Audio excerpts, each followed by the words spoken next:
this guy. Just want to listen to this title music the whole time.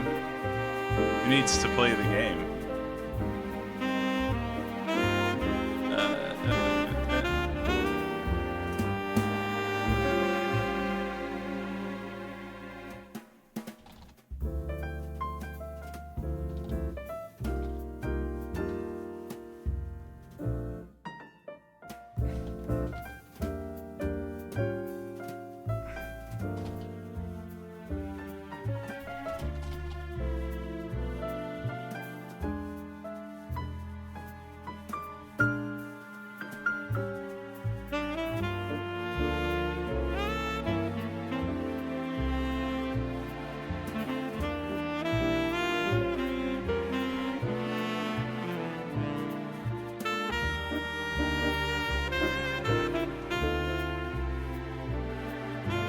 Oh man, I think Jet's driving.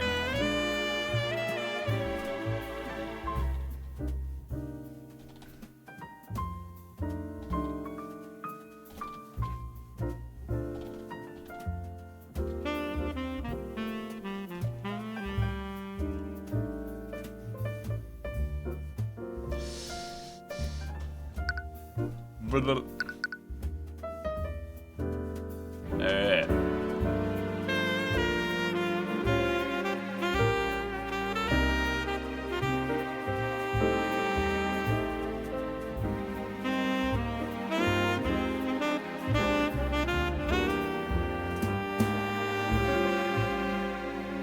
Whoa.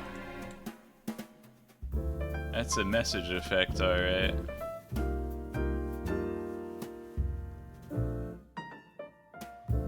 They have this, but we can't have /me color our text. Objectio Gilitamus. Oh, Giltimus, even better. What's up, Gazelle-shafts? Alright, let's play this game. Oh, dude, Case 2 looks awesome. A Walking Dead. Attorney of the Arcane. Severed Ties. A Cold-Hearted Aristocrat. Well, guess we'll go in order. Start the game.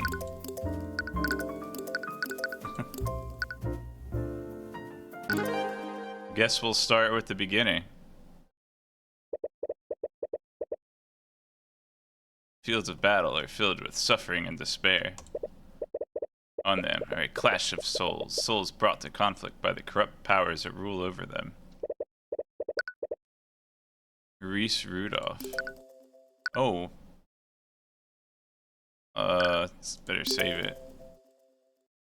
In case I screw up the dialogue tree.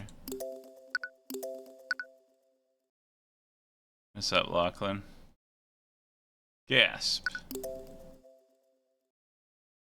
I was transporting a client in my carriage that evening.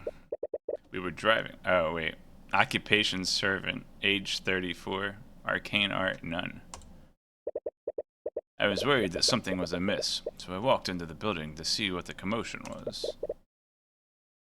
There I saw the defendant. Oh, they modeled this guy after me. She was lit by the blue glow of the dining room lights, and she was stabbing the victim with her magical sword. Objection! This game looks familiar. Mr. Rudolph, you testified that you saw my client murdering the victim. I'm 20. He means objectio. And you supposedly saw her casting magic while doing so? Yes, I could never forget such a grisly sight. That moment was burned into my memory. I see. Well, it's funny that you say that.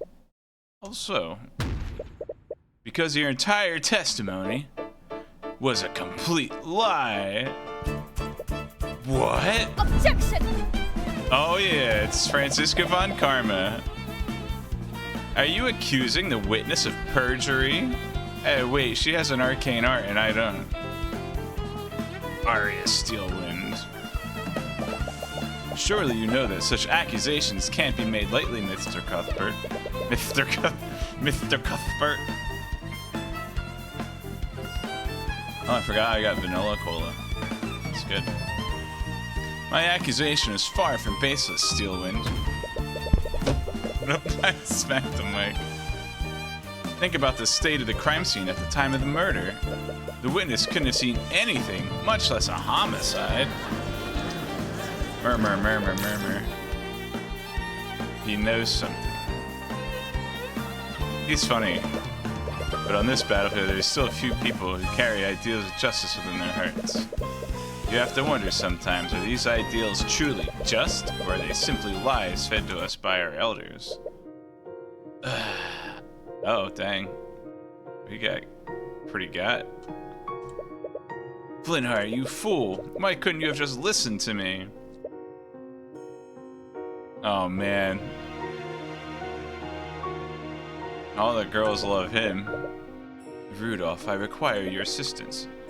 Yes, sir. I need you to lie for me in court.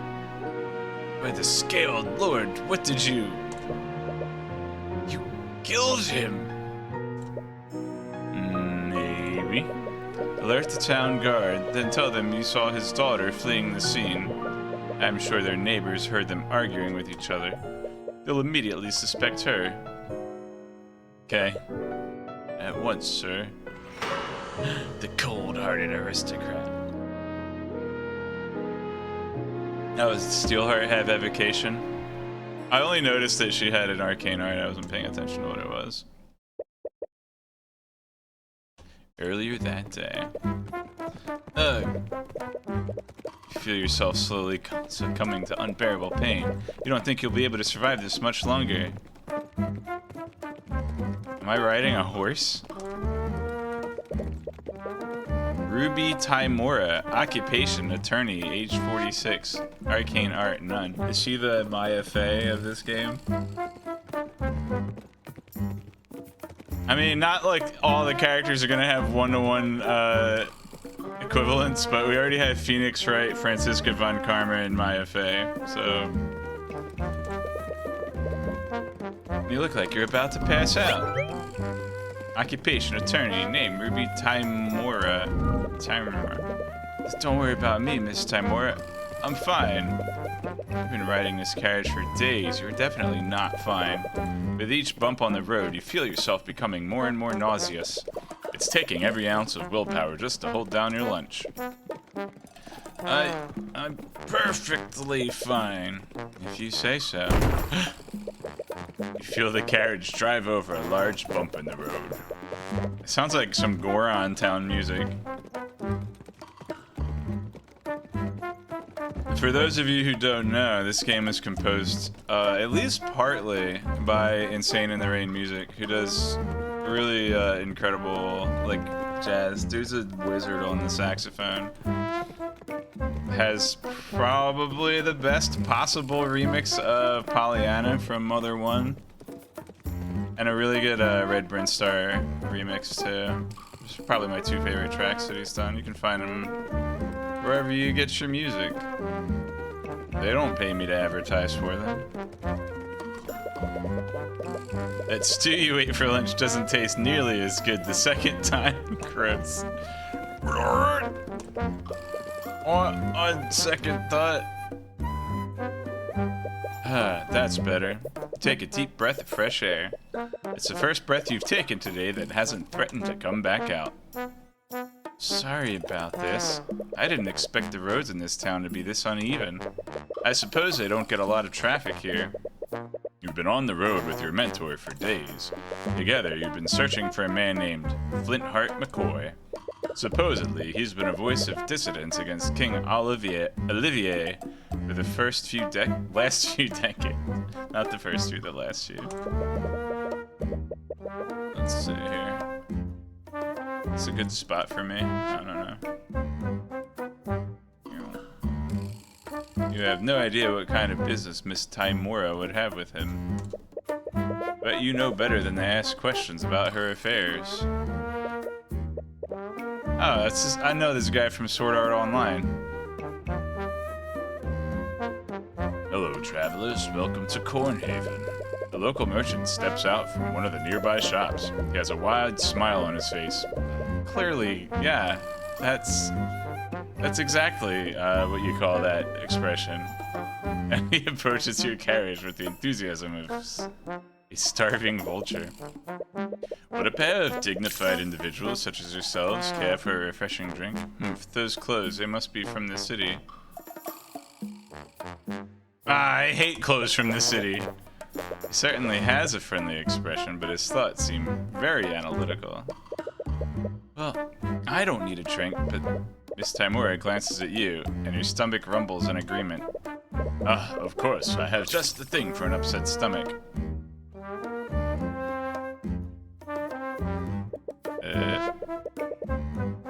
Yes. Betray a hint of what he's truly thinking. You wonder if his sauce can get any bigger. At this rate, something happened. Flask of apple juice, 50 spur? You may find the price daunting, but this... Did I accidentally turn... I think I accidentally turned on auto text. I pushed A to see if I could, like, select different faces on the thingy. Max would be a cool name.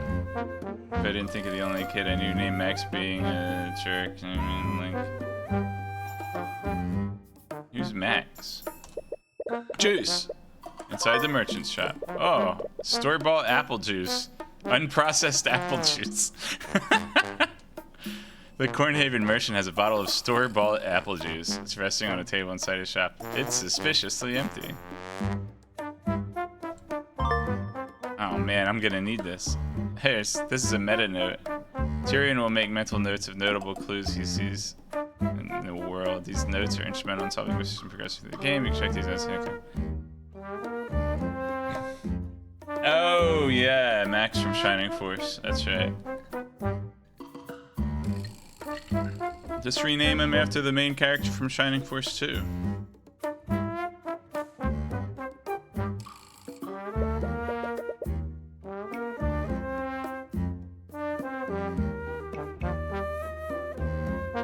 Bowie the Hero, one of my favorite streamers from like all time.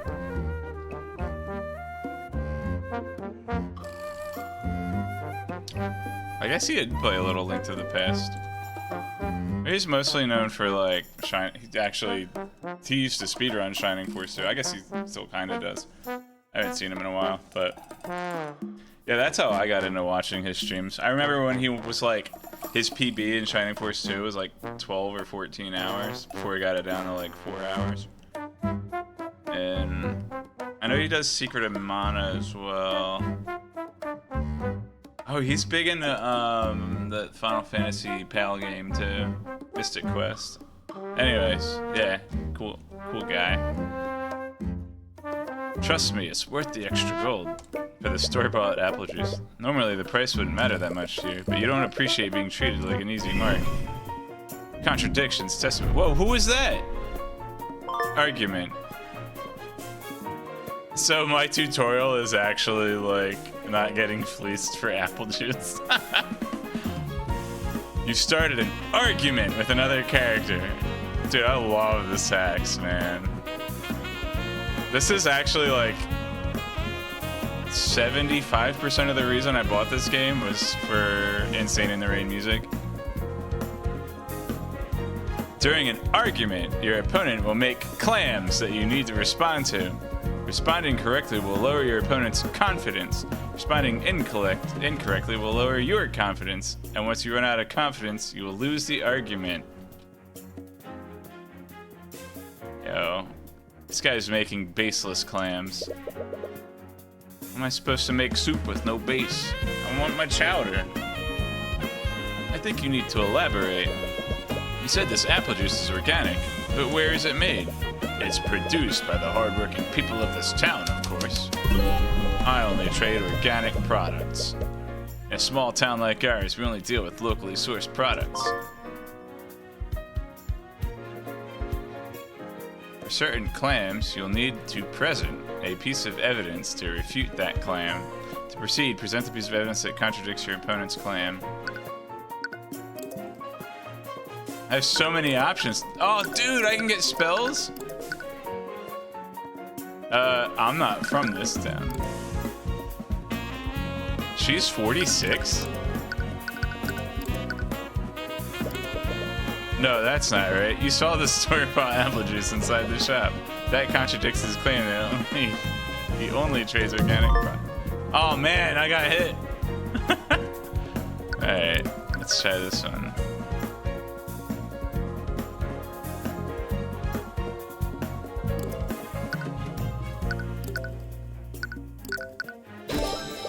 You say that, but I can see an empty bottle of store-bought juice inside your shop.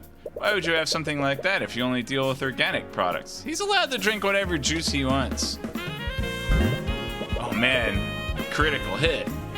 Oh, how did that get there? She could have been anywhere from 10 to 59. It is an anime, that's true.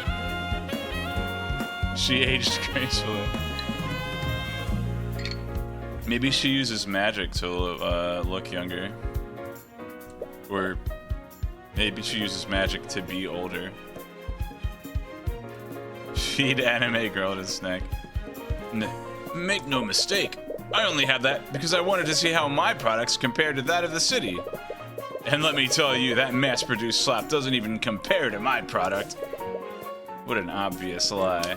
This juice is worth far more than what I'm offering. Honestly, I'm offering a very good deal. Interrupting during arguments. For certain claims, you will need to look at your opponent's thoughts and emotions. Choose the correct response depending on the information seen. Logic. Choose this option if your opponent's thought contradicts something in your notes. Intuition. Choose this option if your opponent's thought contradicts their claim. Empathy. Choose this option if your opponent's emotions contradict their claim. I could read people's minds? Whoa. I don't even need a Magatama jewel to do that. That's crazy. I love the sax. It's so... Alright. The music is extremely good, but it's too good. It's hard to read while I'm listening to this guy play sax. Alright. Intuition. If they say something and think something different. Logic. If they think something that's objectively wrong, because I have evidence to the contrary. Oh, this is interpreting. I said interrupting, didn't I? Unlike clams, I mispronounced it by accident. Empathy, choose have your emotions. Interesting.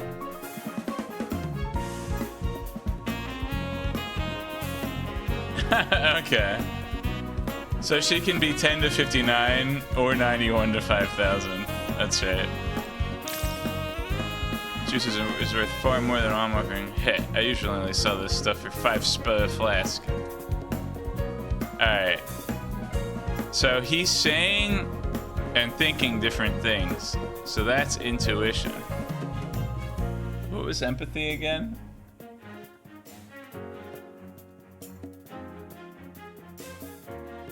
How do I read that note again? How do I go back? Where's the log? Okay. Oh. This is a text log, but not a tutorial text log. I'm sure I'll intuit what to do later.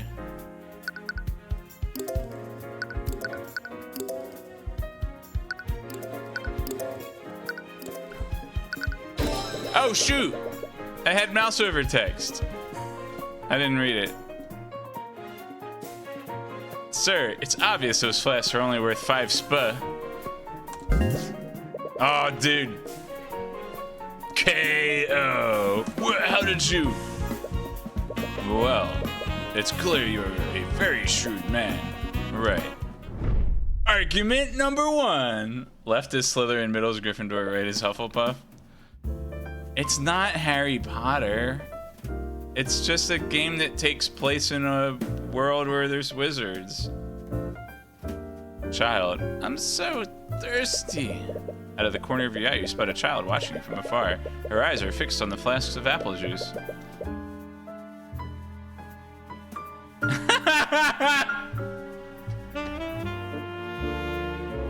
Am I immediately gonna... Hang on a second. 20 spoons for 3 flasks. Oh, right, spoons. So let me get this straight. That merchant was trying to gouge me because the juice was only worth 5 sput apiece. And now I'm trying to sell it to a kid for 7 sput apiece. I'm making a profit on it. Well, I'm not making a huge... I'm not extorting her like the merchant was to me, I guess. Of course, sir. Oh. I bought 3 from... Okay, never mind. I misunderstood. I was buying 3 from the merchant. Am I some kind of hustle? I thought I was buying it from the merchant and selling it to the kid. But I guess I bought 3 flasks. 1 for me, 1 for Maya, and 1 for Mia. Kingdom of Wyverngard, established several centuries ago by the 7 High Archmages. Kingdom is currently ruled by King Olivier de Wyverngard. King Olivier de Wyverngard and the mages of his nobility. The nobility will tell you that our marvelous kingdom is a land of prosperity and happiness. A land where its people share the wealth and succor provided by the kingdom's magic. Thank you. I haven't had anything like this in years. I forgot to look at the stats on the child's text box. Oh, I'll have to start over. Child's passing thoughts tell exactly how much succor the kingdom is sharing. Well, she's a stray. Wait. I don't think he used that word on humans. I didn't know you had such an eye for rural economics. But, well, I suppose I just have a good intuition for this sort of thing. Or did you use another kind of eye? I used a Stoops Wedget. Don't get me wrong, your so-called Eye of Horus is an amazing gift. You should take every opportunity to hone it. But try to be more subtle next time. If I can see through you, others will be able to as well. Well, you know me a lot better. Right. Anyways, I did some asking around while you were haggling. Supposedly, the McCoy Tavern should be just north of here.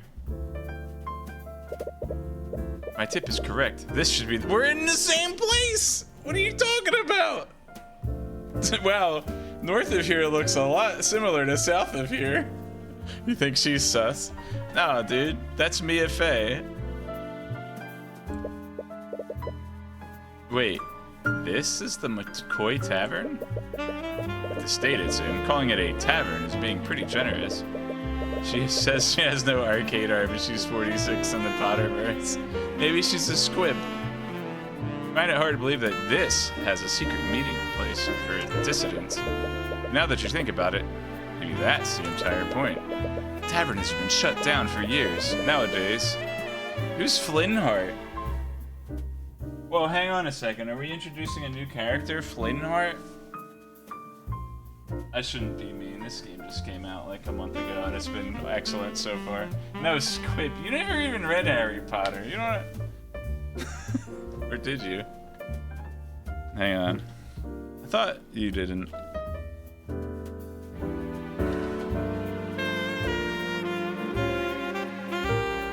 This game hates odd-lettered names.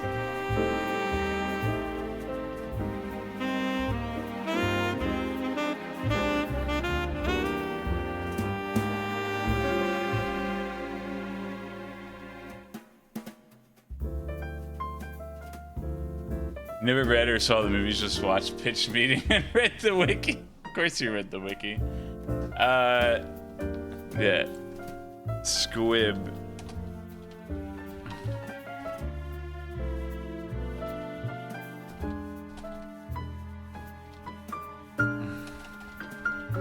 There you go. Although, I do wonder how they've been keeping themselves afloat for this long. Gruffman! Dude, this guy's intro music is so baller. So they're like legal muggles.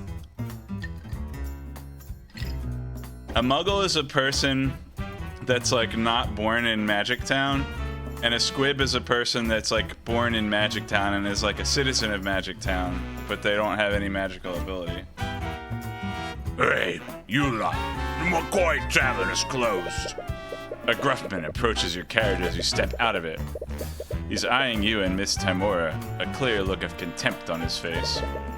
I take it that you're Flintheart? I thought his name was Flintheart. Okay, maybe his name is actually Flintheart. And I just read it as Flintheart before because of DuckTales. Maybe, oh, you know what? Maybe Flintheart is like an actual name, and in DuckTales, Flintheart is like a play on words. I just assumed that, like, Flintheart was a real name. McCoy, odd name. Oh yeah, this guy's a beast. I am woman. Name, Flintheart McCoy. Occupation, unemployed. Allegedly.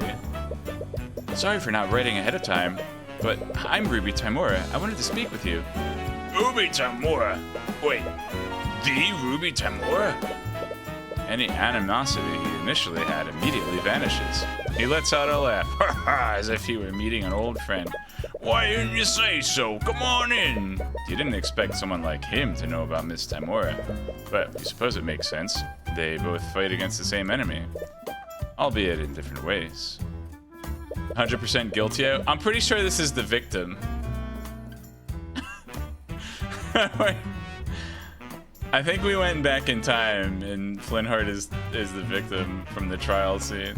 Manipulation, been watching a bunch of true crimes, he's been casting schmooze on you. No, he has no arcane arts, see? He has no job. So he can't even play Final Fantasy V. Sorry about the mess. We haven't exactly been... Well, anyways, what brings you here? I take it you didn't journey all this way to see my wrecked tavern. I'm here on behalf of a client. We have a proposition that you might be interested in. Is there anywhere we could talk more privately? Sure, kitchen's empty. Wonderful. Tyrion, stay here while I speak with McCoy. Wait, what? Don't you need my help? There's no need for that. Like, oh, there's no need for that. If she's trying to make a deal... Wait. Okay, I was gonna say, like, I thought this was the narrator voice, but it sounded like it was Tyrion's thoughts. Allegedly, if she's trying to make a deal with Flintheart, you can easily read his thoughts to help her. Uh-oh. That's an angry face. She hates it when I secretly use my obvious power of Wedge Jedi. Desperately wants it. Objection! But she shoots you a stern look that causes you to freeze up. You slowly look away from her. Wait, slowly.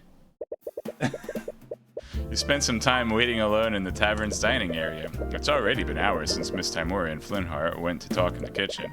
You can hear faint murmurs from behind the closed door, and you've been resisting the urge to eavesdrop. Even from here, you can tell that their conversation is slowly becoming more frustrated. Looks like they're gonna be a while. Well, it's a good thing you always bring a chess set around. Did they base this character on me? Bring out the small chessboard that you've carried around since you were a child. Chess can be played with one person. Is that true? I don't think that's right. Maybe this is... Oh, it's wizard's chess. Okay. Okay. It makes sense. Are you telling me I don't get to actually play chess? It was just a tease? Checkmate. You win against yourself. This time is black. Oh, I played 10 games already and I've won 7 out of 10 times. Oh, it's black. Oh, hi. Hi, girl dressed in red. I mean, primarily like brownish gray, but some red and a pink bow. I guess that didn't fit in the text box. Hello? Statistically, white is more likely to win. Unbeknownst to you, you're thinking out loud. It is me. So why am I performing so much better when playing as black? Hello? You still don't notice her, and you're verbalizing your thoughts just as fast as you're thinking them. Am I becoming overconfident in his way because it has a first move advantage? Or perhaps that very advantage is affecting my choices and making me play in a suboptimal manner. Okay, I just changed my mind. This guy's Dory. That's not optimal. If your personal quirk is making me play illogically, then I need to correct it. Hey! What? How long have you been standing there? It's about time you noticed me. I've been trying to get your attention for a while now. Oh, sorry. Do you know where my dad is? Oh, she's the suspect. She's the guy they told the butler to pin it on. Your dad? Wait, her dad is Mr. Gruffman? You trust her? Well, she's my client. Obviously, she's innocent. Celeste McCoy. Flintheart McCoy. I'm his daughter, Celeste. Oh, I played that game. Occupation, mercenary. All right, that's Dory.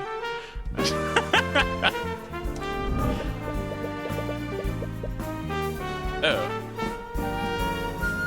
Double odd name, maybe innocent. Stop counting letters.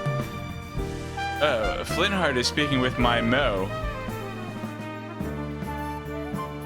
What was he gonna say? Was he gonna say mom? That's what you do. Just notice it. Why do I think Rubalite is my mom? Oh, maybe she's Rose Quartz. And I'm Steven Universe. Speaking with my mentor right now. Oh, I wanted to show him something. Do you know when they'll be done? I don't know. They've been speaking in the kitchen for a while now. You hear Flintheart and Miss Timur's voices getting louder and more frustrated, but Celeste doesn't seem to notice. Her eyes seem to be focused on your chessboard. Heck yeah. This is cheese, right? Are you playing against someone? Oh, I'm playing against myself, actually. No, that's... You feel a judgmental stare. I can see a judgmental stare. Playing alone helps me develop new strategies. Plenty of professionals do it.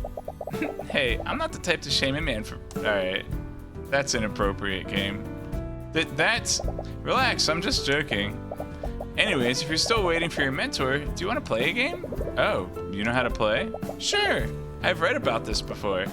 She's read about it. This table is so dusty. Celeste takes a seat on the other side of the table.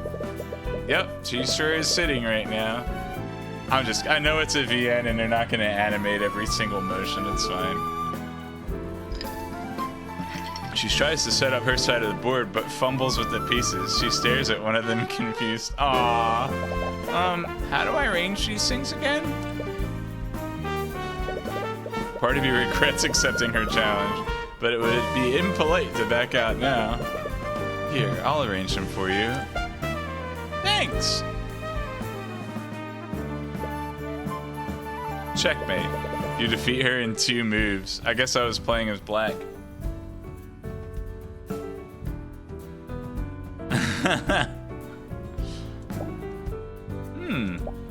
Wait, what? Already? How did you do that? Oh, she's a transmuter? Interesting. So the witness said that he saw her like summon a magic sword.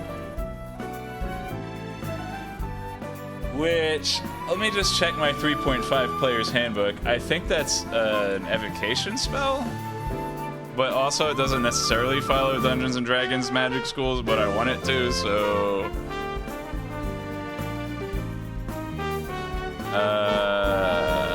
let's go with 3.5.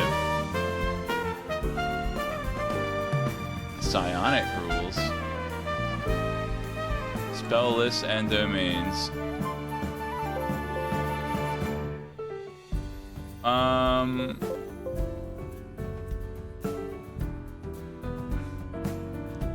I'm not sure. I'm gonna call it spiritual weapon because that's the name of his spell.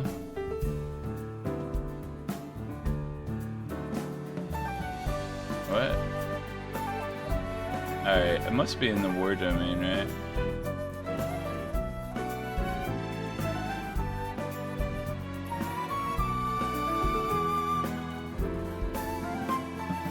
Magic weapon, +1, yeah, spiritual weapon. It's a divine spell though, so I don't know if it actually will list a school. No, it is an evocation, okay.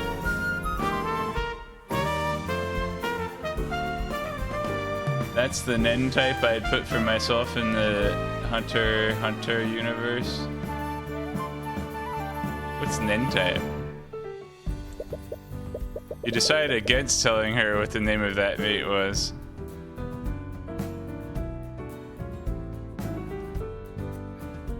I know, like, I'm pretty sure, do they call it a fool's mate? I think a fool's mate is a general term. I'm gonna look this up.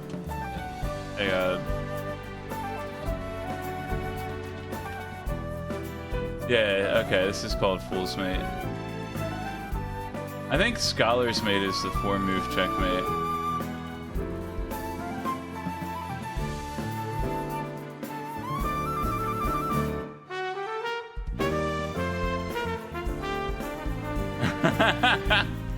There's Enhancer, Transmuter, Conjurer, Specialist, Manipulator, and Emitter. It's a very well-designed power system. Let's see if I can remember all the schools in There's Abjuration, Conjuration, Divination, Evocation, Enchantment, Illusion.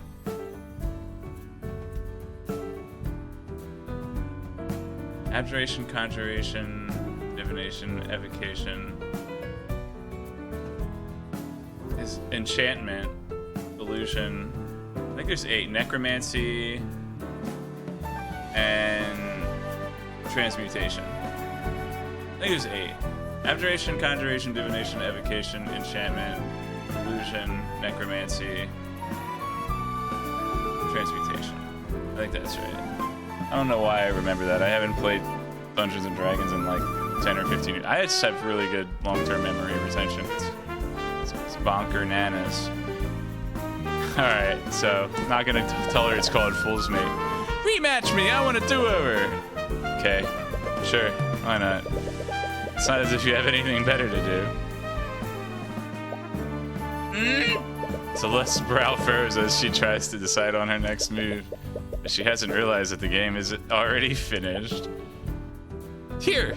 She moves her knight into position to attack your queen. You should have stopped your assault on her king, but checkmate. The Scholar's Mate this time. Alright, if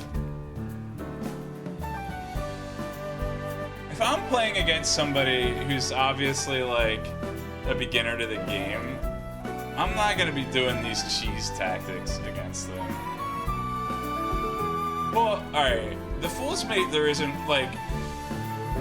Fool's Mate actually requires specific moves on White's parts to work. So that's, like, that's one thing. It's like, oh, I just move my queen pawn out. And they move, like, their F pawn and their G pawn, like, well, whatever, if that happened. And I made a legitimate first move, so whatever. But, like, I wouldn't use cheese strats on a beginner like that. That's not... Anyway. What? Come on, how do you keep doing that? You look at the closed door to the kitchen. Flintheart and Miss Timora's discussion is becoming louder. It doesn't sound like they'll be done anytime soon. Again, I'll definitely beat you this time. For someone who had clearly never played before, she's quickly improving with each game.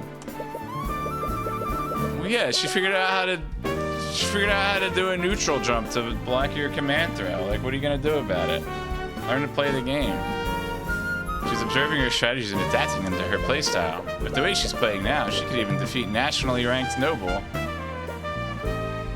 Could she, though? Checkmate. But even so, you've been playing this game for a lot longer than she has. How are you always one step ahead of me? It's like you're reading my mind. Uh-oh. No, come on, Tyrion. That's not cool, bro. I mean, like, at top level play in chess, it probably shouldn't matter. But, like, come on, dude. As if... Oh, no. Get wrecked. Just one more game. I'll get you this time. Hello, Cuthbert. Miss Timora emerges from the kitchen with Flintheart. They both look mentally exhausted. It looks like negotiations didn't go well. Hi, Dad! Oh, hello, sweetie. Let's see, he's 52 and she's 19, so he was 33 when she was born. Just like my dad when I was born. Am I Celeste?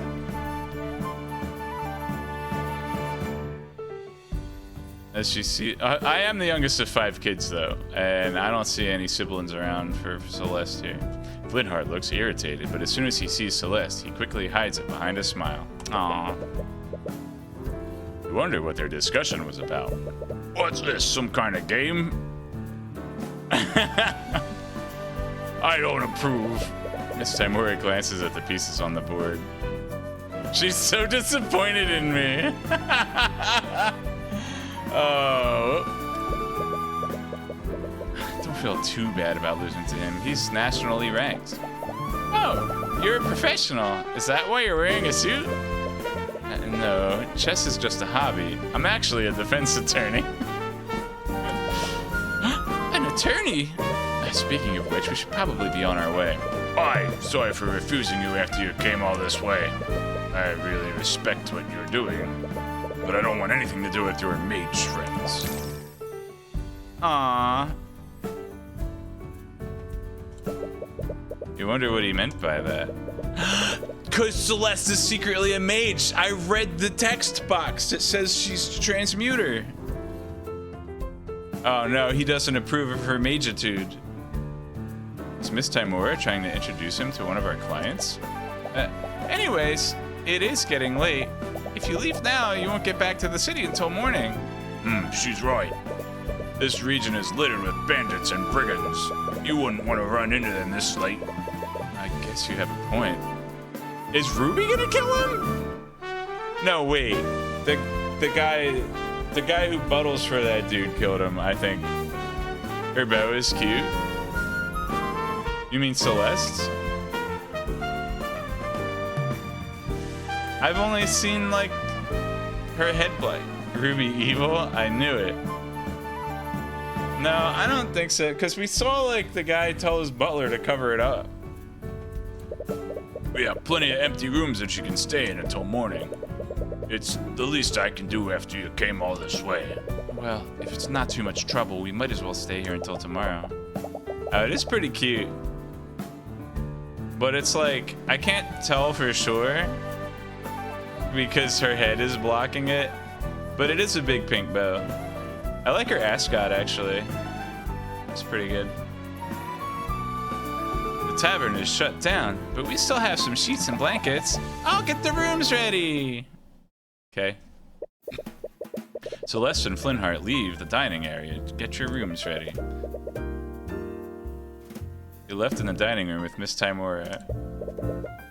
So, I take it the negotiations didn't go well? Does he know that, like, his boss is secretly, like a resistance rebel leader? I guess so. I think he mentioned that. Or the narrator mentioned it. The narrator seems omniscient-y. I don't know.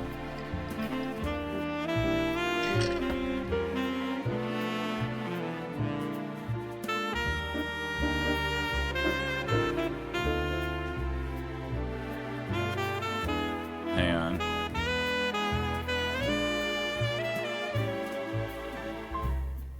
I can't, like, play the game and listen to the music at the same time. That's such a tragedy. Alright. I have to beat the game so I can listen to the soundtrack. That's the rules. I'll be right back. Oop, what time is it? Alright, I can still not eat now and then eat.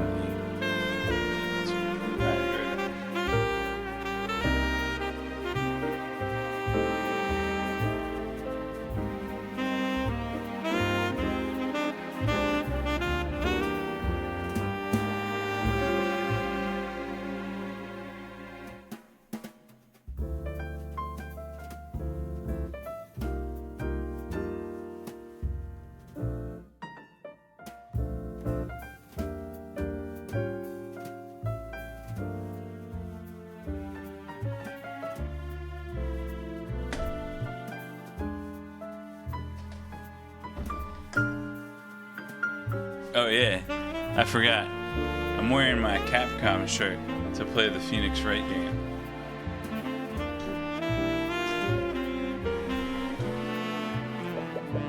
No, I didn't expect him to be so stubborn. Honestly, I have no idea what that man has against mages.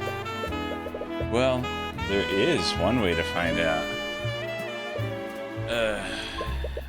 Why are you being so secretive? If your business with Flintheart is related to our clients, I can help. It wasn't important, and your presence was not necessary. Okay, so I don't actually know that she's like a secret resistance leader. Alright, I'm gonna say. That's such an obvious lie, but you can't read a single thought from her mind. She's a copper mind. I mean, a copper cloud. She's had years of practice hiding her thoughts from the eye of Horus.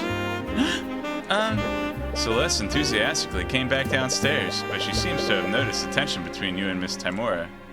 Sorry to interrupt, but your rooms are ready now. Right. Thank you. Thank you. Oh, I like this hallway.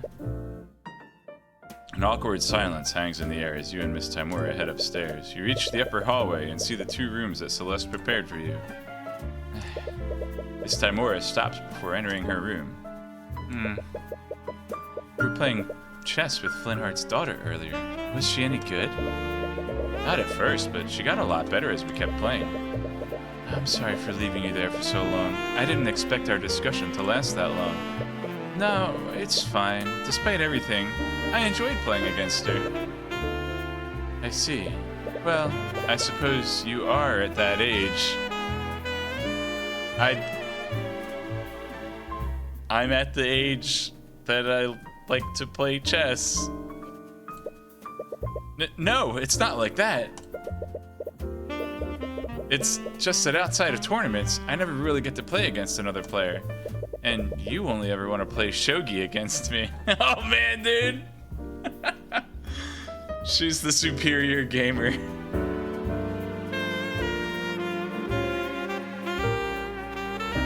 I should remember to learn how to play shogi. I mean, I know how to play shogi. I just don't remember what any of the pieces do.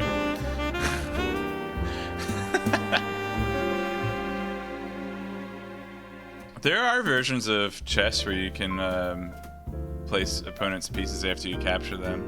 I think there's like a 2v2, what's it called? Bug House? Which is like super cool. Anyway, yeah, they don't even play Mahjong. I mean, there's an argument for that. I love chess and I know it a lot better than shogi, but I could see someone making a case for shogi being a superior game. That's so funny. It's complete anarchy is what it is. It is anarchy. I mean, the pieces just keep swapping back and forth sides. Like, who knows who's playing for whom? You just bring fallen pieces back to life like some kind of necromancer. Alright, so we've seen evocation and transmutation, and now there's talk of necromancy. So we're 3 out of the 8 Dungeons and Dragons schools. It adds depth. Dropping adds a dimension of play that isn't present in chess. Oh, she got that frumpy face again. You sternly look at each other, your position's already made. After a few moments of silence, you both burst out laughing. I take it we've had this conversation before. I'm sorry if it looks like I don't trust you. I know you're just trying to help, but there are some things about my work that I just can't tell you about yet. But one day, I'll tell you everything. Right. I'm sorry for prying. So, like, she's teaching me to be a defense attorney and also, like, ahead of some resistance. That's crazy, dude. She's already got more screen time than Mia Fey. Well, I don't want to spoil it. I just want to show you I'm ready to be an attorney. You are. I know you are. The rare praise from your mentor catches you off guard. Anyways, get some rest. You should mentally prepare yourself for the journey tomorrow. Right. You completely forgot about the carriage ride back. Oh no! Just don't eat stew before you go, please. You can already feel your stomach churning in protest. You lay in bed. You lay in the bed that the McCoys prepared for you. And as you close your eyes, you slowly drift into a deep slumber. As this happens, you feel something invasive. Your mind drifts away and you feel yourself being pulled elsewhere. You find yourself in a surreal and unsettling landscape. Oh no, Hollow Knight's gonna murder me in my sleep. It's the dream nail coming to get me. You're fairly certain that you're dreaming right now, but some instinct in the back of your mind tells you that something is fundamentally wrong about this. Oh, it's... I think this girl was in Phoenix Wright 3. She was like the Mob Goon's girlfriend. El Tigre. I had the cardboard attorney's badge. Yeah, that guy's girlfriend. You see a woman in the far distance. She's staring directly at you. What presence? She's murmuring something, but you can't quite make it out. Is she trying to say something to you? Finally, found. What? What'd she say? I'm jottled. I'm certainly jottled and jolted. Let me read the text log. I finally found you, Heavensborn?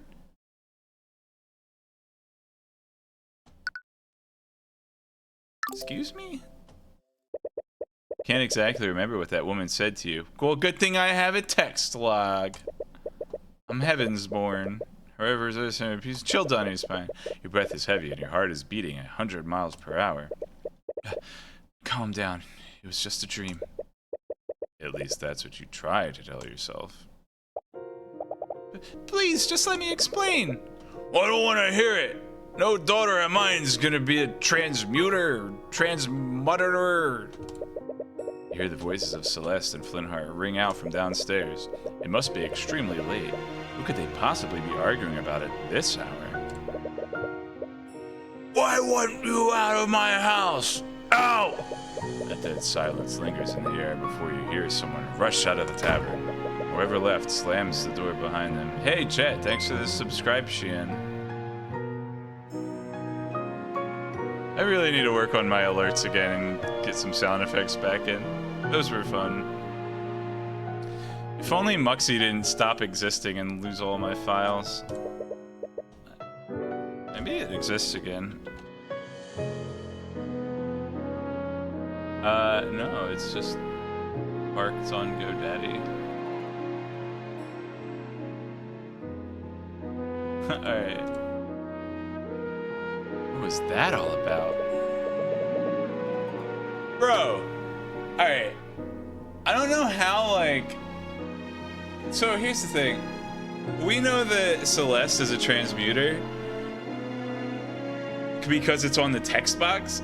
I'm not sure if my character knows that or not. Like, I'm not sure if he has a way of detecting magic.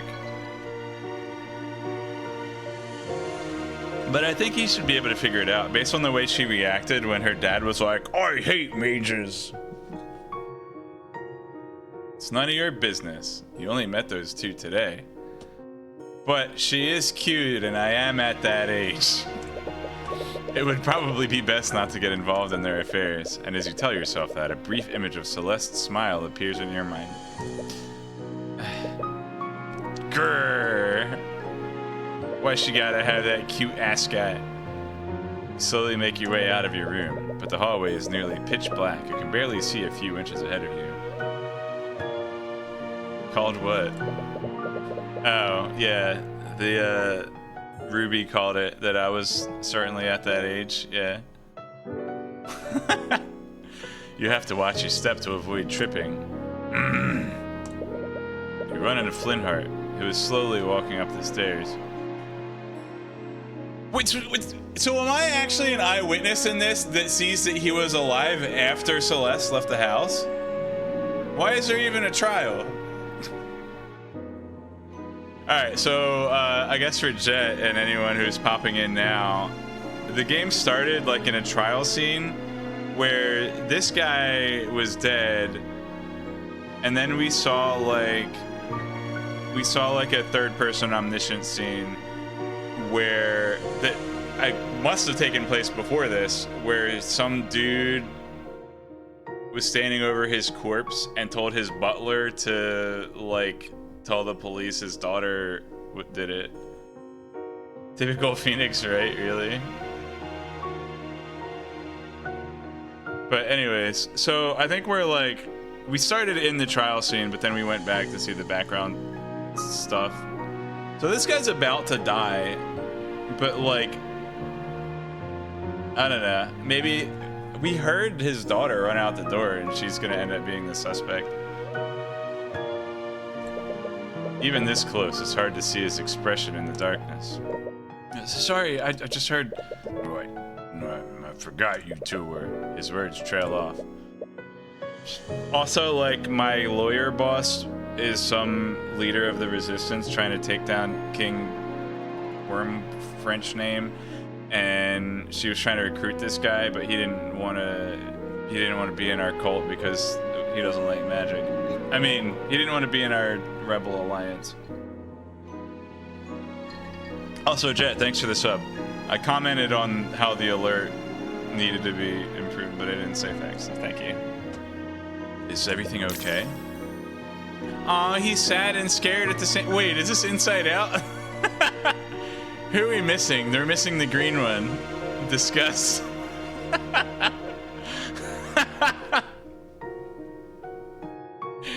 Alright. So he's sad and scared. It's interesting. I didn't consider that you could be two emotions at once. Maybe I should go watch Inside Out again. Sorry, I'm just going to... You awkwardly shimmy past Flintheart to head down the stairs. He doesn't move out of your way. It's clear his mind is elsewhere. You arrive at the dining room, but you don't see Celeste anywhere. Honestly, though, it's hard to tell with how dark the room is. I guess I can't be an eyewitness. It's too dark. Celeste? Are you still here? You don't receive an answer. Remember hearing someone slam the front door. Oh, Jet, also I should mention that I'm pretty sure this game, like, straight up references schools of magic from Dungeons and Dragons. We've seen evocation as somebody's school and transmutation. We haven't actually seen anyone do any magic yet. Although, this guy, like, Flintheart died to a magic sword thing, which would be an evocation spell in Dungeons and Dragons rules, of course. But Celeste is a transmuter, so I wonder if that's actually going to come into play. But I guess she could, like, take an apple and transmute it into a sword, so whatever.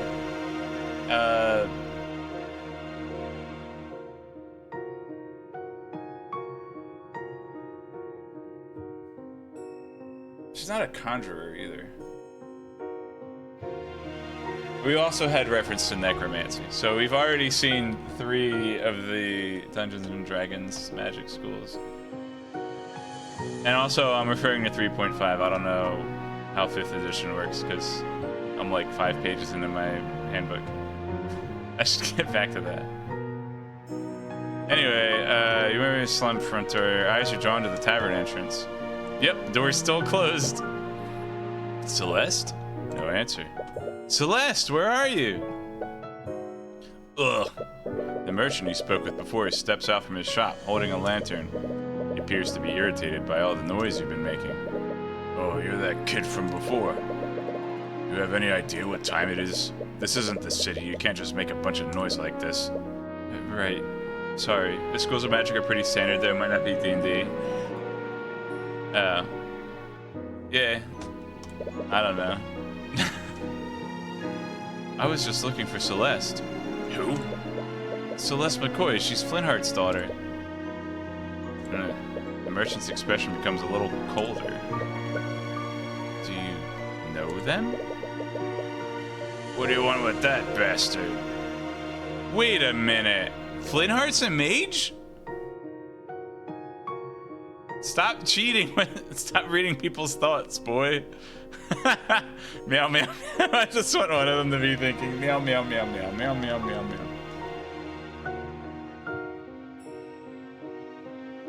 Let's see how far the words can get. They're still moving to the right.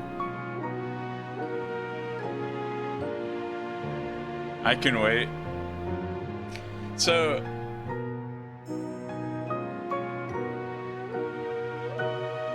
Oh! Is he calling Celeste a bastard? I mean, she's clearly a mage and her father doesn't approve of it. Is he, like, also secretly a mage that I don't know about? Dude, they're still going. Yo, what happens if, like, I AFK and I come back and the words are off screen and I don't know what they're thinking?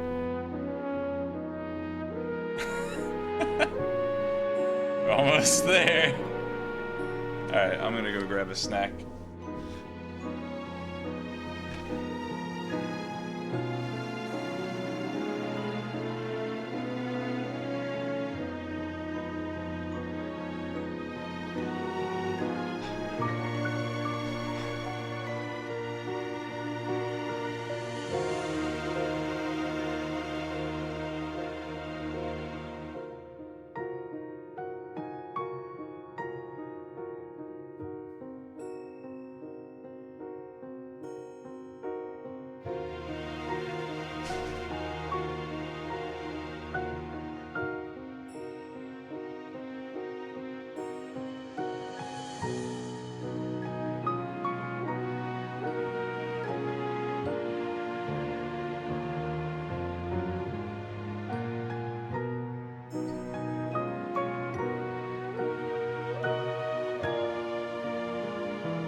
Alright, we got some cheese and some smoked sausage. Are the words still on screen? It wraps around.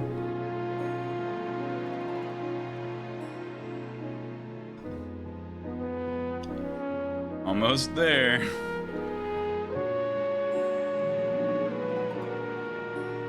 I'll just enjoy the music.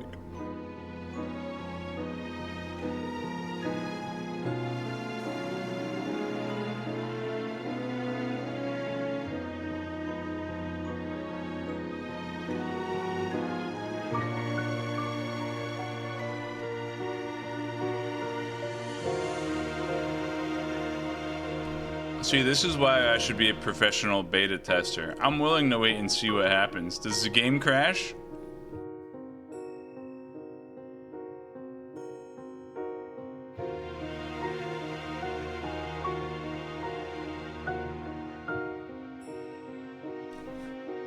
That damn mag.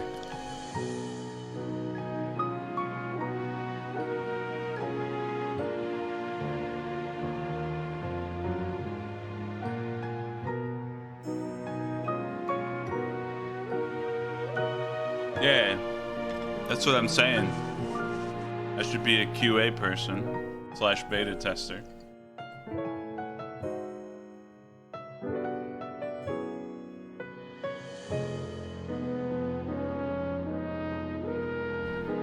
You've seen how many times I soft lock pinball machines. I'm great at it. I'm great at breaking stuff.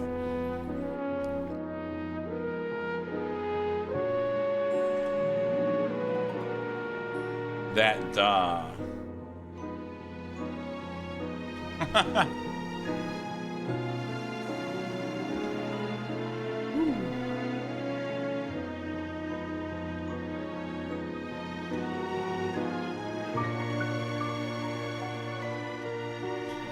I found some great bugs in the One Deck Galaxy tutorial.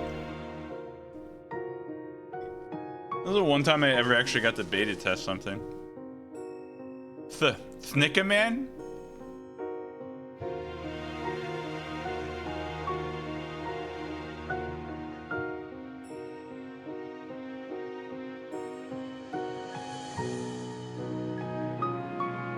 What's he thinking? There's no way to know. What? Oh, there we go. Alright, well they have a failsafe. That's good. Those two probably woke up half the street with all their yelling. I don't need you keeping us up too. If I hear any more noise, I'm going to call the town guard. Before you can get a word in, the merchant walks back into his home in a huff. You look around, but you still don't see any sign of Celeste. You decide to continue searching.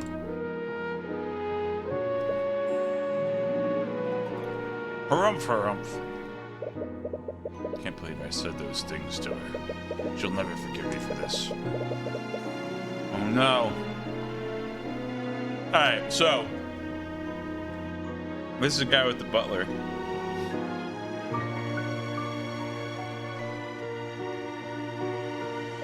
Maybe he I don't know this guy's motive. So maybe he kills Flintheart because his daughter's a mage. Or maybe this guy actually works for the government and he kills him because he knows he's like housing the secret rebel alliance. You? He knows him. Honestly, how do you live in this darkness? Lumos. What are you doing here? And how dare you bring that witchcraft into my home? You've been busy lately. Your little rallies have gained quite a lot of support.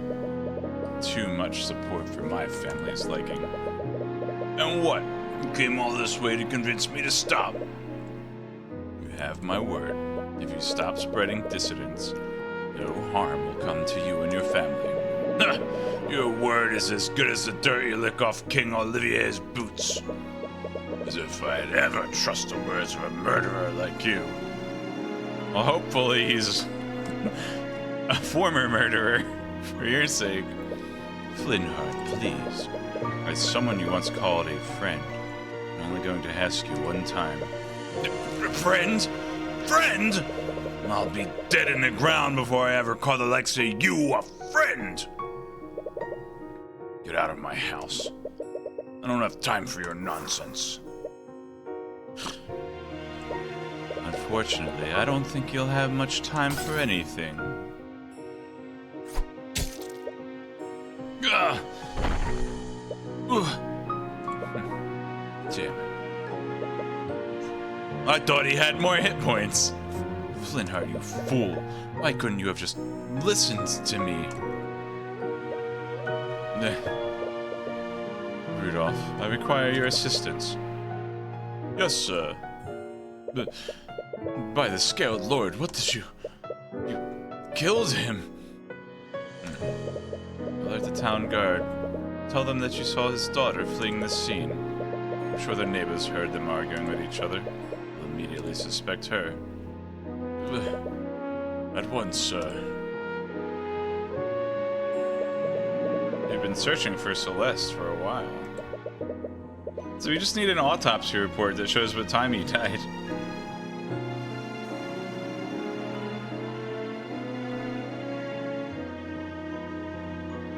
How long have you been outside? 2 hours? 3? However long it's been, it's clearly taking a toll on you. Where is she? What am I going to do now? Oh, that's Celeste.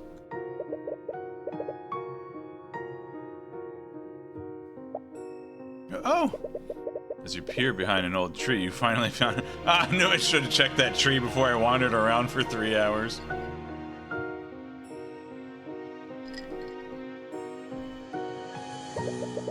She looks just as tired as you are, probably even more so. Her eyes are puffy and red, but she's doing her best to hide it with a smile. Look, game, I know you're not going to animate every emotion. This is like the 3rd time you've mentioned somebody's smiling, and they're not smiling in the picture.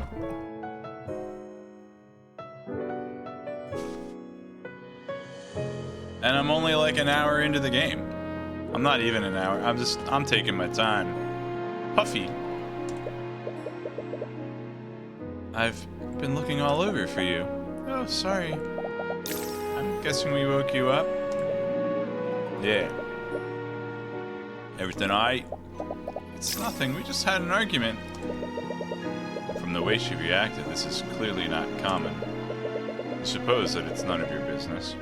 You decide not to pry further. Oh, this is the screen from the... This is the screenshot from the Steam store. Have you been looking for me all this time? Aw, she's flattered. I have. Thank you. But I'm okay now. You should head back. Wah. What about you? I think I'm going to stay out a little longer. You know that you should mind your own business, but she could be a chess prodigy. Plus, I'm at that age. I'm sure whatever happened between you two, it's nothing you can't talk out. It doesn't happen a lot, but sometimes Miss Timura and I get into fights too. But no matter what happens, we were always able to talk through it. Sorry, I know that this is none of my business, but I just... No, I really appreciate it. Thank you. Now she's happy and sad and scared. I didn't know you could have a 3-colored orb. You're right. Let's go back. I think that's a girl thing, being able to have 3 emotions at once. Guys can, like, have up to 2 on special occasions.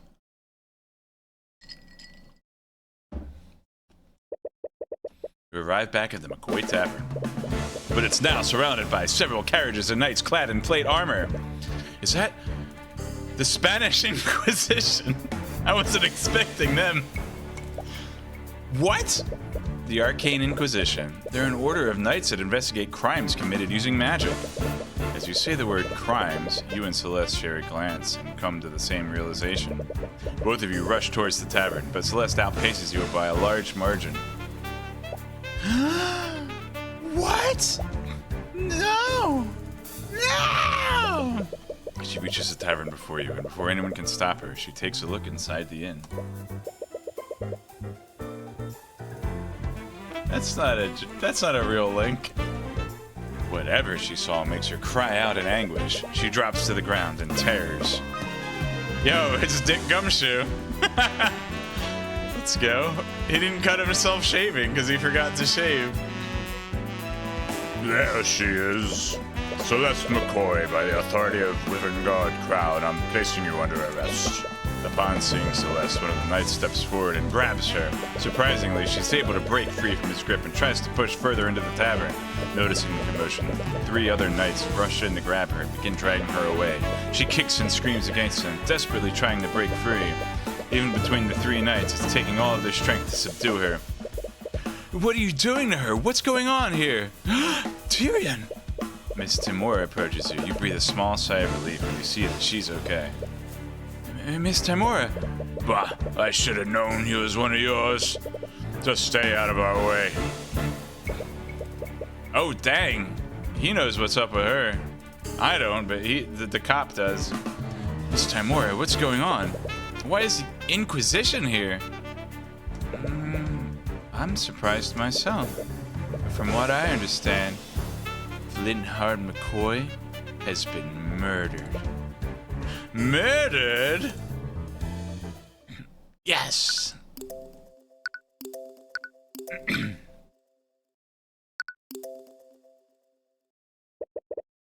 Follow the Inquisition back to the city where Celeste is being detained. According to Miss Timura, Celeste was the prime suspect in Flintheart's murder. Oh, good. That means she's not suspect number 1. She can only be suspect number 2, 3, 5, 7, 11, or 13, or 17, or 19. Why do they call it a prime suspect? That doesn't make any sense. And due to the supposed nature of the crime, her case would be pushed to trial immediately. But many elements of the situation still don't make sense. The Inquisition only investigates crimes committed using magic. And I haven't figured out that she's a mage yet. Okay, so that confirms that okay. Yeah, so my character doesn't know that she's a mage. So why is Celeste their prime suspect? Could she be a mage? Dude, it's Biggs! Or is that Wedge?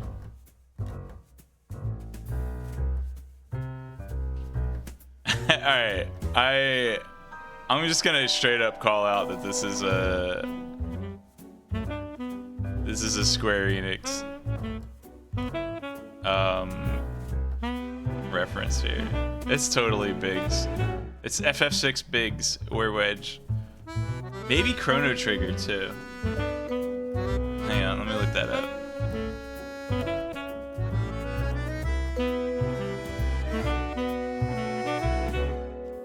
He has like a helmet, but you can see his eyes in Chrono Trigger.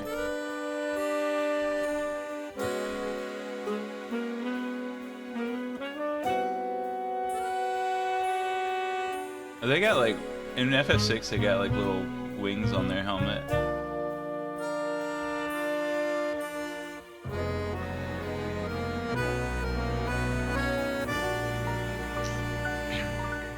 This is ridiculous. She has a right to speak to an attorney.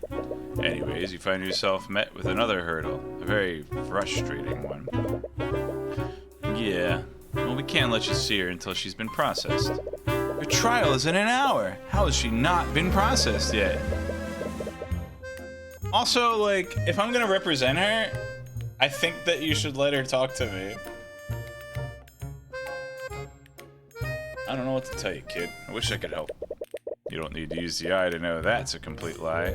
He doesn't wish he could help. What a jerk! So, you're really planning on defending her? Do you know if she can even afford a lawyer? Yeah, we can't support the Rebel Alliance without our lawyer money. Come on. That's a sentence I just said that makes complete sense in the world of this game. I love it. I just can't stand here and do nothing. You saw them, didn't you? There's no way she would murder her father like that. Look, I know that you're at that age. I was saving this for a special occasion, but... Attorney's runestone? I did get a Magatama. A magical runestone that allows you to take pictures of crime scenes and write notes telepathically. Every attorney has one. What is this? Oh, this is actually my attorney's badge. It's almost like a badge for them. That, I really appreciate that. They didn't need to put that sentence in there, but they did, and I love it.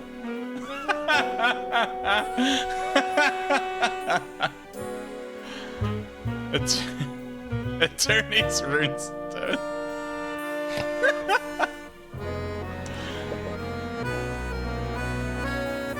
Hey guys, this is inspired by Phoenix Wright. Capcom. Alright. This is an attorney's runestone. You're going to defend her. You're going to need one. You begin to tear up. I hate this attorney's runestone. I'm gonna tear it up. You begin to tear up. You've wanted one of these ever since you were a child. Oh, that's really corny, but adorable. It's basically a badge of honor for attorneys. Don't cry, Cuthbert. Sorry. How do you pronounce Cuthbert? Is it Cuthbert? I've heard people say Cuthbert.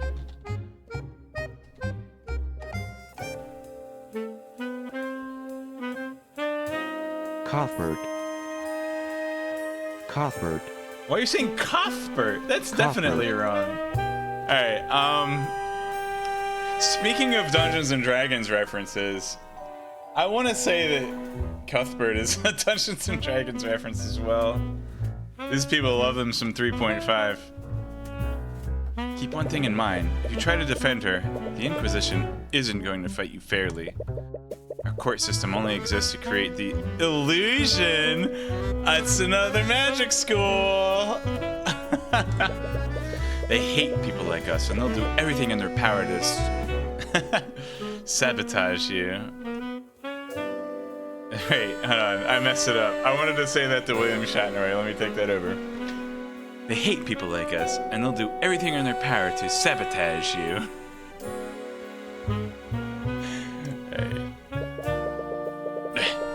You knew that they'd try to get in your way, but you didn't expect them to do it this blatantly. How come none of them have a jacket? Like a new jacket that isn't torn up, or cape? Oh. What's with all this noise? You were that knight from the tavern. That's Commander Orem White to you, kid. I love the saxophone. Is 64. He looks good for 64, I'm not gonna lie. I'm trying to think if this guy's... The names aren't as obviously puns as they are in Phoenix Wright, but I'm still working on it.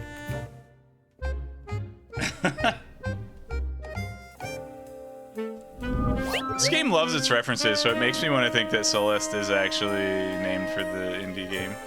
Occupation, Knight. Orem White. Oh, okay, he's a white knight. That's good enough for me. I had a feeling Tamora would be sniffing around this case, but I didn't expect her to send a kid to do her dirty work. Commander, he says he wants to talk to the mage. And? She's got a right to an attorney, doesn't she? That's what I'm saying. Well, she hasn't been processed. Commander White looks confused for a moment. Okay. Yeah, that's what I'm saying. Let him through, you idiot. Yes, sir. Alright. So maybe he's kind of like a frenemy, like Dick Gumshoe. Knight leads you through the halls of the dungeon. For something built in the capital, it looks extremely old and decrepit. The prisoners are everything but happy. They're not even disgusted. Pick up the negative emotions of the prisoners nearby. That wasn't hard. Crushing? Like I'm crushing on Celeste. You've always had to avoid crowded places because of how sensitive you are to people's thoughts. I've never felt this much concentrated despair before. Oh, it's you. Aw, she's happy to see me. Yo, we're in.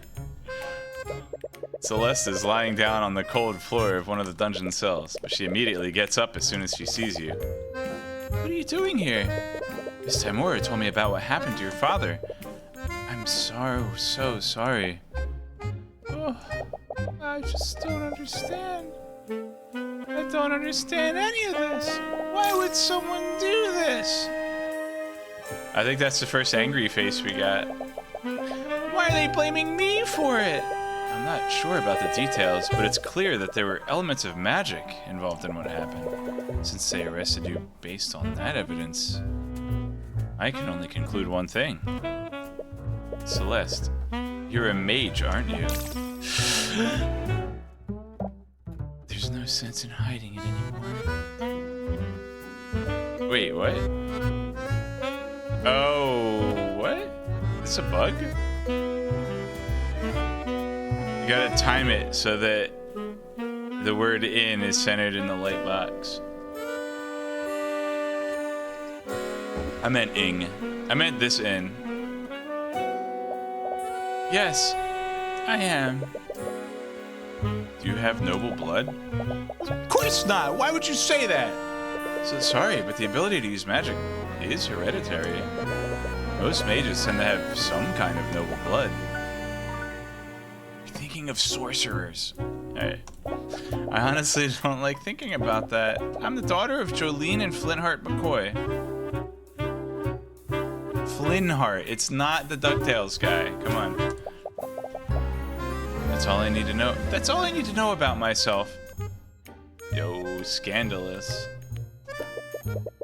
It would probably be best not to push the matter further. Anyways, you were probably arrested because you're a mage. What? A crime was committed using magic, and you were the only mage around at the time. Is that seriously the only reason? I only know how to cast one spell! Magic Sword! Why is everyone suspecting me? The Arcane Inquisition doesn't care about the truth. They only care about closing their cases. They're a little more direct about the state of the justice system than they were in the Phoenix Wright franchise.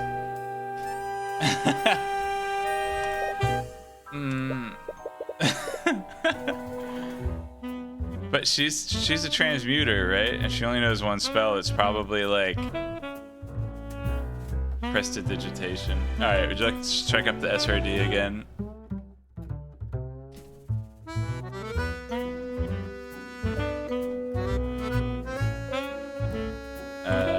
SRD. What are we looking at? Spell lists. It's a prestidigitation, a cantrip. That's a cantrip.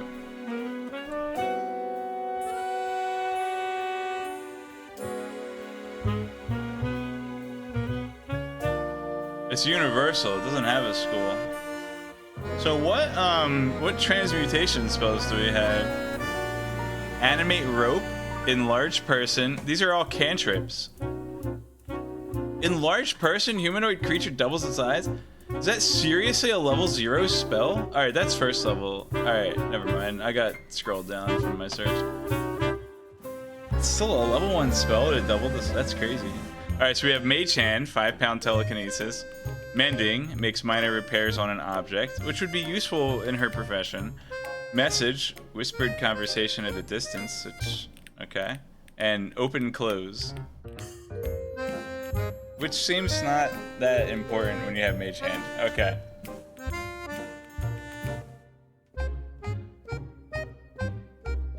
Oh, you can open close up to 30 pounds and Mage Hand's only 5 pounds. I don't know, why am I reading Dungeons and Dragons rules? Playing Tyrion Cuthbert. Push to trial. You're going to be brought before a judge within the hour. What? No one told me anything. Damn it, they weren't even planning on telling her? Dude, that's messed up. If you'll have me, I'd like to be your defense counsel for the trial. Gotta go to magic school before you bring in the law. Right. I forgot that you were an attorney. Would you really do that for me? After everything I've seen them do, I can't just stand by and do nothing. But they're a part of the kingdom. Do we even have a chance? She thinks it's hopeless. You know what? I wonder if, like, maybe sometimes it'll have multiple characters on screen, and that's why it flashes a square. But so far they haven't.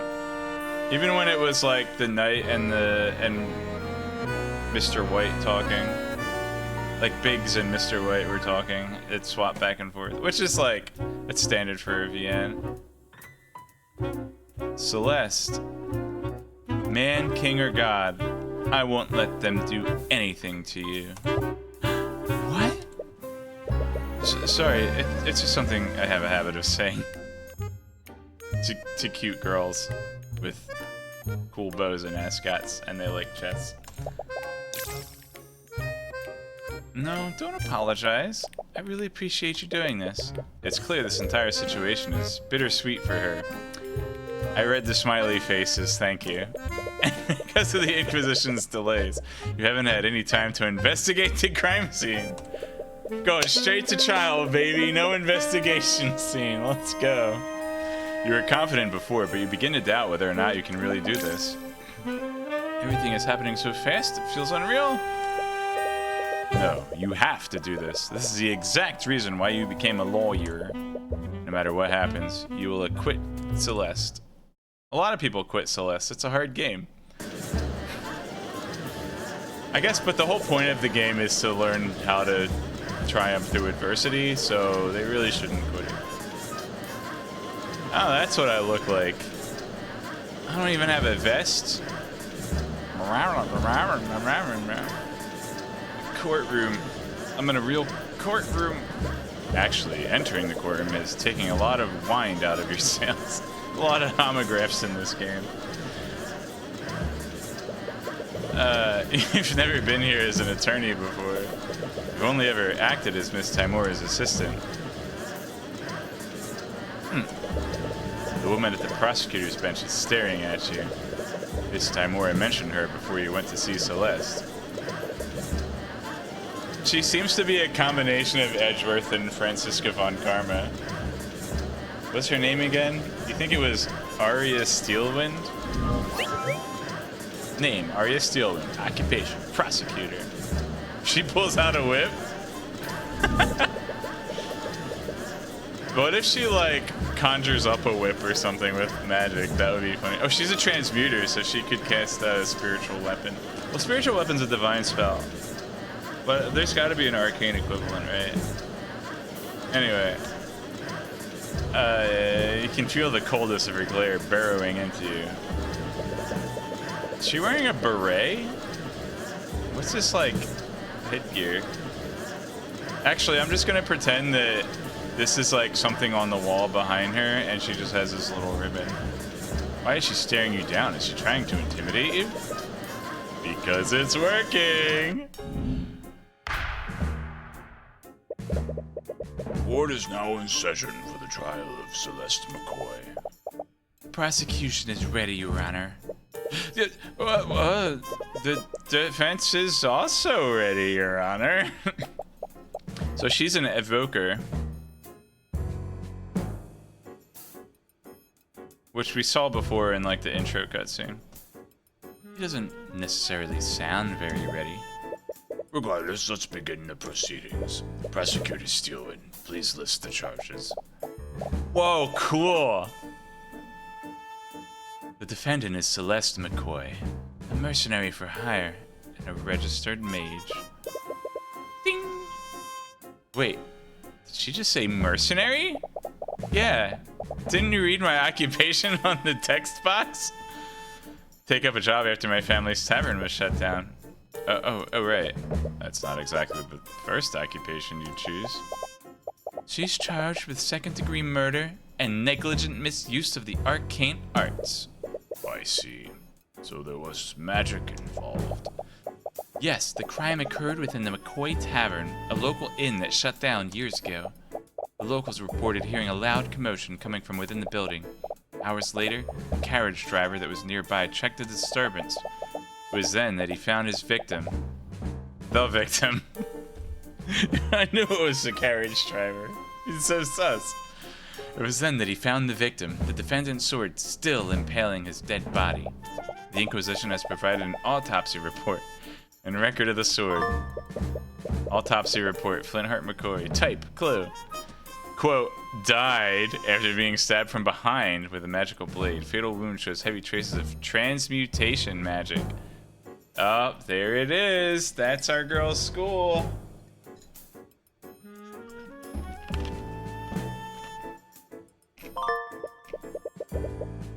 Celeste's the alleged murder weapon. It's an ornately designed sword, but it has no magical properties.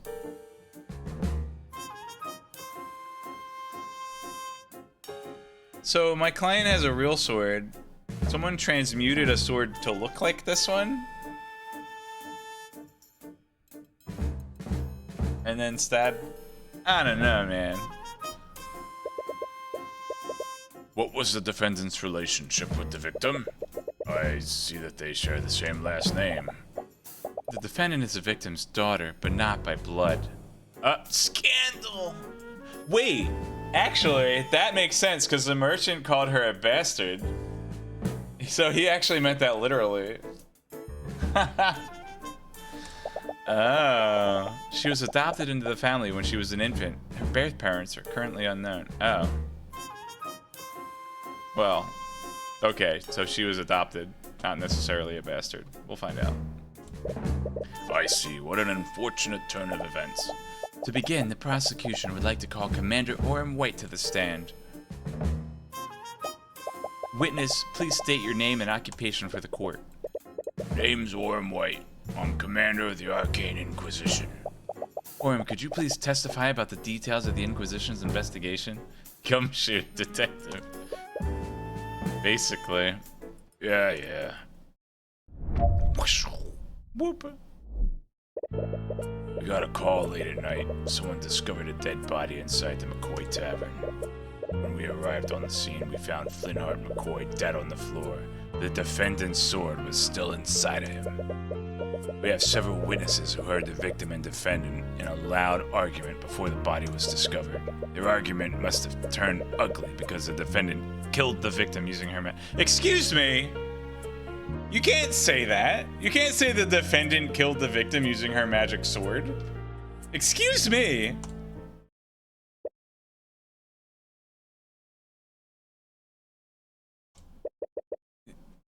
Isn't that really incriminating? One of her possessions is the murder weapon. Mr. Cuthbert, you may begin your examination. Cross-examination. You open your mouth to respond, but nothing comes out. You can't think of anything to say. Everything is blank. Mr. Cuthbert? Hey, what are you doing? This is the part where you say something, right? I'm sorry, I don't... Your anxiety is just getting worse, and your breaths are becoming more and more desperate. Are you hyperventilating? Jet disagree. What a disappointment. Ugh. I was hoping to fight against the infamous Ruby Timora today, but it's clear you can't even hold a candle to her. What does she have, a cane? That's almost like a whip. Your Honor, it's clear that the defense has nothing to say against the prosecution's overwhelming evidence.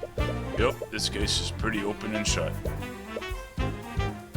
It definitely isn't, though. These guys are so corrupt. No, this isn't what's supposed to happen. Oh, I got a game over. I'm sorry, Tyrion. I couldn't acquit Frey. She was found guilty. What? But that means they're going to execute her? No, not again. Are you seriously going to let that happen again? Tyrion! Celeste grabs your shoulders and shakes you out of your panic. You need to calm down. Her gaze is calm and focused despite the gravity of the situation, but she looks stern, not angry.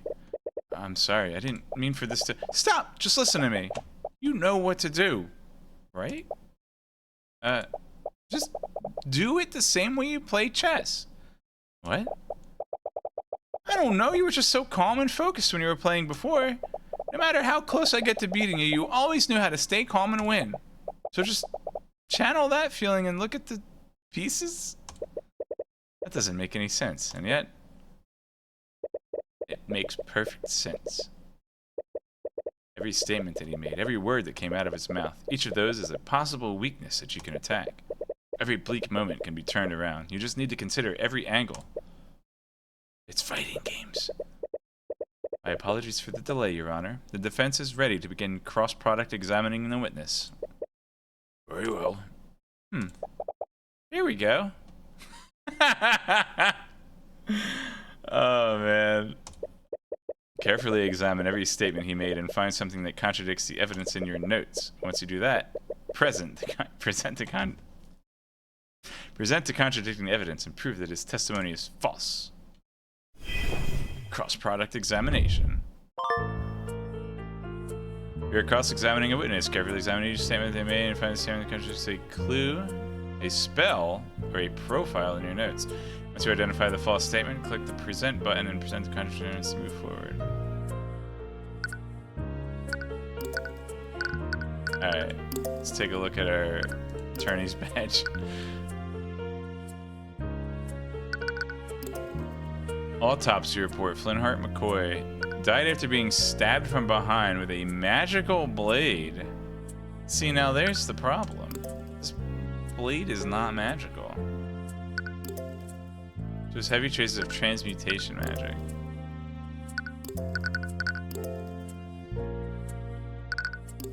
Doesn't give notes on these things.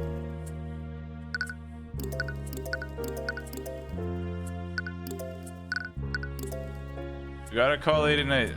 Someone discovered a dead body outside McCoy Tavern. At what time exactly did you get this call, and who discovered the body? The call came in at 1:25 a.m. As for the witness who discovered it, he wanted to remain incognitus. It's not unusual for a witness to stay anonymous. It's well within their right. This would be a lot easier if you could question the witness directly. What happened when you arrived, Commander? When we arrived on the scene. Oh, I like how it actually numbers the text boxes. That's really useful. That's a good improvement over the old system of a game that's not part of this series. Some game, I don't know. You like the counter? Yeah. We arrived on the scene. We found Flintheart McCoy dead on the floor. The defendant's sword was still inside of him. How do you know that sword was my client's? The sword is made out of some kind of special alloy. I think it was forged out of the country or something. It'd be hard to mistake something like that. We also have several eyewitnesses who verified that the sword belonged to the defendant. She made no effort to hide it from the public. Quite the contrary, she was quite proud to show it off. She's a mercenary. Even if the sword belongs to my client, that doesn't necessarily mean that she was the one who stabbed him. Yeah, well, we have several witnesses who heard the victim and defendant in a loud argument before the body was discovered. How did they know it was my client and the victim that were arguing? Because so, like, only 3 people live there, dude. I don't think you can get anything from this. You were there, weren't you? You had to have heard them too. Every witness we talked to knew it was them. Well, Your Honor, it's clear that the defense is playing devil's advocate. Even he should have recognized their voices. Well, they've got you there. Oh, good. I didn't lose any hit points for that. Their argument must have turned ugly because the defendant killed the victim using her magic sword. Bro, I don't think... Objection! Let's press first. That's conjecture. See? He knows. I did the thing. Alright. Aren't there plenty of people around who could have committed the crime? That tavern has been closed for years. The defendant, the victim, and Ruby Timora were the only ones there before the... I knew it was Ruby. I knew it. Plus, the murder weapon definitely belonged to her. Well, it's a given that Miss Timora didn't do this, and it'll be hard to prove that someone else was at the crime scene. The funny thing is, there were 2 other people. Something off about what he just said. He shouldn't have panicked so much before. His testimony is straightforward, but that will actually make this easier. Assuming that Miss McCoy is innocent, there has to be a flaw in his logic. You just need to compare every statement to each piece of the notes. Once you find a contradiction, present that evidence with the contradicting statement. I know how to play the game.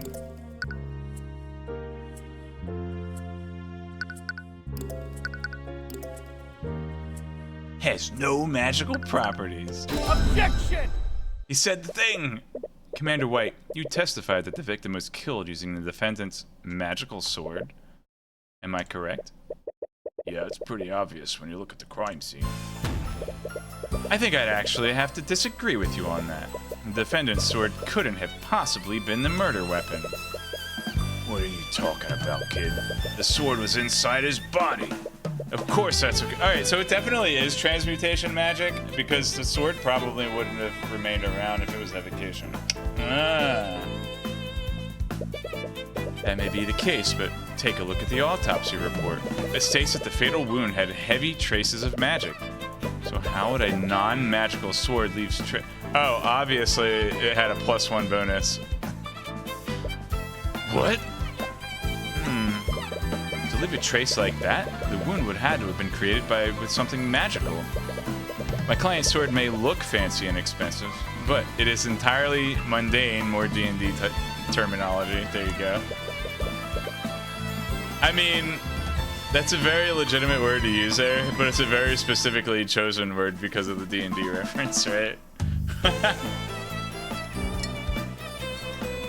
I appreciate it. That doesn't make a lick of sense. If the sword didn't kill him, then why was it in the body? Yes, I find that quite strange as well. Well, there's only one reasonable explanation, Your Honor. The wound was created magically, and someone shoved the sword into the wound afterward. The hell are you talking about? The defendant is a damn mage. She could have easily killed the victim using magic.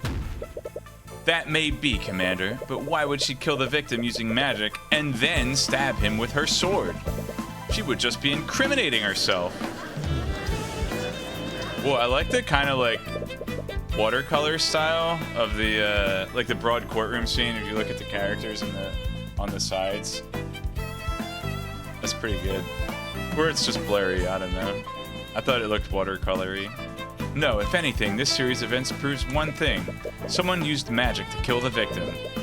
And then they pushed my client's sword into the wound to frame her. Objection! Objection! Don't get ahead of yourself. What? Your Honor, the defense is trying to spin the facts in his favor. I mean, it's kind of my job. He claims that a third party committed the crime and used the sword to frame the defense. I definitely am changing her voice based on the way she said objection in there. Yeah. She's got a British accent. Unlike Franziska von Karma, who has a German accent. Definitely British people in Wyverndell or whatever this place is called. But wouldn't the simpler explanation be this? Magic was being channeled through the sword at the time of death. That's what I said! It's a +1 sword! Or somebody cast magic weapon on it. But magic weapon isn't a transmutation. Wait, magic weapon's most definitely a transmutation spell.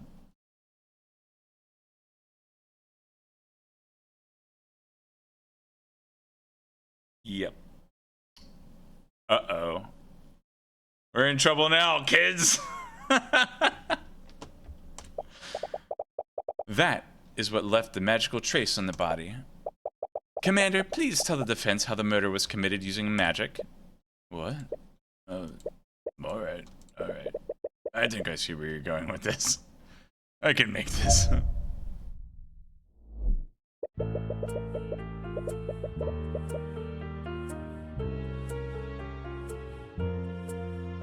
It's true that the sword itself isn't magical, but magic can still be channeled through it. That defendant over there, her spell compendium has a spell called Mage Blade. I guess I had to change the name of the spell for copyright reasons. She must use it on her sword to turn it into a +1 magic weapon before stabbing the victim. That spell is the reason why there were traces of transmutation magic on the wound. So her spell compendium contains a spell called Mage Blade. A spell compendium is a magical device that lists every spell a mage can cast. Luckily, Celeste's compendium only contains one spell. That means she can only cast that one spell. Unfortunately, it's the very spell she's being accused of casting. Celeste, do you have your spell compendium with you? No, I left it at the tavern after... Well, you know. Can't look at the description for Mage Blade. You'll have to purchase another way. Commander's testimony was a lot vaguer this time. If you can press his statements, you might be able to find new information that you can use against him. Already figured that out. Alright. Pressing statements. Ironing statements. During cross-examination, you can press statements to acquire more information. Sometimes pressing the right statement can make the witness add a statement to their testimony.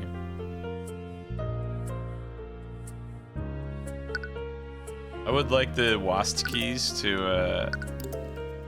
Alright, oh shoot! No, went too far. The arrow keys actually... That actually makes sense, because if you're just playing keyboard and no mouse. Anyway, I'm overthinking the controls. Hey. Are you saying that my client used a spell and channeled it through her sword? There are a vast number of spells that operate like that. Spells from the School of Transmutation are almost always channeled through an object.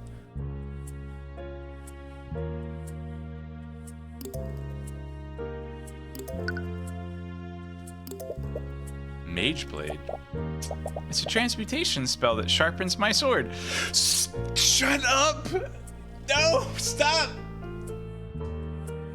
They can't prove that that spell is in your mage compendium. You're just blurting it out. I usually use it when I need to cut through an enemy's plate armor or my dad's shirt. Didn't realize that she led such a lethal lifestyle. She is at that age. But anyways, wouldn't it be excessive for the defendant to use a spell like that on the victim? He wasn't wearing any kind of armor at the time of death. The victim and the defendant were in an intense argument. Wouldn't he have gotten an attack of opportunity on her if she tried to cast Mage Blade? Perhaps she used a spell in a fit of rage. It was a crime of passion, after all. Ugh, that theory is a little far-fetched, but you'll need hard evidence if you want to disprove it.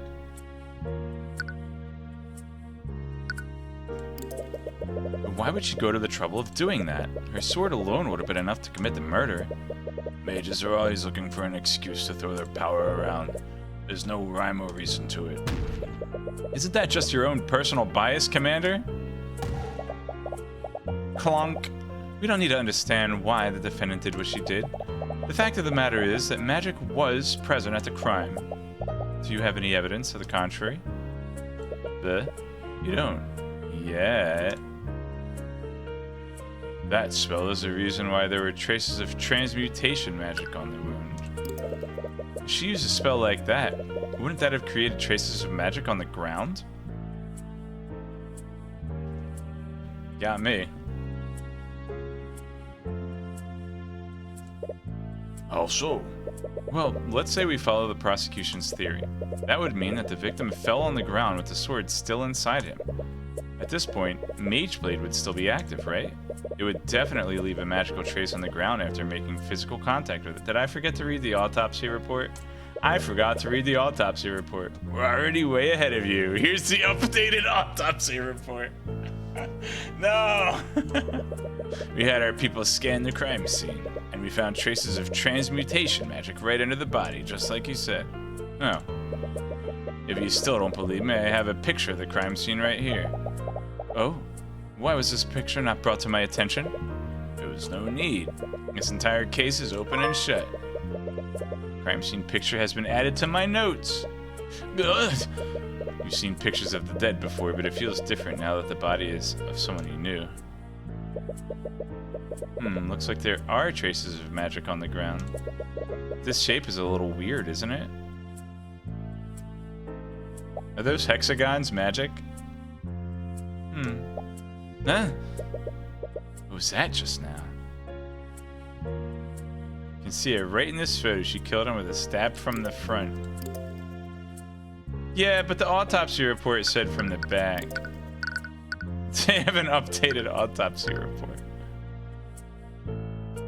Oh yeah, that actually makes sense. Why would this murderer be so stupid to stab the sword in from a different direction?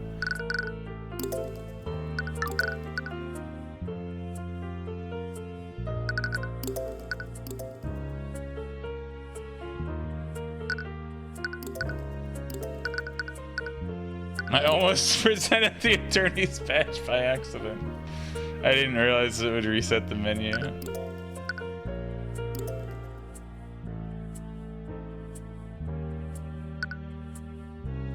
Yo, is that a coaster? Objection! Objection! I'm sorry, Commander White, but it seems that you've presented another glaring contradiction. Oh yeah, and what's that? You said that my client stabbed the victim from the front. Am I correct? Yeah, you can see it plain in that picture. So where's your contradiction? This, like, actual face reminds me of someone from Phoenix Wright. But I can't remember. Oh, it reminds me of Godo, I think. From Phoenix Wright. That face. Except he doesn't have the visor. That's the thing, Commander. Your picture clearly shows that the victim was stabbed from the front. But the autopsy report says that he died from a stab from behind. What? Objection! Hey, Orm, you were supposed to release everything you had. Why wasn't this photo given to me? There was no need. There's no way it could have been anyone of that age. Murmurs ring out across the gallery. Yeah, like this, like kind of like watercolor type artwork for the characters is really cool. I like how they're turning. Game just went full Phoenix, right? Well, Insane in the Rain Music has written covers for Phoenix Wright Music, I think, so possibly partly how he got the job of composing this game. It went from 70% to 100%. It didn't matter how corrupt the justice system was. They wouldn't be able to cover up such blatant incompetence. You have them right where you want them. Order. Order in the court. Mr. Cuthbert, what is the meaning of this? I'll tell you what the meaning behind this is, Your Honor. As the autopsy report states, the victim died from a stab wound originating from his back. But this photo clearly shows that the sword... How do you know she didn't stab him hilt first, huh? It was magically enhanced, by the way. Could have done it. This can only mean one thing. The sword was inserted into the wound after the fatal wound had already been created. That's crazy. Do you honestly expect us to believe that? Then please enlighten me, Commander White. How else would the sword be facing the opposite way? Do you think my client stabbed the victim with the hilt of her sword? Yeah, see? He knows. Good. I didn't think so. What really happened is clear. The real murderer stuck the sword through the victim's wound to implicate my client. but they made a careless mistake and stuck the sword through the opposite side. Objection! Objection! It appears that I underestimated you, Mr. Cuthbert, but you still got ahead of yourself. Really, Miss Steelwind? I believe that Mr. Cuthbert has adequately cast doubt on your case. Oh, did he now? Then let me ask you one question, Mr. Cuthbert. Kane, if your client didn't kill Miss Flintheart McCoy, then who did? Alright, it's like 110% Phoenix right now. It's so funny. Alright, so I watched this episode of Legal Eagle, and he's actually talking about the Phoenix Wright anime, but it's the same story as the games. And he's like, Legal Eagle says, it's not the defense attorney's job to find the true culprit. And I'm like, this dude never played the Phoenix Wright games. How should I know? Exactly. It's not his job. If I'm not mistaken, it's the commander's job to figure that out. Are they actually gonna like throw a wrench into the Phoenix Wright formula and be like, screw this? That would be so good. Oh, I'm well aware of the commander's incompetence, but one fact still stands. There was magic detected on the wound and the sword. Would you like for me to tell you how many mages live in that small town? You don't like where she's going with this? Just one. There's only one registered mage in that entire town. Oh, dude. Angry. And that mage is your client. Oh, I did a good close-up on the beret. I should have gotten a better look at that. I'm sure we'll get that face again. What?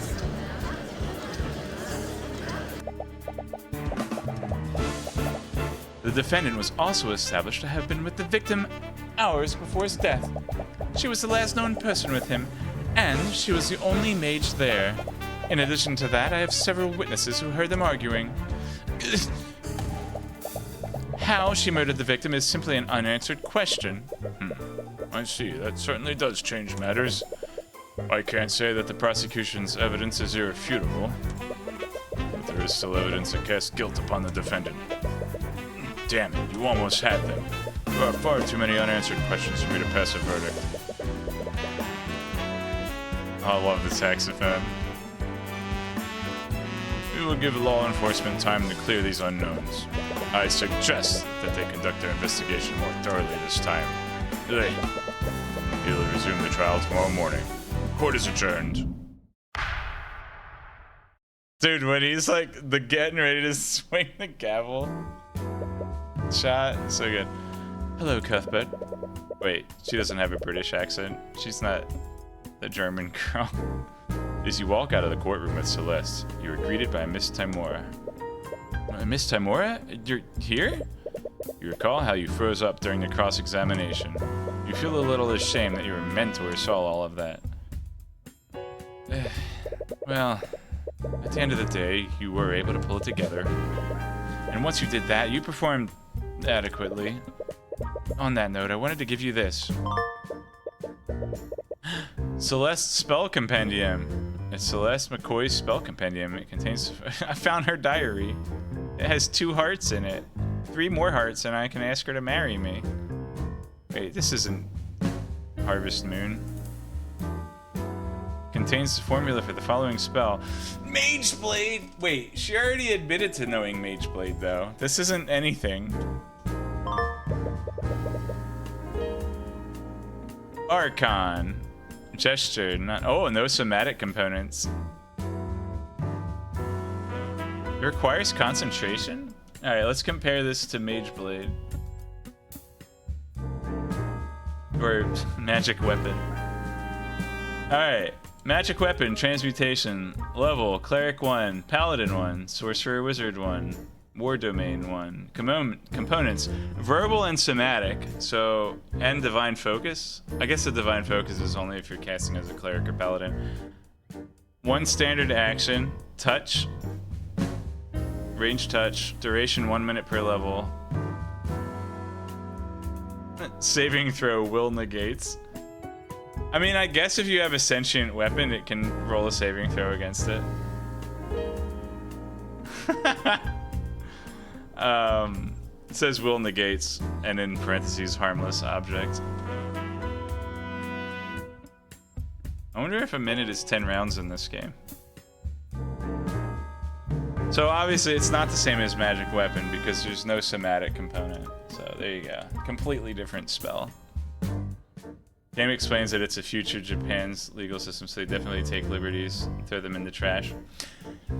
Yeah, and this game explains how, like, the legal system is just straight up corrupt. Like, it's not like they take liberties and they're trying to rush people through the court system. In this game, they're just like, they're just corrupt and they want to convict people. But there's definitely, like, there's gonna be some larger story about, like, the kingdom and the like, Rebel Alliance that Ruby has going here. I'm looking forward to having like this overarching like meta story behind the legal drama VN. For the duration of this spell, the edges of this object, usually a blade, become unnaturally sharp. It makes it keen. Making it more, it's actually keen edge. Hang on a second. If there's a spell, object emits a yellow radiant glow. The target object must be no larger than a 5-foot cube.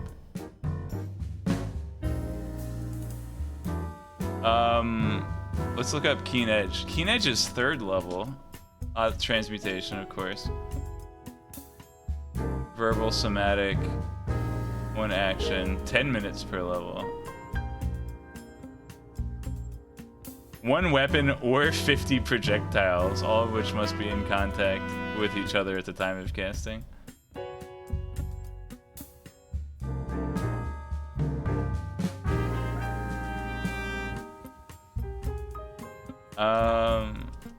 What's the other one? Magic. I like the references, that's all. Magic weapon's more likely at being a level 1 spell.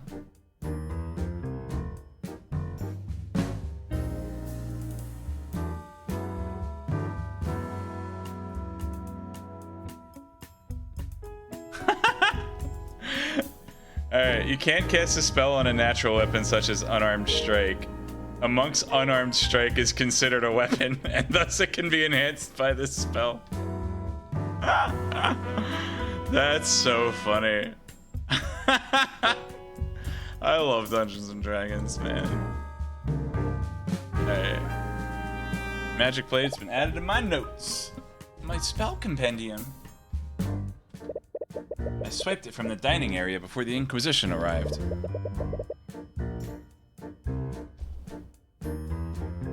What? You got there before the Inquisition arrived? Why don't you know more? I thought it'd be best for you to have it. So, this is your spell compendium, and it only has 1 spell. Mage Blade. This means that the prosecution has to prove that Celeste used that specific spell. It will restrict how they approach this case. They already accused her of casting Mage Blade, though. Which gives you an edge over them. Although, that's actually really interesting, because if they have to prove Mage Blade was the spell that was used,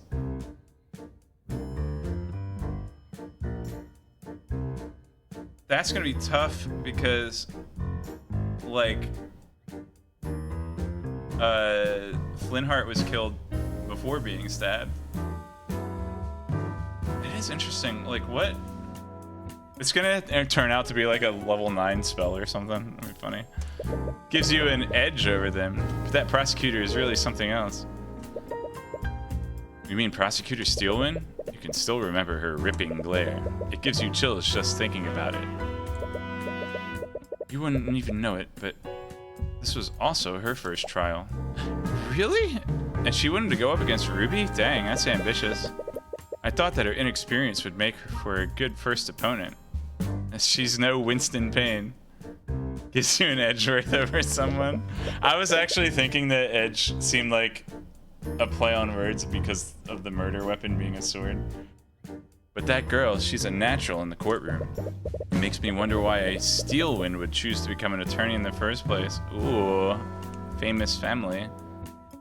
So I'm guessing that her dad isn't also a prosecutor, unlike Francisca von Karma. What do you mean? The Steelwinds are a powerful noble house. One of the noble families, they're one of the few who answer directly to the king. Most members of their house take high-ranking positions in the kingdom's military. So it's a bit strange that she chose to become a prosecutor despite that. Steelwind. I feel like I've heard that name before somewheres. I butchered that line so bad. In any case, it's best you focus on the trial. Focus. It's another D&D magic term. Sorry. You have about a day until court resumes. Right now? Right. Now that I have time, I'd like to ask you some questions. Oh, wait. I got confused because her... Right. Now that I have time, I'd like to ask you some questions, Celeste. You want to play chess? Namely, about that argument you had with your father. Oh. You see the bailiff staring daggers... Wait. You see the bailiff starring daggers at Celeste. It looks like they're waiting to take her back into her cell. Whatever questions you have for her will have to wait. I should probably go. Celeste walks away while avoiding eye contact with you. I wonder who these people are. Bringing up her argument with Flintheart may have struck a nerve. I'll also use this opportunity to investigate the crime scene.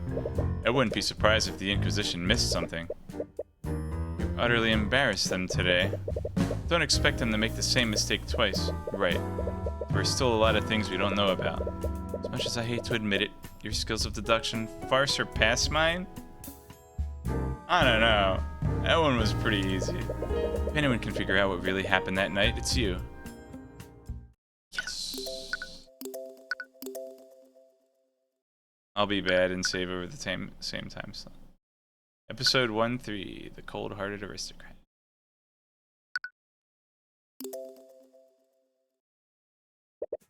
Who's this guy with the hat? You arrive back at the McCoy Tavern. Luckily for you, the Inquisition set up a teleportation circle. How convenient! No walking around the Steel Samurai studio for me.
Edgeworth. Teleportation. That circle, you could magically teleport between the capital and the crime scene instantaneously. Miles better than carriage. Miles Edgeworth better than traveling by carriage. It's you. What are you doing here? Commander White takes notice of you as you enter the tavern. Looks like he's working with a team of knights to investigate the crime scene. I'm the defense attorney in this case. I have just as much right to investigate this crime scene as you do. Is that true? Yeah, whatever. Just remember, I got my eye on you, kid. Move. I was wondering if I could ask you some questions about the case. As if I'd helped the likes of you. I saw who your boss is, and I know what you're up to. That witch probably sent you here to con me. What? I'm just looking for some information. Likely story. He's cooperated before. Ah, so he's got something against what's-her-face. Angry that you embarrassed him in court today? In any case, you won't get anywhere at this rate.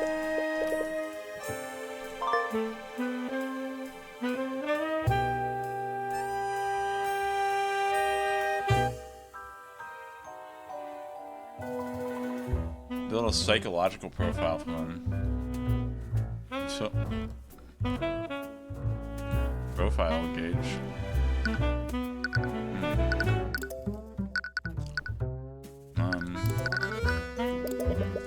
What do you think about this? I don't know what you're expecting me to say. Not much to say about that. Darn.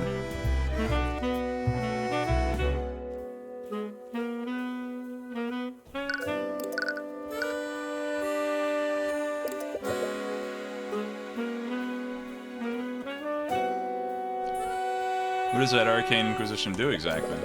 Trying to pick a fight with me? No, I'm genuinely curious. Well, I'm sure you already know, but us Inquisitors investigate crimes that involve magic. Do crimes like this happen often? Nah, maybe once in a blue moon. Makes sense. Most mages are in the nobility, after all. Even if they're untouchable, they don't make a habit of getting into trouble with the law. You must have an easy job, then. You got that right.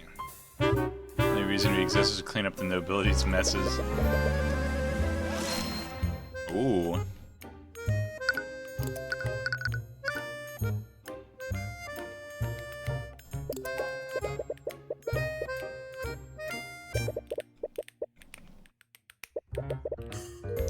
He has a grudge against mages.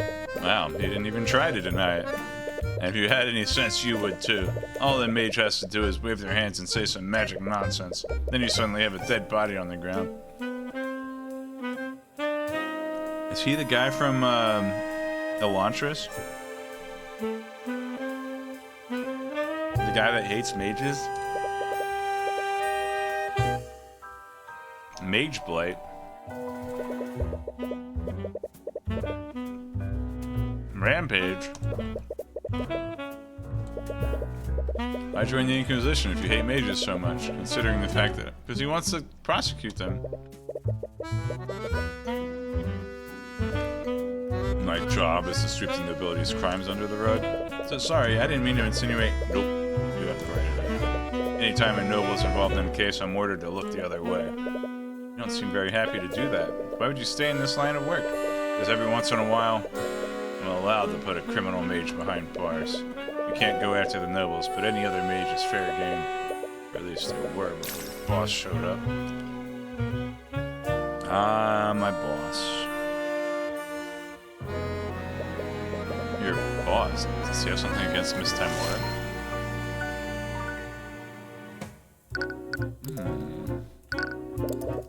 I have to ask, did something happen between you and Miss Timora? Miss Timora. What are you, her lackey or something? No, actually, she's my guardian. See, he was gonna call her Mom. I knew it.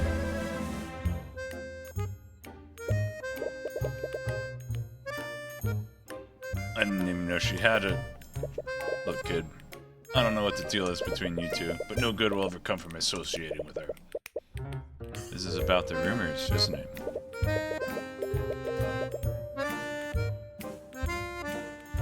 She's a warlock. Anyone catch her using eldritch blasts? She's been accused of forgery, blackmail, and all manner of illegal activities. The shred her, she'll even find her. You can't help but get angry on her behalf. It's more than just rumors. I've seen it for myself. That woman is evil, kid. She defends mages who don't have the protection of the nobility. For the nobility. Yeah, he was a hero. Yeah, whatever. Psychological profile complete.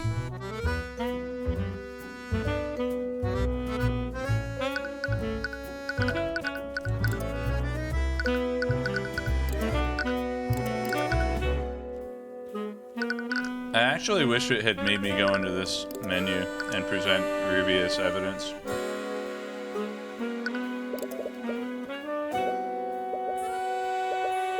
Give me the same text, that's interesting.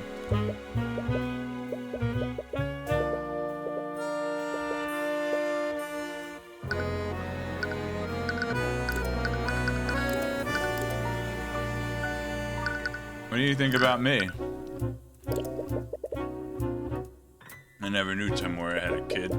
I've never seen you before. I tend to stay inside a lot and play chess. As a child, you couldn't control the Eye of Horus so well. Hearing the myriad of thoughts from a large crowd tended to be overwhelming. I've only seen her as a ruthless lawyer. It's hard to imagine a woman like that taking care of her kid. Well, she was just as ruthless as a guardian.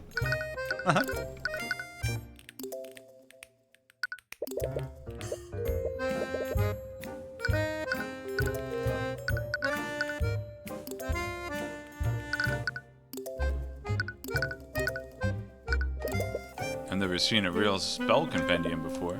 Still not exactly sure how they work. Well, spell compendia are magical devices that display exactly which spells a mage can cast. Probably guess we use these things all the time. Right, having that information is definitely best for the defense and the prosecution. Oh. The mage's sword really is strange. It's almost a shame that we had to confiscate it. Is it really that abnormal? It's definitely not like any kind of sword I've seen. I wonder if it was forged in the Eastern Kingdoms. No, dude, it was forged in Kalimdor. Oh, jeez.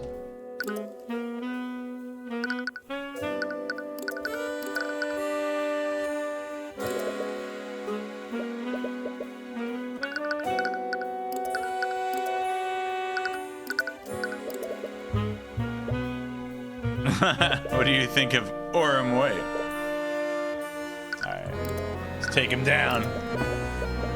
Commander White seems unusually hostile towards you, and you have a feeling it's not just because you embarrassed him in court today. If you can clear up this misunderstanding, you might be able to convince him to help you.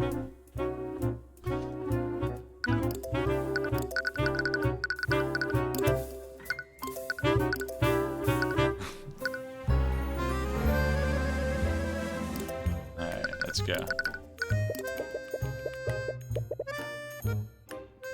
Oh, you can right-click to hide the text box. That's cool.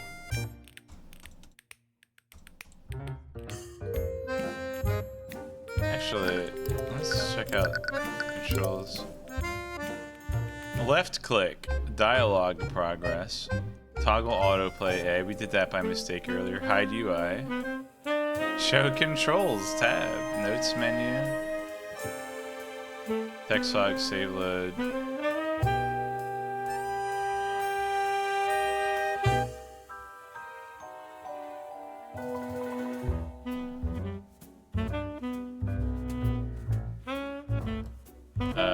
Notes menu in this. Oh, it's the same as this. Okay. Gotcha. Keyboard controls. Right click to hide the UI. Alright, I'll do it for real.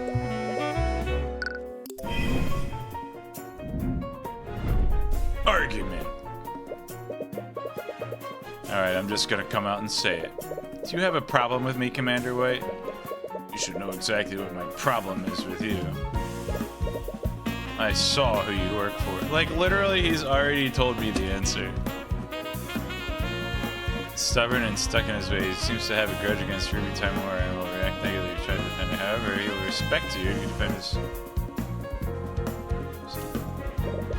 We'll have to spell it out for you. Ah, I get it. Ruby Timura is a crooked lawyer.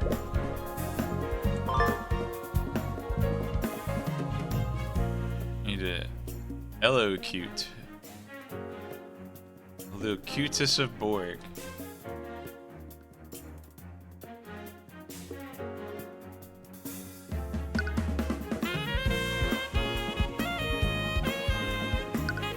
You have no right to throw base charges against me or Miss Timura. Whatever she's done, I'm the one heading this case. Doesn't matter how you feel about it. It matters to my clients. That's interesting. I think Rationalize was pretty good here. You're back, what'd you miss? You missed the whole trial scene. We're back to investigation phase.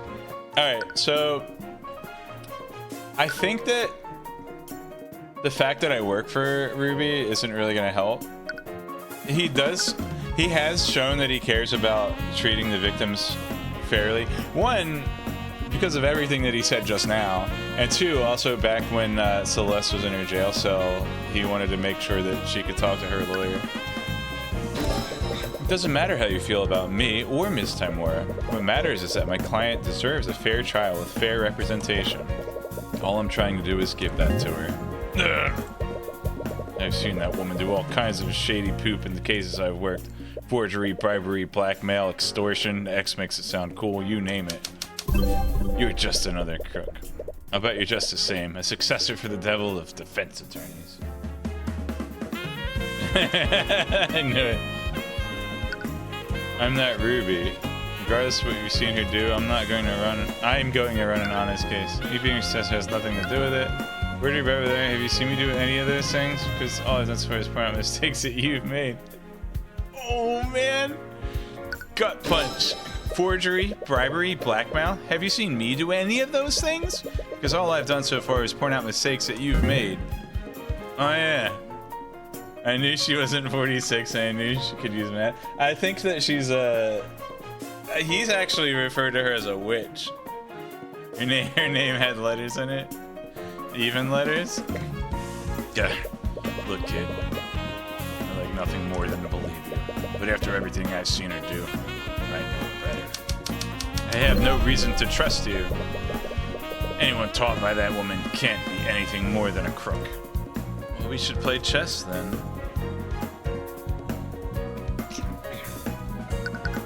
You have no proof that she's a crook. You sure don't have any proof that I'm one either. But he like said that he's seen her use blackmail and stuff.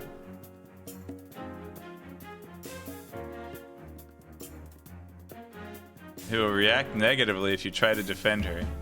Wow, that's good info.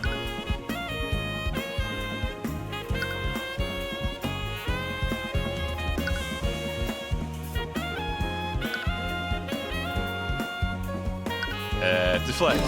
Right now, I'm just a defense attorney that's asking you for information. Nothing that I've done has given you any reason to suspect me. Argument 1! Yeah! Pow! Pow! Fighting games. I love how I literally came back to Ruby being a crooked lawyer. It's Detective Tori. You just want some info, right? Yes, that's all I'm asking for. Alright, I'll answer your questions. Just don't make me regret this. I've successfully persuaded Orem White. This probably goes without saying, but I don't believe that the sword is the murder weapon. Right. I guess you have to prove that someone else put the sword there. Did the Inquisition find anything suspicious on the scene? If we were asking if we found another bloody weapon lying around, we definitely didn't. That would be a little too convenient, wouldn't it? I love the narrator comments, actually. At first I wasn't sure about it, because it's kind of like, you know, it'd be more fun to see stuff, but I appreciate the sarcasm that comes in here and there. But let's say that the girl really is being framed. If there was another murder weapon, the killer probably walked out with it. Do you think they could have hidden it somewhere in the tavern? Doubt it. After the trial, Steelwind turned the place upside down and scanned it with their magic. If someone did hide a murder weapon here, they hid it well. Or they hid it in plain sight. Ah. I can't believe you're such an idiot. What a stupid jerk you turned out to be. Shut it with that. I already got an earful from Steelwind about that mess. Well, you don't have to worry about me mucking things up. Steelwind's basically taken over the entire investigation. Wait, does she have the authority to do that? Normally she wouldn't, but I know better than to go against orders from a noble. Right, there's definitely a strange power dynamic between them. But honestly, that girl sweats the details too much. She even had my men draw up a scaled map of the crime scene. Wait, really? Do you have a copy? Sure, knock yourself out. I don't know how much good it'll do you. A geometrically scaled map of the crime scene has been added to my notes.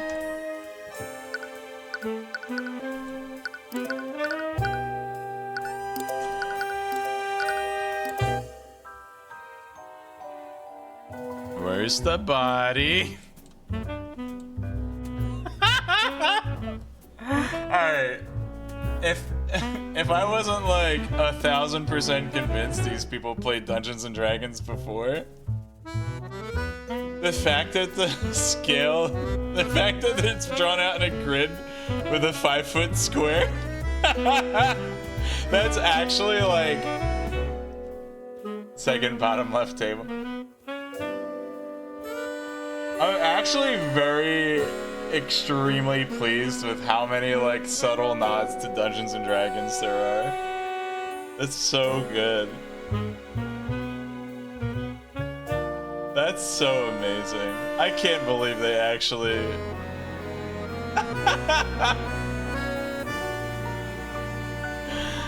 Oh my goodness, dude. I love it. That's amazing. Top right is sus for different reasons. What are you talking about? The X? Put that big X there. Let's take a look at this picture. Can't really tell where in the room this is. Unless there's a big coaster on the floor. Table, chairs. Yeah, like, is this a tavern? It only has 4 tables, and there aren't any stools at the bar? Well, I guess they don't sit at the bar here. It's that kind of place.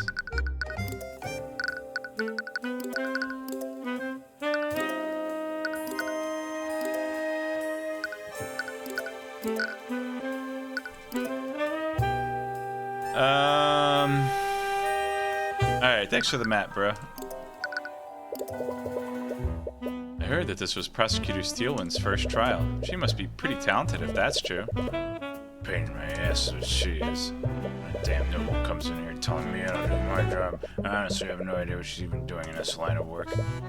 I heard that she's from a renowned noble house. She must be a pretty powerful mage. Alright, we're gonna look up the Godot sprite sheet here.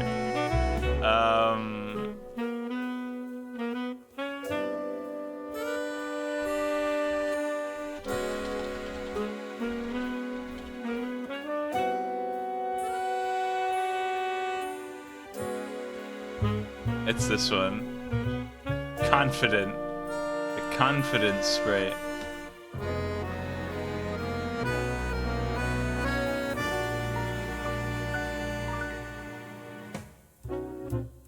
Odd named guy died. This guy used to be redacted FF tactics. He gives me this vibe. Like, this is the literal same face that Godot makes. Except you can't really tell with the eyes. Man.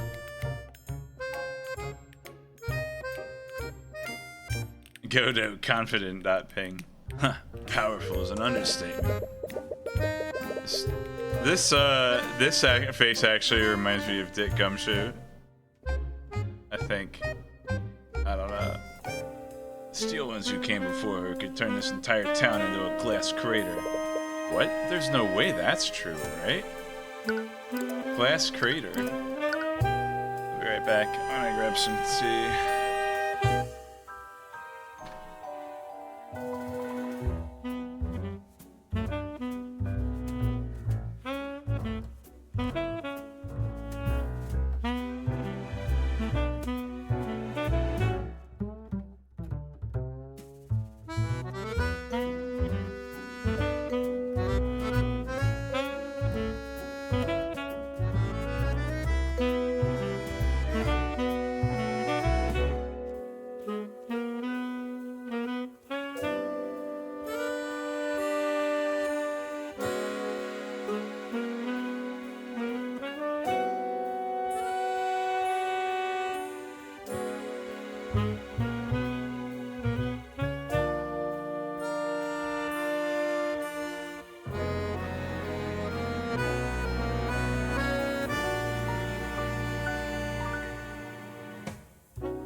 Alright, that was fast. I meant iced tea. Okay, what's this guy want to say? Redacted vibes. Whoa, almost tilted. What's up, dog dude? Came here for Elisha Cuthbert? I came here from Saint Cuthbert, the deity from Dungeons and Dragons 3.5, which, speaking of, check this out. I have I have a straight up that page ripped straight out of the Dungeon Master's Guide. Alright. I love that this game is hyper focused on Dungeons and Dragons rules. Alright. Is that the crime scene? Apparently.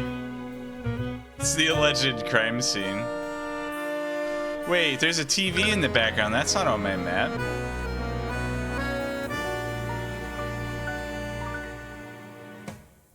Examine. It's Uncle Sam. There's some text on it. Adam Evele, politician of the pedantic. Ooh, I love pedantry. I've heard of this guy. He's some kind of politician from one of the nations west of here. I heard he's pretty much a shoo-in to win whatever election they have going on there. An election? Was Flintheart studying democracies for his little revolution? Ooh. There's a chalk outline of a person on the ground of the tavern. This is probably where Flintheart died. I think that's a safe bet. Or at least that's where they found the body. The outline matches the picture in that Inquisition book. Wait, the picture the Inquisition took. That thing seems out of place here. Wait, hang on. It's going like this. Alright, yeah, let's see.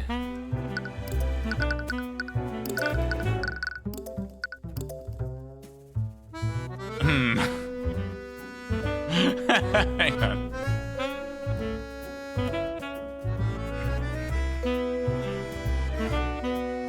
I don't know, man.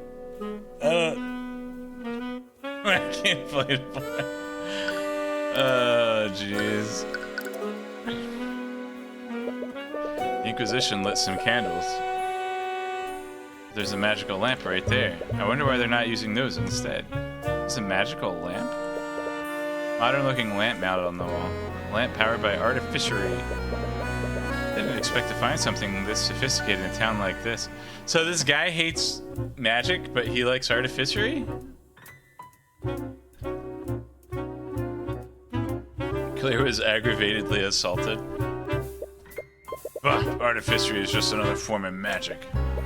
Actually, artificery draws from surrounding ley lines to... I didn't ask for a science lesson, kid. I suddenly became Vasher from Warbreaker. Anyways, look for artificery you got these folks. You put one light bulb in your house and you get murdered. That's what you get. Oh no, you're a nerd. Yep, nothing can beat good old oil and flame. Broken power cell. The McCoy Inn is outfitted with several lamps powered by artificery. However, the arcane power cell has been broken for weeks and the lamps can't be turned. Oh, alright, Alright, so I have out of character knowledge that the murderer casts a light spell. That's really interesting, though. That's gonna come into play. Like, do you ever accidentally try to wash your body with power cells in the shower? It's because it looks like soap. I guess. I would be more surprised if that. I think more easily they probably would take this broken power cell and, like, try to trade it in for 5 green broken power cells. Or trade in 4 blue ones for a red one.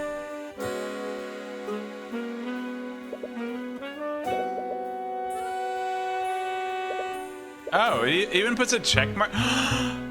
Oh my gosh, this game's amazing. It puts little check marks on things I've already seen. Even when it's like the same message spread across the room, it checks it off for me. I love that. This game's great. This is one of those we fixed Phoenix Wright things. Alright.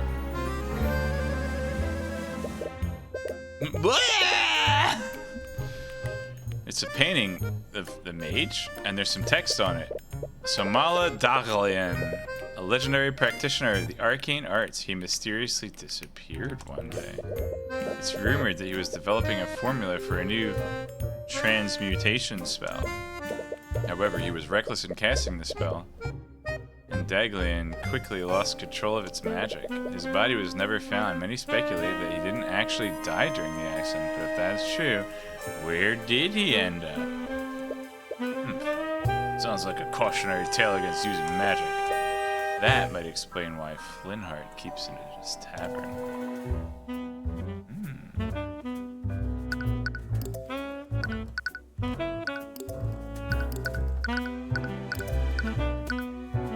Should probably present this rupee.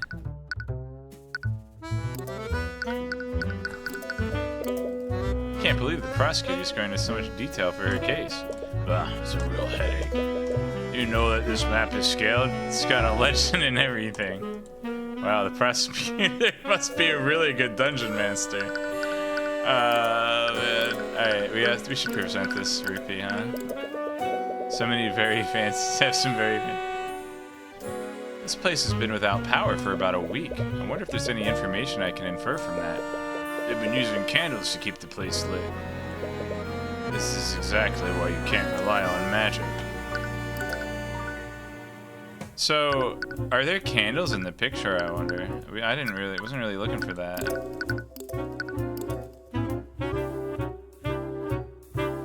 No. Are there there are candles on the map. The candles on the map aren't lit. Alright.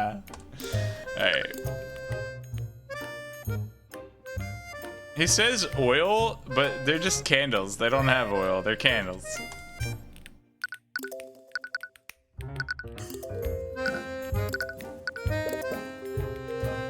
Alright, I got this message. Let's try one more. I'm an attorney. We already know he doesn't like her. What do you know about the victim? What do you think about this? Wax? Wax is kind of oily, yeah. Where else can we go? I can teleport to the courthouse. Oh, we can go upstairs. Is anything here?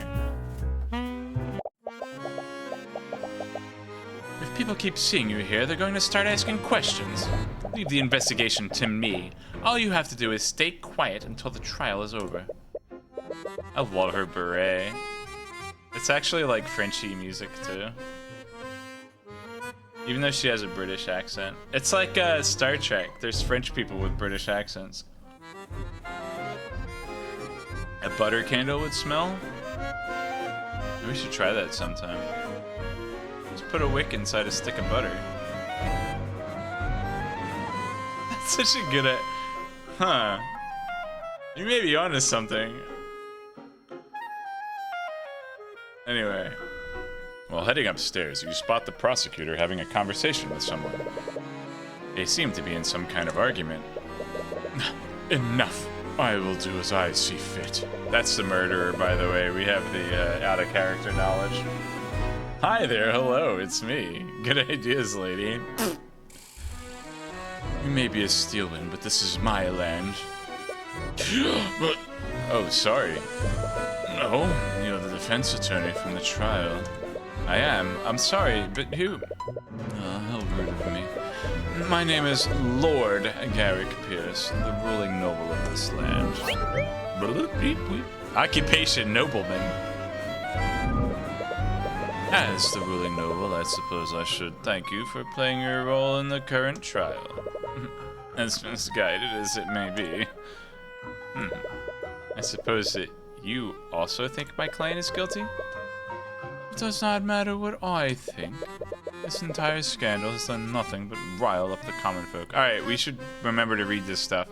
Age 38, arcane art. Oh, transmutation. Oh, man. Garrick Pierce, odd name. He's got 6 in his last name now, so he's like, he evens out. He's got one odd one even. Oh wait, if you have 2 odd names, does that make you even and thus sus? And why don't you count the space? Garrick. That's why Celeste is fine, because she's odd, or she's...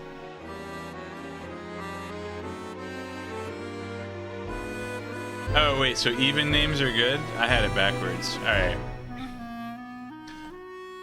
Rile up the common folk. Magic is a gift for the nobility, and the nobility alone.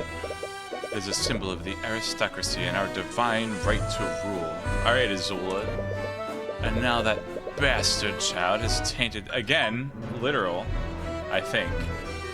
She's adopted, but I think that she's also literally a bastard. Has tainted that symbol in the public eye. All of that has nothing to do with her. She's just an innocent woman who got wrapped up in all this. Even if she is innocent, the charges have been laid and made public. Someone must take the fall, lest the public accuse the justice system of corruption. Need more data? Kinda depends. Series losing traction. Should get more data.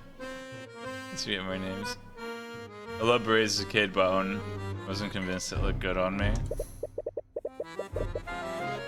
So you're saying that she should be found guilty even if she's innocent? What do you suppose will happen if she's acquitted? All the public will see is a mage going free despite a myriad of evidence. That alone would be enough to cause public outrage. Tensions between the aristocracy and the common folk are high enough as it is. What is one insignificant girl when compared to the stability of our great kingdom? That's enough. Stop antagonizing him, Pierce.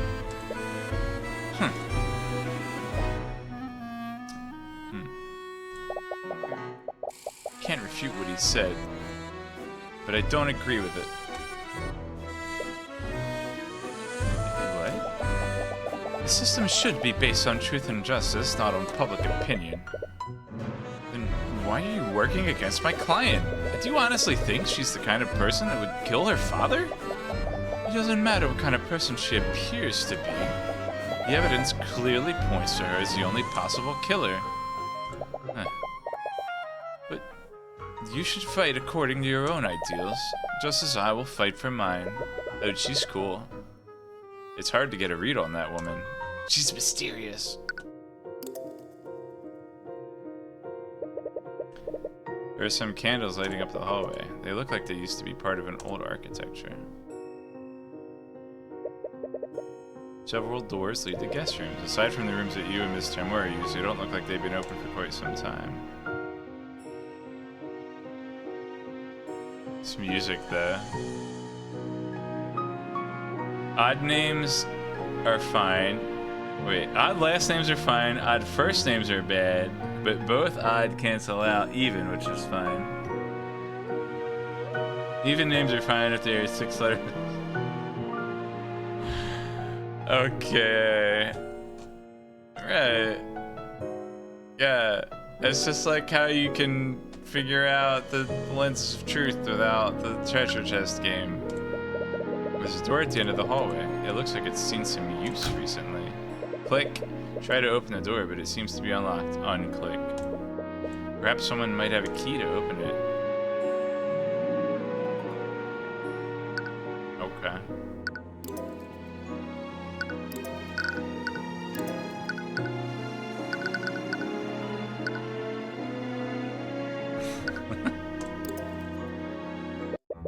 You return to the dungeon to speak with Celeste. When you check the cell that she was being kept in, you see that it's empty. The Inquisition must be questioning her. I should come back later. Don't I get to talk to my client? Excuse me? Lit torches are hanging on the wall of the cell. Am I in the cell? This seems a bit irresponsible to put the potentially harmful item in here with the prisoners. But perhaps the Inquisition doesn't care about that.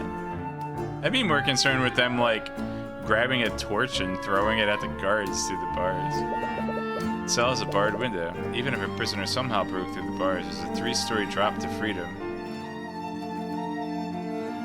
But you're putting mages in here? I think they can figure it out, depending on their spell compendium. Dang, dude, I freaking love the soundtrack.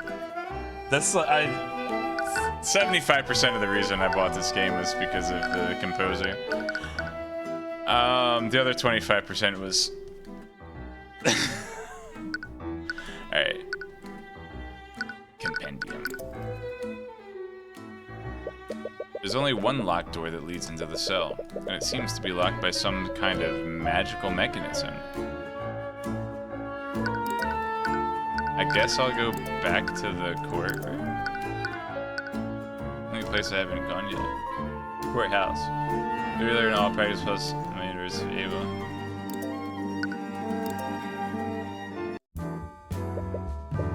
Oh, Cuthbert, you're back already. Sorry, I guess just a little lost about where to go next.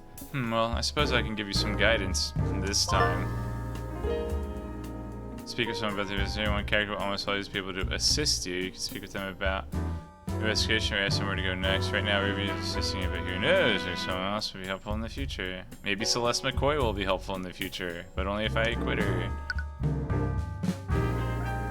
So is this like a hint system? Because if that's the case, I don't want to do this. But I also want the lore. So I don't know. I'm really torn here. Let's save it. And if I get knowledge that I wasn't supposed to get or didn't want, then I'll just load the game and I'll forget it in real life too. Rubu will die or be the villain and Celeste will take over. I mean, it's not like it's Phoenix Wright where your boss dies and you get to have the other person be your companion.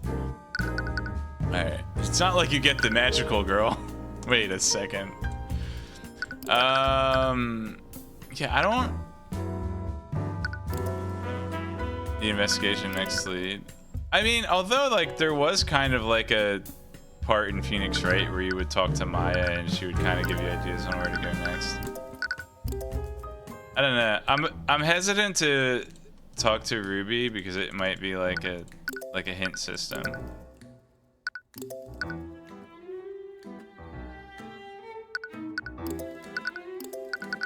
I haven't gone back to McCoy Tavern since running into Arya, though.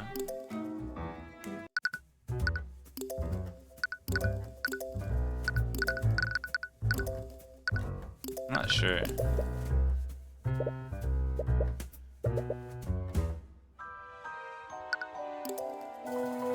Oh. Did I get another? I thought I saw a blue magnifying glass, but wait. What's this? The broken bottle.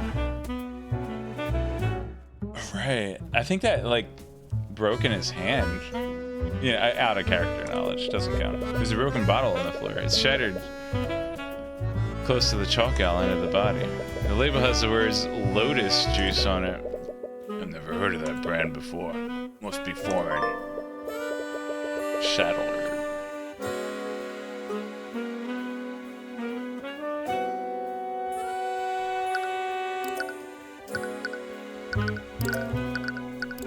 Shattered remains of a glass bottle. That's why there's a full unbroken bottle in my inventory. And I still find Lotus juice.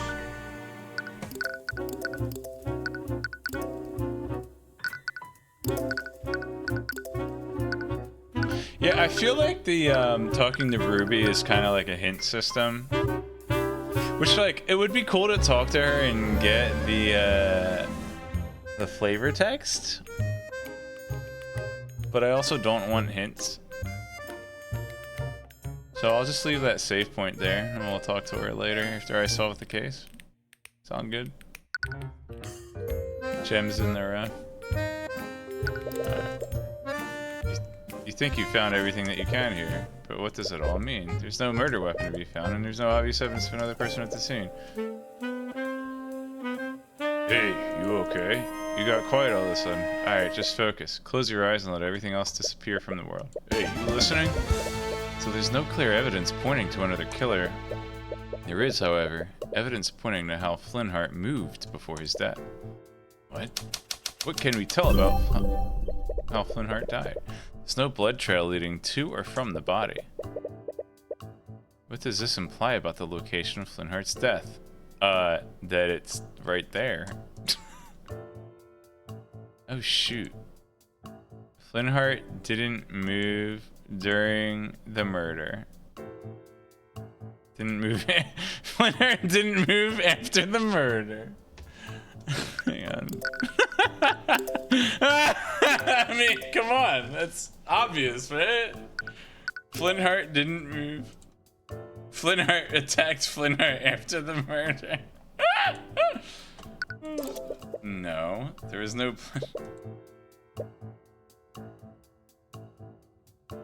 Flintheart attacked Flintheart during the investigation.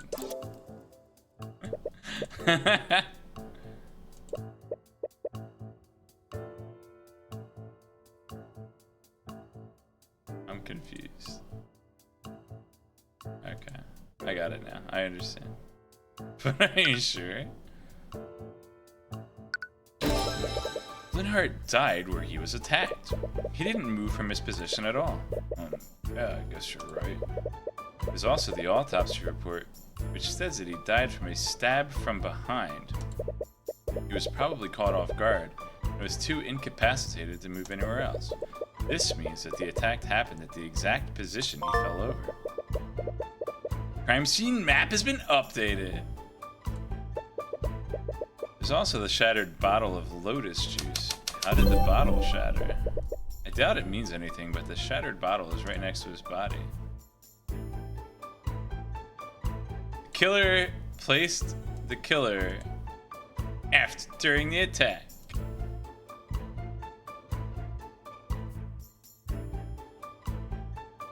Flintheart dropped the bottle during the attack. Flintheart dropped the bottle when he was attacked. From that, we can infer that he was holding it the moment before he was attacked. Okay. Do I care? What's so strange about the one bottle, though? It may seem like an insignificant detail, but the game is designed for me to need that in the next trial. Right. There's also the fact that the artificery lights were out. Were these candles here when you arrived at the crime scene, Orem?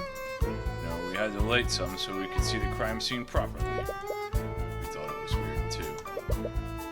The girl and her father must have had their argument in pitch-black darkness. What can we infer about the state of the crime scene? So they didn't light any candles to make up for the broken lights. The crime scene had no lighting.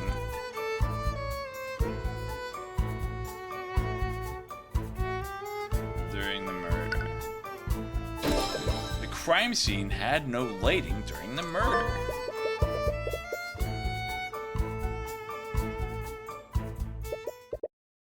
The argument that Celeste had with Flintheart must have been spontaneous. They weren't planning to have a conversation in this room. In this darkness, Flintheart wouldn't have a lot of visibility. He was stabbed from behind. He probably didn't see it coming. He was clearly surprised and was probably in too much shock to run away. Also, the bottle may seem insignificant, but he was holding it when he was attacked. Maybe he was pouring a drink for himself, or maybe it was for a visitor. Either way, the assailant must have been unseen by Flintheart. Kid? Or before the assailant attacked him from his blind spot while his back was turned. Why would his back be turned, though? Was he distracted by something? Kid! What? What was that all about? Sorry, sometimes I just get lost in my own thoughts. Yeah, well, cut it out! This actually calls back to the chess scene, so it's pretty funny. Alright. Anyways, you think you found everything you can here. You should move somewhere else. Oh, that's cool.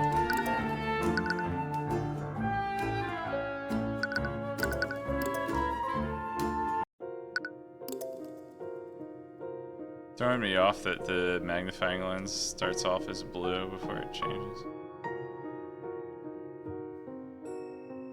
So, I guess I was supposed to do that before coming here.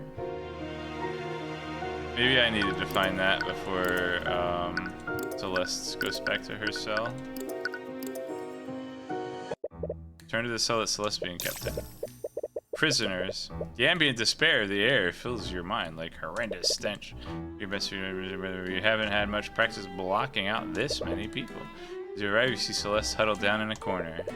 As soon as she sees you, her dour mood seems to lift. Aw, if only for a moment. Oh, hi, Mr. Cuthbert. There's no need to address me so formally. Just call me Babe. Okay. Anyways, I came here to ask you some questions about the case. Right.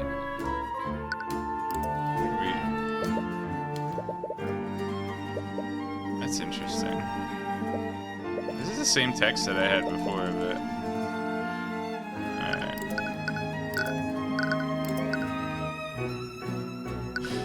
So, how about this guy? He's cute, huh? Alright.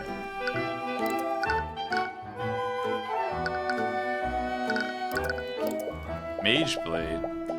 It's a spell that magically sharpens my sword so I can cut through plate armor.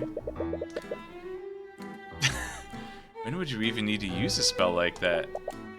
Well, it's not just for plate armor. I can cut through all kinds of things with it. Trees, boulders, ballista, fortified gates. It cuts through most of those things like butter. Start to wonder what kind of life she led before this case.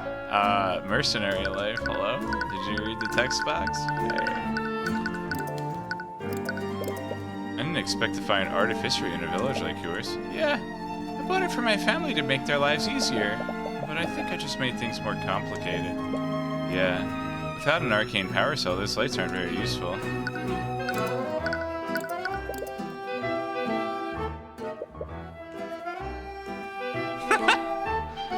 I mean, she's on trial for killing her father. I think it's perfectly appropriate. Alright. Oh no, I'll show her a picture of her dead father. Alright. This is a pretty strange sword. I've never seen anything like it. Do you like it? It's a souvenir I got while I was traveling the Eastern Kingdoms. As you know, I had to take the boat from Kalimdor over from Darkshore over to Wetlands. Alright, sorry. I won't make another Kalimdor Eastern Kingdoms is so generic a thing, I can't say that it's necessarily a WoW reference, but I want it to be. Celeste threw the killer during the attack. I knew it, she's a grappler. And you thought she was a zoner. Wait, you've been to the Eastern Kingdoms? I thought Wyverngard had a strict policy preventing people from crossing the border. Well, I didn't exactly enter legally, tee. Quickly glance at the guard of the cell. He doesn't seem to be listening. What school is teleportation in D&D? I think that's a summoning spell, technically, which would be conjuration. Wait. No. Arya is an evoker. I thought that would have actually been a really cool connection if she were a conjurer. But she's an evoker. Alright. You're in enough trouble as it is. Yeah. Harumph. Other she basically just like, yeah, I can be a menace anytime I want. Yeah, she's basically Gesellschaft. Alright,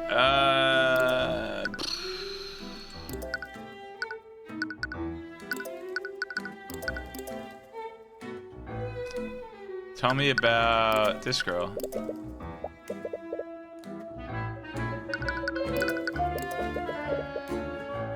I'm sorry for freezing up like that. I almost lost us the trial. No, there's no need to apologize. You did great. But it was only thanks to her. If she hadn't calmed you down, who knows what would have happened. But I still don't understand, though. Why were there traces of magic on my dad's body? Right, those traces of magic were on the sword and the body. Magical traces are particles of magical residue that are left behind when a mage casts a spell. They only linger around for 48 hours, remember that. And that gives you a rough timeline of when and where a spell is cast.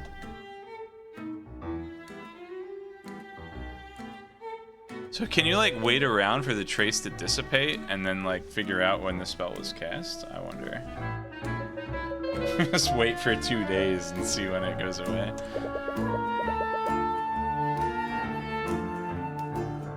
Oh, that's interesting because she was out, right? Like she just came back home, so it's possible she was out on a mission and had cast a Mage Blade. Oh, intriguing. I did. I usually cast it when I train in the morning. But it's only good for an hour. Was it? I'm definitely checking the SRD instead of my actual in-game notes. Hang on. I'm dumb. Was it an hour? It's 1 minute. Okay. So Mage Blade's 1 minute. I don't know how many spell slots she has, though. Or to train, you know. He said to cut my bagel. That explains why there was a trace on the sword, at least. Did the trace on my sword leave the magical trace on my dad's body? No, magical traces can't be moved around physically. For a spell to leave a trace, it has to be active, and physical contact is it. Hey, you're not the narrator. I'm the narrator. Really? What does that mean, then? Whatever killed your father had a transmutation spell active on it at the time. The magical trace on your sword was just an unlucky coincidence. I can't believe this. Could you tell me more about your father? I'm sad and scared. Sorry, I know this must be difficult after everything that's happened. No, it's okay. If it helps you, I'll try my best to answer your questions. Were you two close? We were. I'm sure you know this by now, but I was adopted by him and my mom. But even though I didn't have their blood, they treated me as if I did. He loved me with all his heart until... Until what? Does this have something to do with the argument that they had? Bro, catch up. It's like, I figured this out 2 chapters ago. Alright, it's fine. The argument. I'm sorry to say this, but could I hear your argument from my room? But I could hear your argument from my room that night. Could you tell me about what happened? For as long as I can remember, my dad has hated mages. I'm not sure why, but if you even mention magic around him, he'd fly into a rage. So I hid my magic from my family.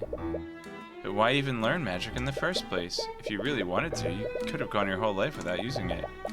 Ever since our tavern closed, my family's been in a lot of debt. I decided to become a mercenary and use my magic to enhance my ability to fight.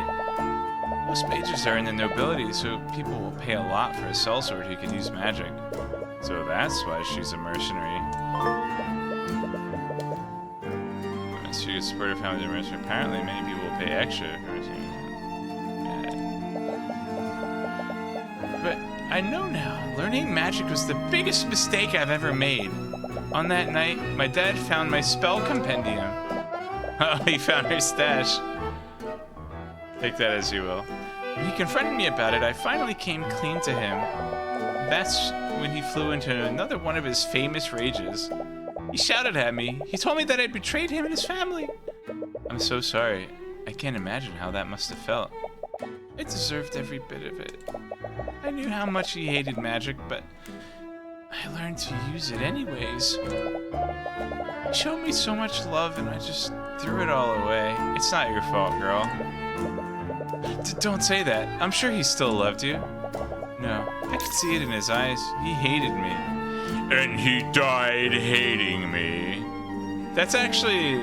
We have out-of-character knowledge to know that's not true. Feel a sharp pain in your chest as you see that thought. Locked door. So there's a locked room in the tavern. It's at the very end of the hallway upstairs.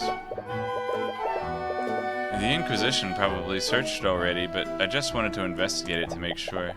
A locked room at the end of the hallway? I think that's my room.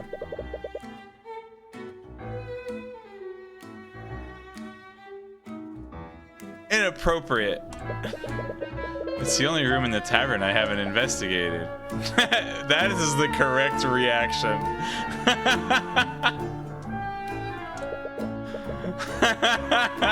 It's for the case, I swear.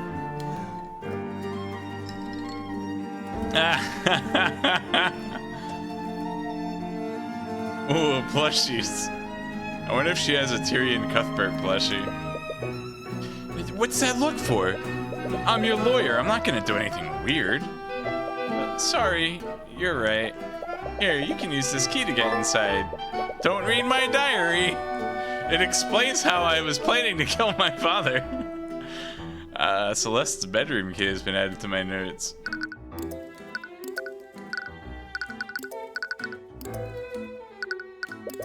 Can you tell me more about this? Sword plushie, easy. Oh yeah, the Sylphrena plushie for sure. Sylphrena is best sword.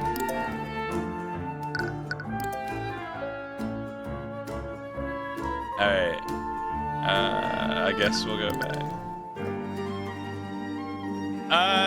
Sort of. Actually, very much yes.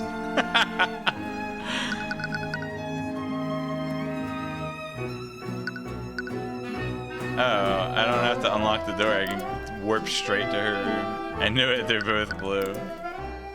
System works. Oh, dude, she's got a poster of her favorite band.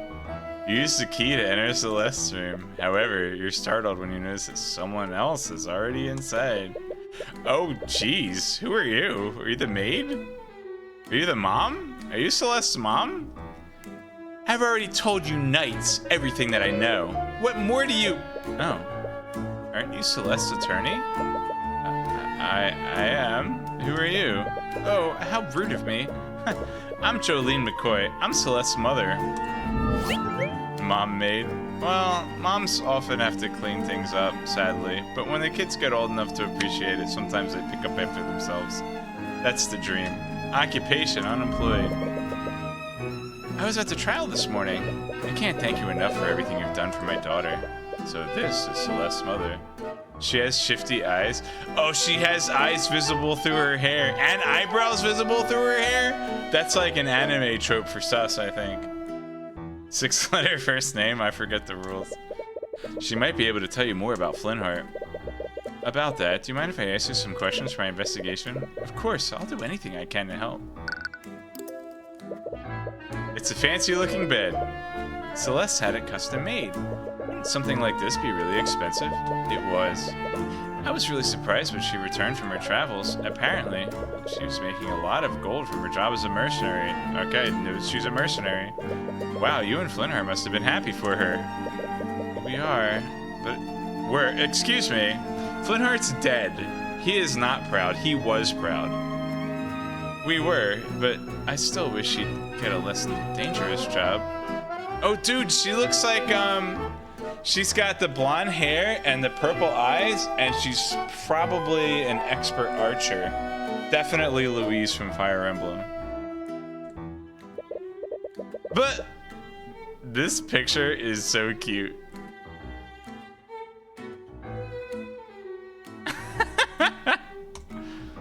It's a painting of a woman with some sort of aquatic familiar. Oh, Oh, I love that painting. Celeste brought it back from her travels. Supposedly, that woman is named Madeline Kipling. From what I've heard, she runs a wildlife sanctuary for endangered species. I think the animal in this painting is called a mudkip, fakip. Celeste told me that she really likes them. That's interesting. You weren't aware that these kinds of creatures even existed. It's the door leading to the upstairs hallway. More candles. Entertaining guests? Excuse me.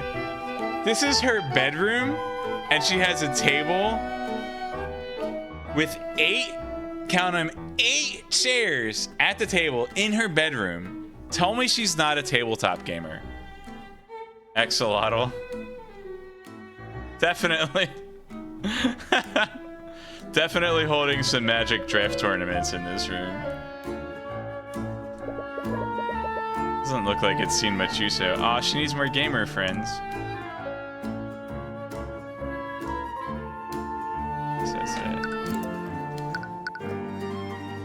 Talk.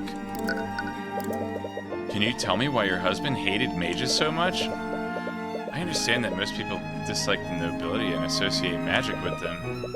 But on that night, it's like he was furious at Celeste, specifically because she was a mage.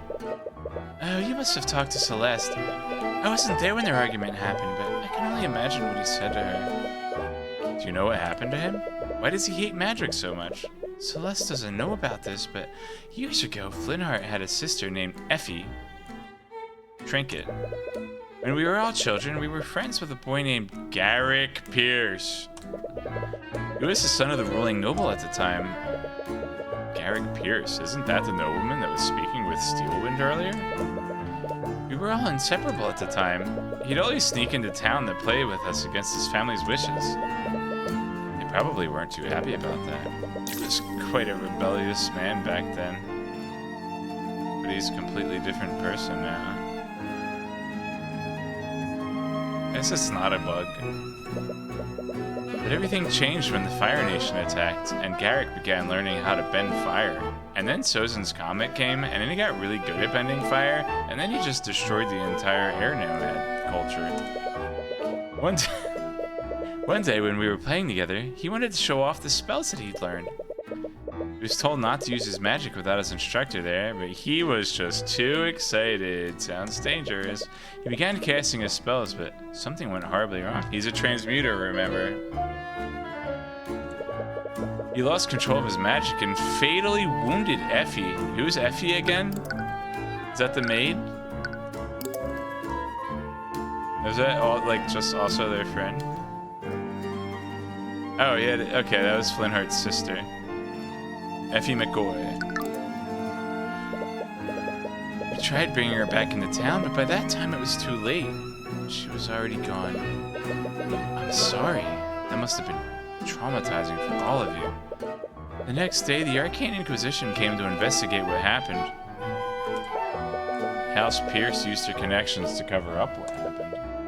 They even threatened Flintheart's family into keeping quiet. After that, the official story was that Effie had been mauled by a wolf. That's not surprising. The nobility seldom take responsibility for their actions, even for a mistake like that. Flintheart's sister has been added to my notes, sort of.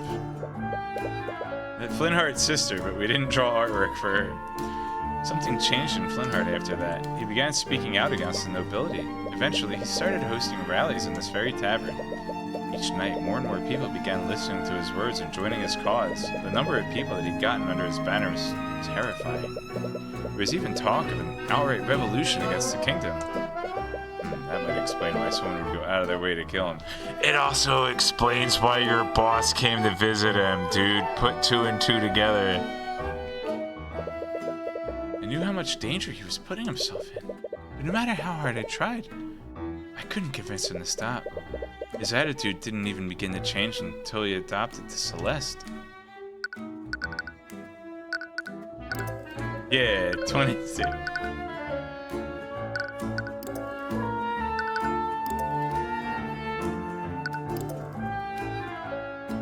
She's definitely giving me Louise vibes. At least the blonde hair and purple eyes. Can you tell me more about this?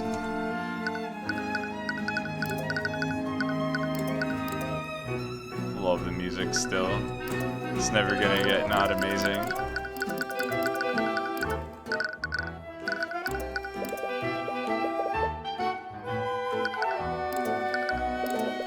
Can you tell me more about Celeste? How did she become a part of your family? It all happened many years ago, back when McCoy Tavern was still open. We were closing one night when we found a baby with white hair abandoned in the dining area. And since she had white hair, I knew that she was magic.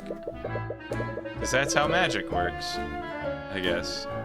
We waited weeks for her parents to come by, but no one ever came looking for her. That baby was Celeste? No, that baby was Oscar the Grouch. How did Arya pass the bar by 18?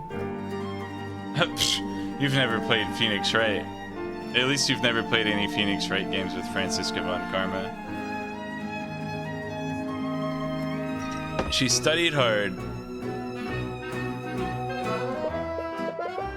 Yes, Flintheart and I always wanted a child. I thought that Celeste must have been a gift from the Scaled Lord. But one day I saw Celeste practicing her magic. I think that's when I realized that someone from the nobility must have abandoned her at our inn. I didn't care though, I loved her all the same. I'm sure Flintheart did too. Wait, you knew that she was a mage this whole time? I did. You haven't known her very long, but she's a terrible liar. Just like Dory! Flintheart must have noticed too, but I think that he didn't want to believe it. I should have forced him to see the truth. Aww. She just said that Celeste is a terrible liar.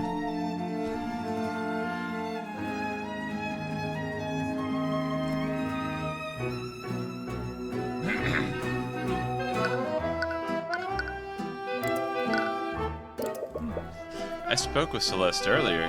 She thinks that her father hated her because she was a mage. There's no way he would ever feel that way. He loved her more than anything in the world. No matter what he said to her that night, nothing would ever change that. After seeing them together, you figured as much. Celeste was the world to him. When we adopted her, it was the first time in decades that I'd seen him so genuinely happy. They must have been really close. More than anything. Do you want to hear a story? Celeste had just returned from her travels. She wouldn't stop talking about this foreign drink that she loved. It's gonna be that cider I found. I think it was called lotus juice or something strange like that. Well, Flintheart did everything he could to have it shipped here. He called in a bunch of favors with some of his revolutionary friends, but in the end he was only able to get a single bottle of it. And he had it out to drink with Celeste when he got murdered.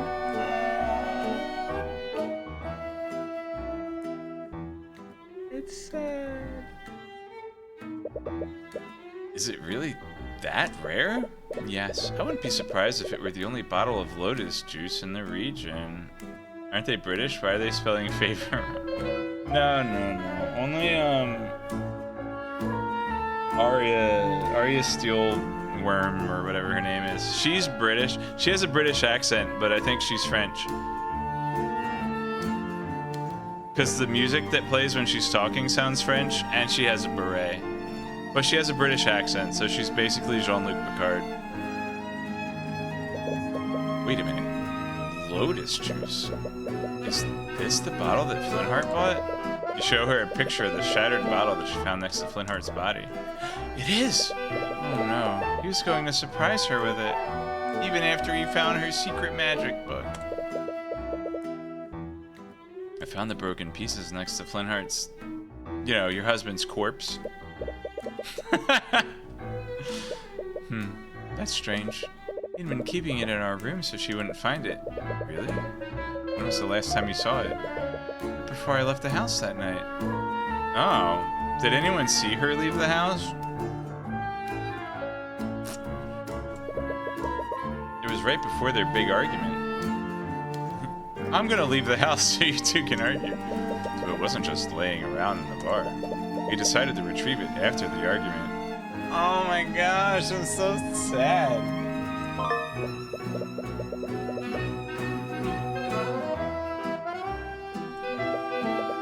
Alright, you think you've investigated everything you can for now.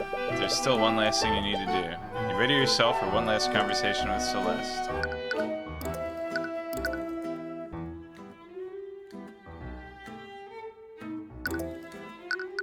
What?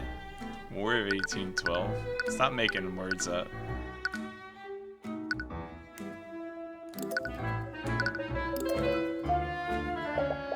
Oh, you're back. Did you forget something?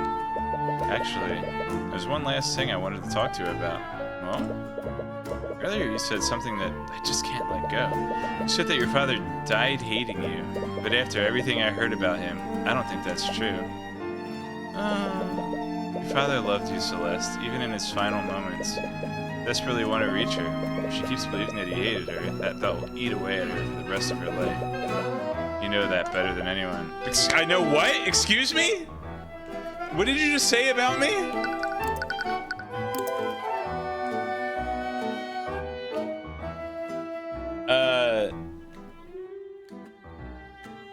So, I was more or less-ish raised by Ruby, but I don't know how old I was when she adopted me. Does my dad hate me? Is it because of the Eye of Horus? Looks like it won't be that simple. You need to win an argument against her if you want her to see the truth. Oh no, I have to like get her, I need to get her profile gauge or whatever so I can have the advantage in the argument.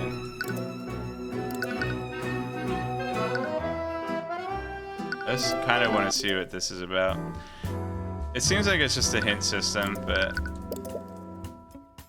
you haven't found out anything, have you? Sorry, I thought I'd check with you first. Can't always hold your hand, Cuthbert. You need to move to the crime scene and look for evidence that she can use. Where should I go next, Miss Timora? Well, you haven't really gone anywhere. You should really head to the crime scene. Right, of course. Don't waste my time, Cuthbert. Sorry. This is actually kind of nice, because there are parts in Phoenix, right, where you just get stuck and you're not sure which of the like random locations you're supposed to wander to and what pixel you're supposed to click on. So this is a really good mechanic to balance that out. Still think Mick could be evil, though unlikely. It's not off the hook though yet. Who's Mick? McDuff? The guy that died? Oh, main character. Is that like OTP? She's 46.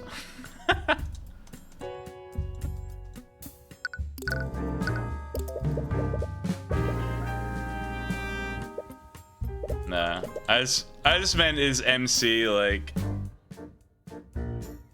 a widely known anime abbreviation, basically.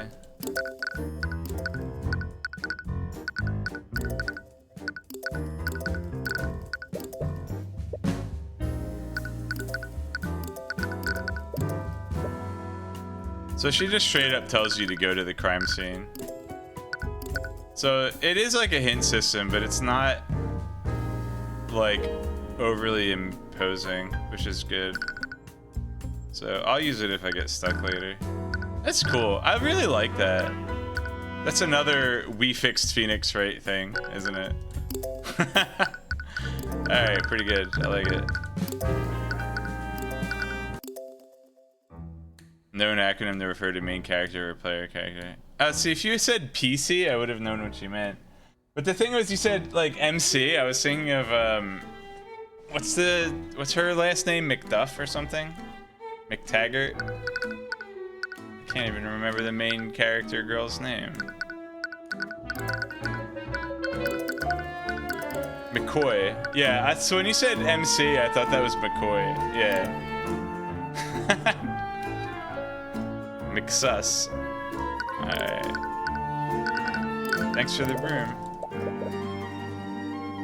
Oh, we're supposed to get into the argument. Wait. Can I just do this and... Oh.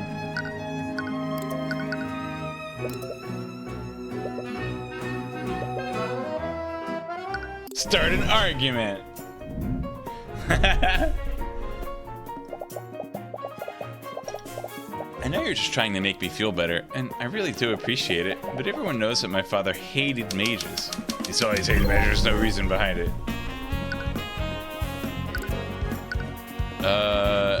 Actually, his sister died.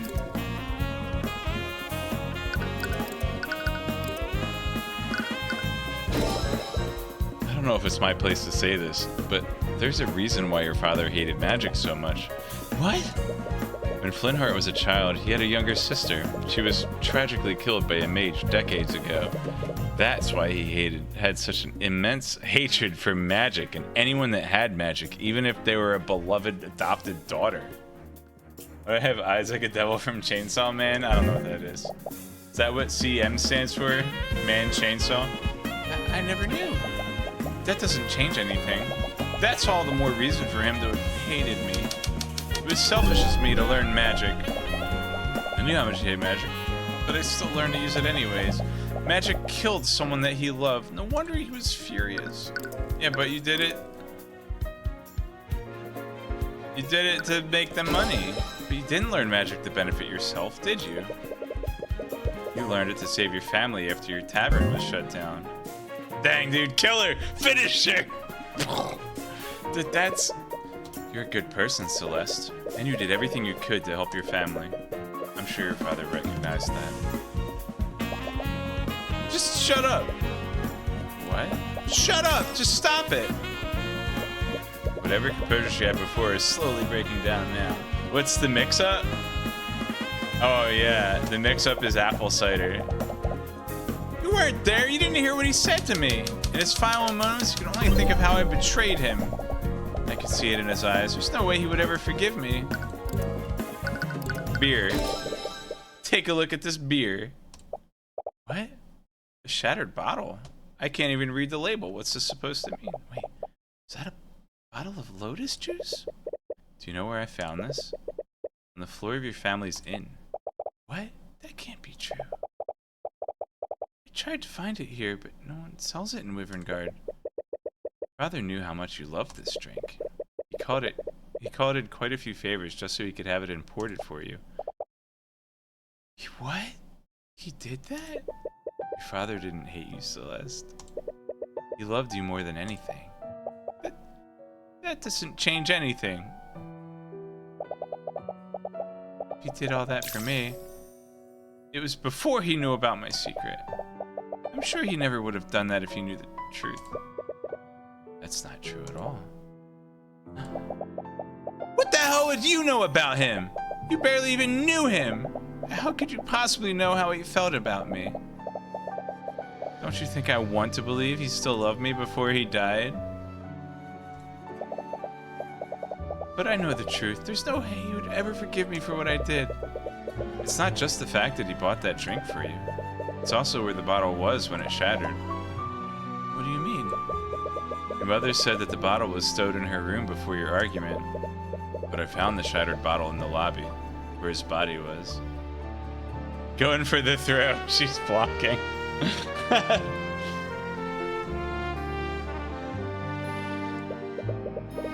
I ran into him before I went to look for you. He was going upstairs to his room. That can only mean one thing. You went to retrieve the bottle after your argument ended. What? Why would he have it? It's because he was going to give it to you, Celeste. He was going to give you a gift to apologize for what he said to you.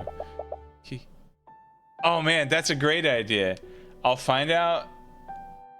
If I ever have a girl mad at her, I will just have proactively bought her favorite beer and like hide it, and then when I accidentally make her mad, I'll just have the beer ready to give to her. It's a perfect scam. You was going to apologize? Your father loved you, Celeste, and as tragic as it is, he's going to try to apologize to you before he was murdered. Boing! I don't like this. My daughter, working as a mercenary for all things. Come on, Dad. You know I can handle myself. You might be some kind of genius for calling it a scam, it says. I think you mean Taming of the Shrew, Dave. I saw that movie, but I never read Taming of the Shrew. But I can only assume there's beer in it, based on your comments. I don't doubt it. But you still shouldn't have to risk your neck for our sakes. Hey, close the inn, Dad. We won't be able to survive unless I do this. Well, most of us will survive. Just be careful, okay? I don't know what I'd do if anything happened to you. No matter what anyone says, you're our daughter. And we'll love you until the day we die, which is today. Dad, how could I ever think that? Oh, I'm sorry. I'm so sorry. Dad. Celeste had barely been keeping it together throughout the whole argument, but her realization is finally causing her to break down. She begins crying loudly as she quickly... Oh, huggy time! Oh, she probably hadn't felt warmth of any kind for days.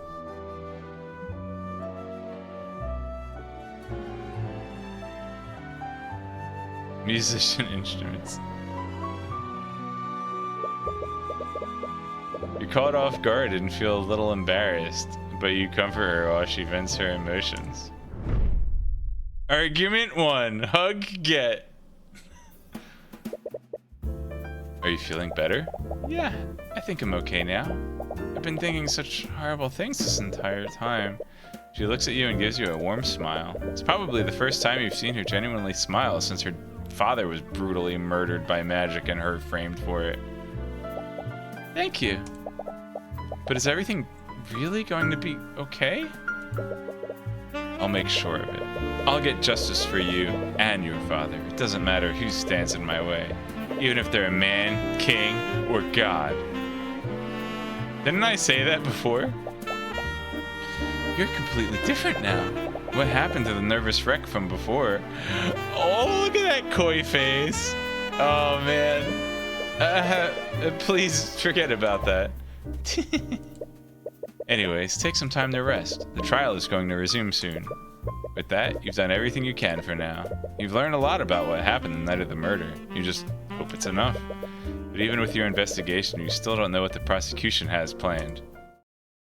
Save the game. See, it's French music. Has Pierce told you all the details, Mr. Rudolph? Will you remember them? Yes. I pride myself on my eidetic memory. Eidetic memory. Just so there are no misunderstandings. I do not approve of this.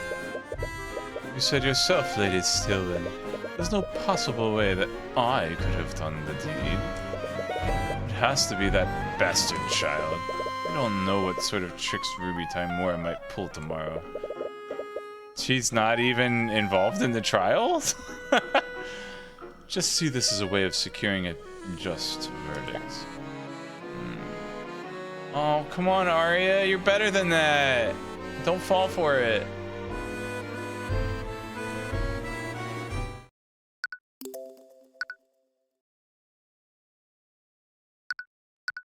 We found that. We'll go back over to slot one. I bet he works in IT. Alright, it's time to grab some more iced tea.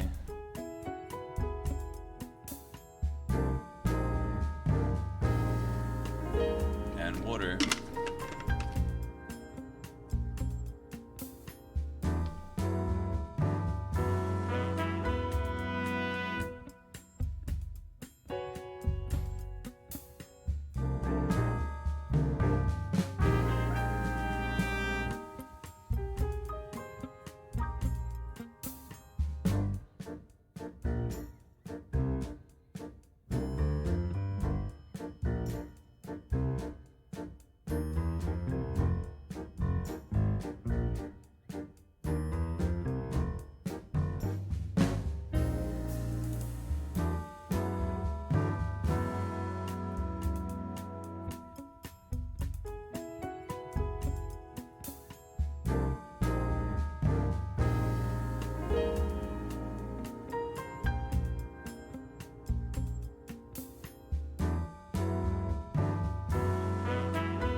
Okay, it's time. And I'm sure he's lovely. Thanks.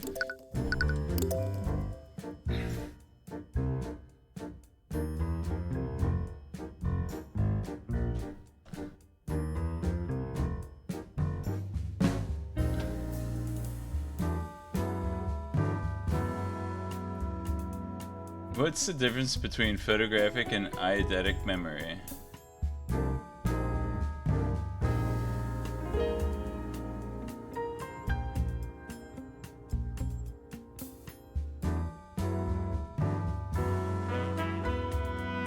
I don't care. Alright. Alright, it's time. Hello, Cuthbert. Oh, hi, Miss Tamora. I mean, Mom. You're a lot less chumpy than you were yesterday. I'm glad to see you're finally getting used to things. So, what did you find in your investigation? You tell her everything. There aren't a lot of clues that point to what actually happened. Yeah, I know a lot of details about the crime scene, but nothing about the crime itself. This means I'll have to rely solely on pointing out contradictions in the witnesses' testimonies. Being reactive to the prosecution's moves is a valid strategy. Honestly, I think it was a miracle that you got the commander to cooperate with you at all. Right, you almost forgot. Commander White appears to really have it out for Miss Tamora. Actually, I wanted to ask about that. Did something happen between you and Commander White? Miss McCoy. Please proceed to the courtroom with your counsel. Let's go, Tyrion. The trial's about to start. You should go. The judge is waiting. Right. Another secret is left buried between you two.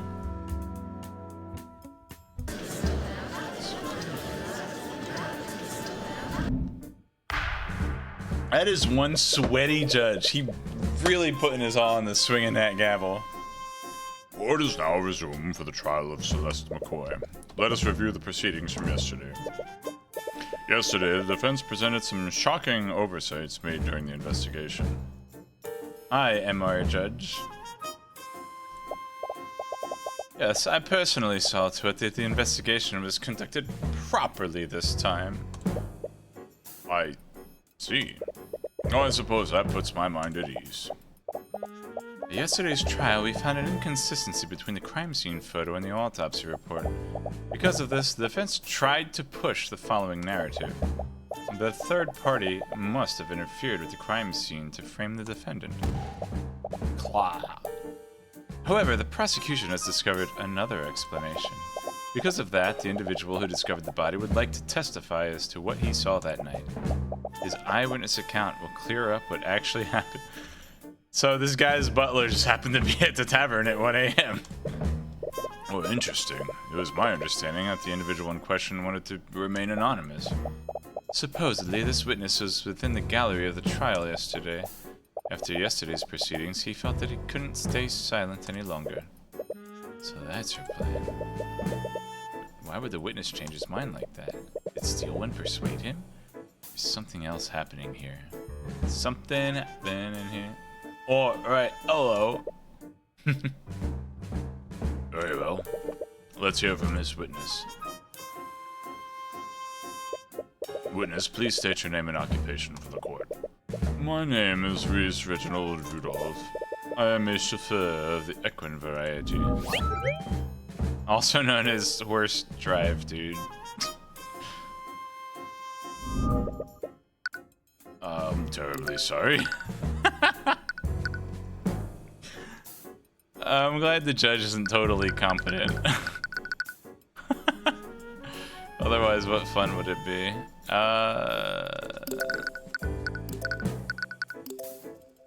Occupation, servant. No arcane art, allegedly.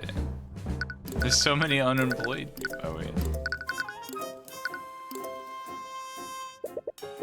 Oh, I'm unfamiliar with that profession. He means to say he's a carriage driver. Oh, I see. But in any case, it is my understanding that you found the body. Am I correct, Mr. Rudolph?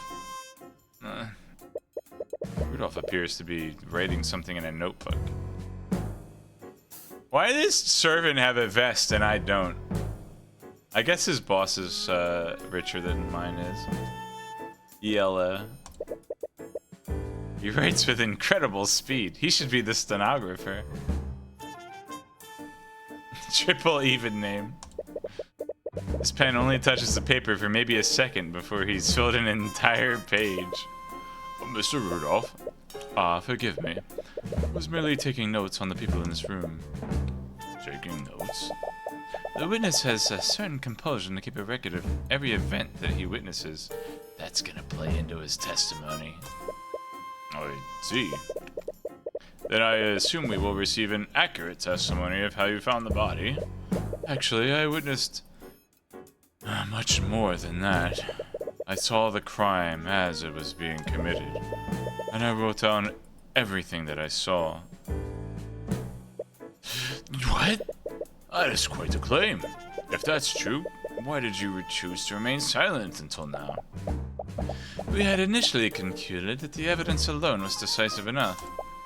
Therefore, we saw no need at the time for his testimony. Oh, she's got like a cool pattern on this sleeve here that I didn't notice. The text box kind of covers some of it. Apparently some kind of like cool glove here too. Polyjuice potion was used. They are transmuters. Polyjuice potion could play a factor. However, those circumstances clearly changed during yesterday's trial. There's no way the prosecution wouldn't leverage eyewitness testimony from the start. Something else is happening here. Very well. It's so weird that sometimes the narrator is omniscient and sometimes the narrator is just speaking Cuthbert's thoughts. I mean, it's not weird, it's just I'm making that observation. Mr. Rudolph, please testify to the court about what you saw that night. Witness testimony. I was transporting a client in my carriage that evening. We were driving by the McCoy Tavern when we heard a disturbance. This occurred at 1:28 a.m. Wait, let me check my autopsy report.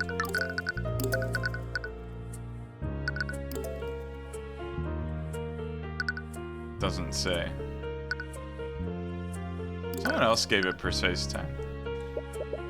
Worried that something was amiss, I walked into the establishment to see what the commotion was about. There I saw the defendant. She was lit by the blue glow of the dining room lights. Liar. She had stabbed Flintheart McCoy and was channeling magic into it. So, like, it's kind of funny. Do I keep pressing him on everything to see the flavor text? Obviously I do. Even though that this is the thing that I'm going to press him on, or that I'm going to refute. She removed her sword from Flintheart's chest, and as he slowly turned to face her, she stabbed him again in the front.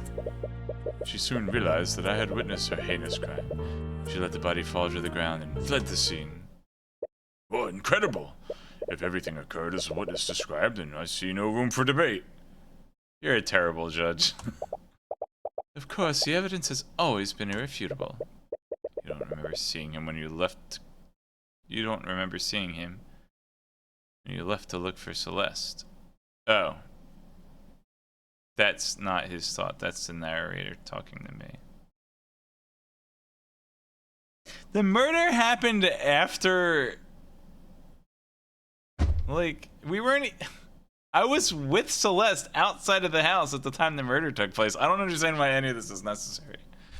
Other than the fact, corrupt justice system and all that. Okay, I get it. But it was pretty dark. Celeste, did you see this man that night? No, this was my first time meeting him. And I didn't see him when I ran out of the tavern that night. So he has to be lying. Does that mean he's the one who killed my dad? She tries her best to hide it, but you can sense her restlessness. It's hard to say right now, but it's definitely a possibility. But he looks good for 80. She could easily have taken out the servant. That's true. The defense may now begin their cross-examination. Is the judge even in my, I didn't look at his Text box. They love the music. I'm still enamored by the composition. Judge profile doesn't exist. Louise is here though. She even makes the same face as Louise. I was transporting a client in my carriage that evening. Who's the passenger in your carriage? Well, oh, dude! Suspicious as all get out! The identity of the passenger is irrelevant. This witness is the one who actually observed the crime as it occurred. There was another person at the scene. They may also have crucial testimony. The passenger is under no obligation to testify before the court, and the current witness's account of the events is more than adequate. I agree. She does kind of have a point there. I see no reason for Mr. Rudolph to disclose the identity of their client. The defense must present a more valid reason to do so. Good. We were driving by the McCoy Tavern when we heard a disturbance. It occurred at 1:28 a.m. I'm assuming this disturbance was the argument between my client and her father? Yes. I heard two voices. One young female and one gruff male. Mr. Gruffman. Presumably these were the voices of Celeste and Flintheart McCoy. Right, that matches up with their neighbors heard too. What did you do after hearing this disturbance, Mr. Rudolph? Or this under stopped your carriage in the middle of a job? That seems pretty abnormal for a carriage driver. Does it though? He had no quarrel with it. What kind of passenger would be okay with stopping mid-drive? Passengers' thought on the matter are irrelevant to this testimony, unless you have any hard evidence to prove otherwise. Gah. Now then, please tell us what you saw in the establishment, Mr. Rudolph.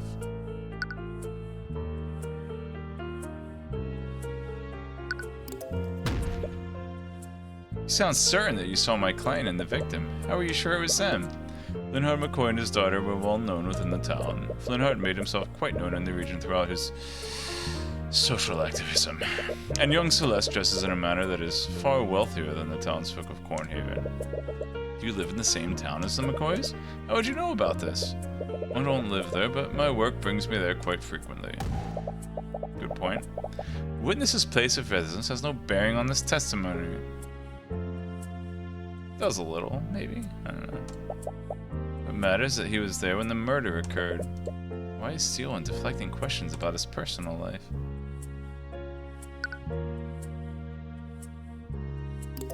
So you're saying that my defendant stabbed him twice with her sword? Yes, that's exactly what I saw. There's only one visible wound on his body. She has really good aim. She sliced it right through the opening.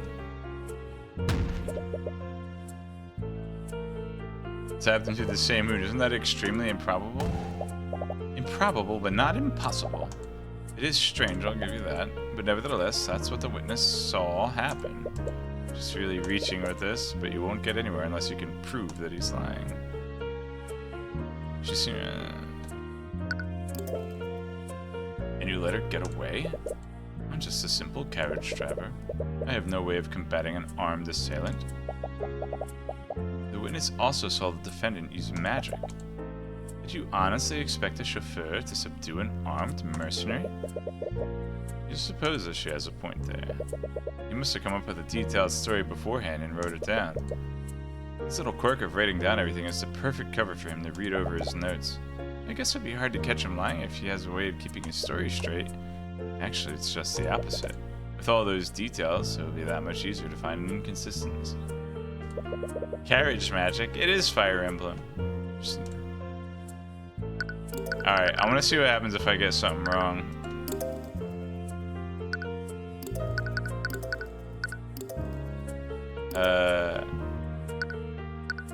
Autopsy. Objection! Your Honor, it's clear that the witness's testimony is contradictory, and this piece of evidence proves it. I fail to see how that proves anything, Mr. Cuthbert. I guess you're right. They did away with the horrible health meter mechanic from Phoenix Wright, although in the argument phase it exists. So I don't know. Maybe it's just because it's the first episode.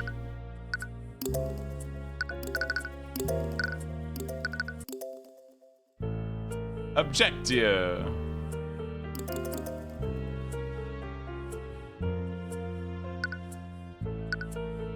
Look how nervous he looks. What a simp. Objection! Mr. Rudolph, you testified that you saw my client murdering the victim, and you supposedly saw her casting magic while doing so? Yes, I could never forget such a grisly sight. That moment was burned into my memory. I see. Well, it's funny that you say that. How so? Because your entire testimony was a complete lie. That's this guy's catchphrase. Your entire testimony is a complete... What's up, Technovegas? Harvey Birdman for we also didn't have health meter during the trials. Was there actually a Harvey Birdman on Wii? Is that a real thing? Everyone just saved and quit in Phoenix Wright anyway, no point in the health mechanic. Yeah, the health mechanic was kind of annoying, especially in the later games when they decided to incorporate the health mechanic with pressing. Like that was kind of crappy. But it's interesting, they do have the health mechanic when you're doing arguments in the investigation phase. Harvey Birdman, Attorney at Law, is basically Ace Attorney with Harvey Birdman skin. Okay. That was on Wii? It was on Wii? That show was popular like 10 years before Wii came out. Couldn't even press correctly to make things more thrilling. Yeah. But eventually what ends up happening is you just get down to 1 hit point and then you just have to save on every statement. Quite funny, and some of the bad presses presents had Easter eggs. Presents. What? Are you accusing the witness of perjury? Surely you know that such accusations can be made lightly, Mr. Cuthbert. My accusation is far from baseless, Prosecutor Steelwind. Take a look at this report. The dining room lights are artificery devices that are powered by an arcane power cell. However, that same arcane power cell was broken during the time of the murder. The dining room lights had no energy and the room would have been pitch black. The witness couldn't have seen anything, much less a homicide. He has very good night vision. Wait, I can explain. There's no need, witness. You could have easily seen another source of light. Perhaps one of the McCoys lit a candle because of the blackout. The witness clearly described the source of blue light. It was a blue candle. A candle or lantern wouldn't emit a color like that, unless it was like super duper hot, like if they had a Bunsen burner. And the witness... Oh, there he is. There's the close-up frumpy face again. Yeah, there's the beret. The beret's like a little too behind her head. It's still cute though. Get on top of this. Objection, speculation.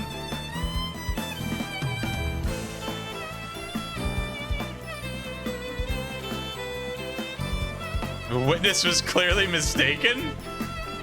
It's your witness. I don't think you want to say stuff like that. The witness records everything he sees in his notebook.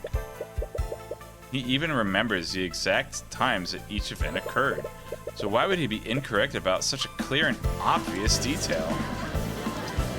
Again, love the watercolor artwork for the zoomed out.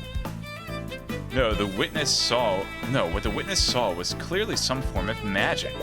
And due to the lack of power, it couldn't have been artificery. Must have been an arcane spell. Ugh. Well, that's it. Alright, so I'm gonna have to present the spell compendium because she doesn't have the Lumos spell. Oh, he's doing the boogie woogie. It's pretty good.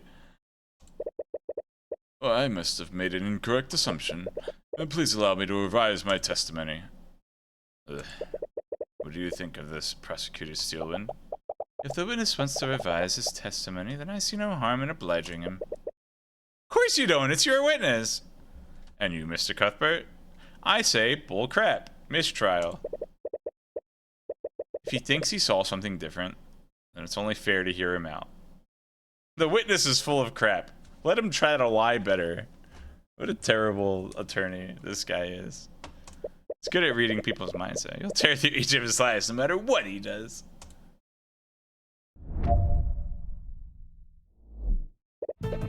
I remember now. Yesterday, it was revealed that Flintheart was killed using magic. I must have seen Flintheart's daughter channeling a magic spell. The spell was called Mage Blade, am I correct? Oh, that's it. The blue glow that I saw must have been created by Mage Blade. I see. I'm gonna have to press him on this. So the blue light that you saw come from the defendant's magic. Mr. Cuthbert, you may proceed with your cross-examination. With pleasure.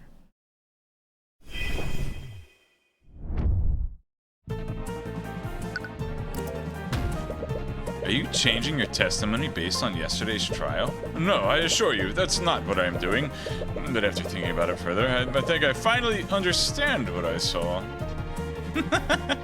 What a great cover-up. Wouldn't that be pretty noticeable and distinct?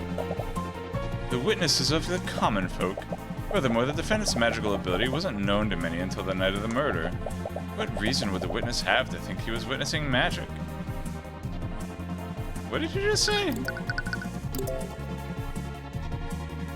Oh, I guess he's like recalling now that it was magic. You would just think that the sword was wreathed in the glow by some other means. You know, because of like it glows when orcs are nearby. Can't really refute it right now. The spell is called Mage Blade, am I correct? You seem uncertain about the spell that you saw my client use. How can we trust the rest of your testimony? I mean, he was in the gallery yesterday. That's why he knows it was Mage Blade. That's fair. The witness has no knowledge of the arcane arts. I'll grant you that. But it doesn't matter if he was unable to identify the specific spell. The only thing that matters is that he saw it happen. You won't get anywhere unless you can prove that he didn't see Mage Blade. Oh, look right here. She can only cast it once per day. You still don't sound sure of it yourself.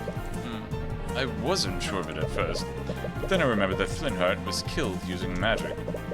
Is it really so hard to believe I didn't realize that magic was used when I saw the scene? I suppose not. Not that you actually believe him. He just keeps telling lie after lie. Celeste is trying to keep her composure, but you notice her firmly clenching her fists. He's trying to cover for his mistake. I'm sure he's just making things up on the spot now. He doesn't know how magic works. I bet he barely understands what Mage Blade even does. Wait, there has to be a close testimony because of that. Yeah, we should probably actually look at the spell book. The duration of the spell, the edges of this object become unnaturally sharp, making it more effective at slashing the material. While under the effects of the spell, the object emits a yellow. He's colorblind.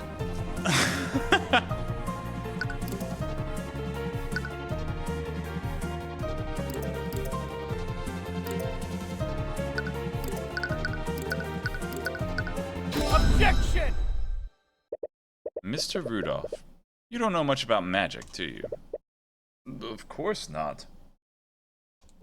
I'm but a simple carriage. Are you trying to say that I should have recognized Celeste's Mage Blade? No.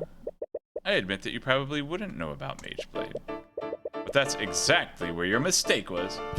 It's always a tell when you get it right in the scene and music stops. Yeah, you also don't get you also don't get the stock text like, this evidence clearly proves that he's lying.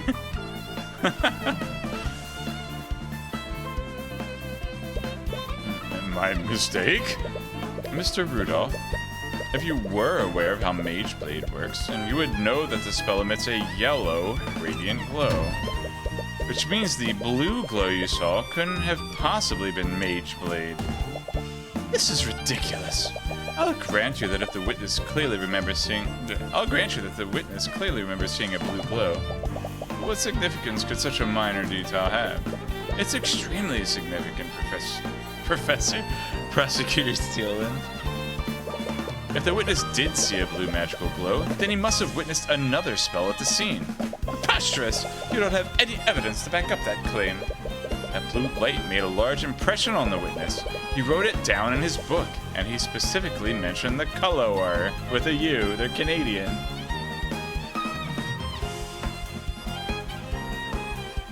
Bullcrap is totalis. Every once in a while, Ace Attorney does give a special objection, fails for certain pieces of evidence, but still won't make the music stop. They also, like, I can't remember, usually they won't show, like, the icon of the evidence unless it's the right one, but that might have been only the earlier games. At least they got color right with the U. There's no way he would be mistaken about something like that. Ugh. So, what did you really see, Mr. Rudolph? Did you see my client at the scene casting a spell that she couldn't possibly cast? Or did you see another mage at the scene? Well... Your Honor, the defense has no right to accuse the witness like this. Let me remind you that perjury is a crime, Mr. Rudolph. If you are found to have lied in your testimony, you will be prosecuted. But not by me, because I'm a defense attorney. Oh, no, wait, please. Now, that is quite enough of that.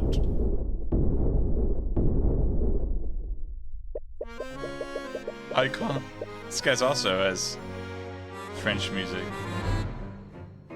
You're on our... Did they say Your Honor? Or are you saying that? Yeah. Garrick Pierce suddenly steps down from the gallery and walks over to the witness stand. He's breaking every possible rule in the book, but no one in the room moves to stop him. The bailiff looks to the judge nervously, but the judge just narrows his eyes and carefully watches Pierce. Pierce, meanwhile, shoves the still flustered Rudolph off the stand and begins addressing the courtroom. What is he even doing here? I will not stand by while you harass my servant. That was something that you should not have admitted. Occupation, nobleman. Sure. Oh, she's got, like, gloves on. With these, like, blue flame thingies. She's cool. It's cool because these kind of look like flowers or flames or something, and then you have like the patterns on the sleeves coming out. Pierce, we discussed this. There's no need for you to take the stand. And what, pray tell, did they discuss? Oh no, Sneck threw up. Ooh, is she mad? Nonsense. I have nothing to hide. And if you had done your job properly, I wouldn't have needed to intervene. Ugh. For the first time, Steelwind doesn't seem to have control of the situation. What is the meaning of this, Miss Steelwind? Who is this man? This is Garrick Pierce, Your Honor. That is Lord Garrick Pierce to you, Steelwind. I am the honorable heir to the Pierce noble house. In any case, I must apologize. I'm afraid that these misunderstandings are entirely my fault. What do you mean? You see, Rudolph wasn't the one who witnessed the crime that fateful night. It was I. Me was the one who witnessed the crime. I had my driver report the body so that I could remain anonymous. See, he's a nobleman. He can get away with that. Cute snake. Look at a little guy. What? Are you saying that you had Rudolph lie for you? I simply dictated to him what I saw and had him repeat that to law enforcement. It simply wouldn't do for a member of the nobility to appear publicly in court, and that's why I'm doing it now. Lord Pierce, regardless of your intentions, this is a very clear act of perjury. But from the looks on the judge's face, you can easily tell that he won't face any actual consequences. I understand. I will accept the consequences of that. But I would be remiss if Rudolph's shoddy testimony allowed that girl to escape her crimes. Please let me testify to what I saw that night. Very well. This is highly irregular, but I believe the court will benefit from hearing your testimony. However, know that this misconduct has hurt your credibility. Very well.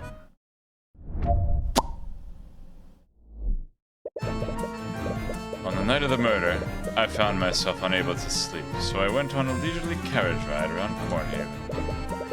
I happened to be passing by the McCoy Tavern when I heard a loud commotion from within the building. Curious, I stopped my carriage and took a single step inside the establishment. Then, I saw the scene inside. I saw the defendant stabbing that poor man twice with a sword. Garrick Pierce, he's a member of the nobility. That means he's probably a mage, right?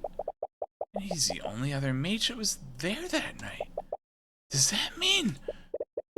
There's no doubt about it. He's the only person that could have left a trace of transmutation on the body.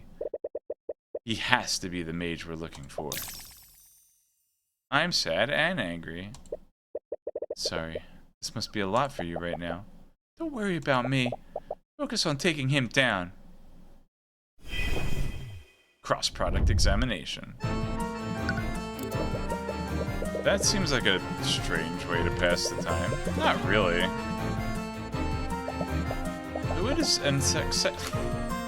witness's eccentricities are beside the point. What matters is that he was clearly at the scene. I wouldn't quite put it that way, but nevertheless. I'm guessing this commotion was the argument between my client and the victim. One would conclude that, yes. As we all know, both of them became quite loud during the argument. It's not unreasonable to say that the witness heard them from his carriage. Oh, baby. Why is he taking up... Why is his face 10 by 10? Victim, killer, witness. If he was at the tavern entrance, that would mean he was here.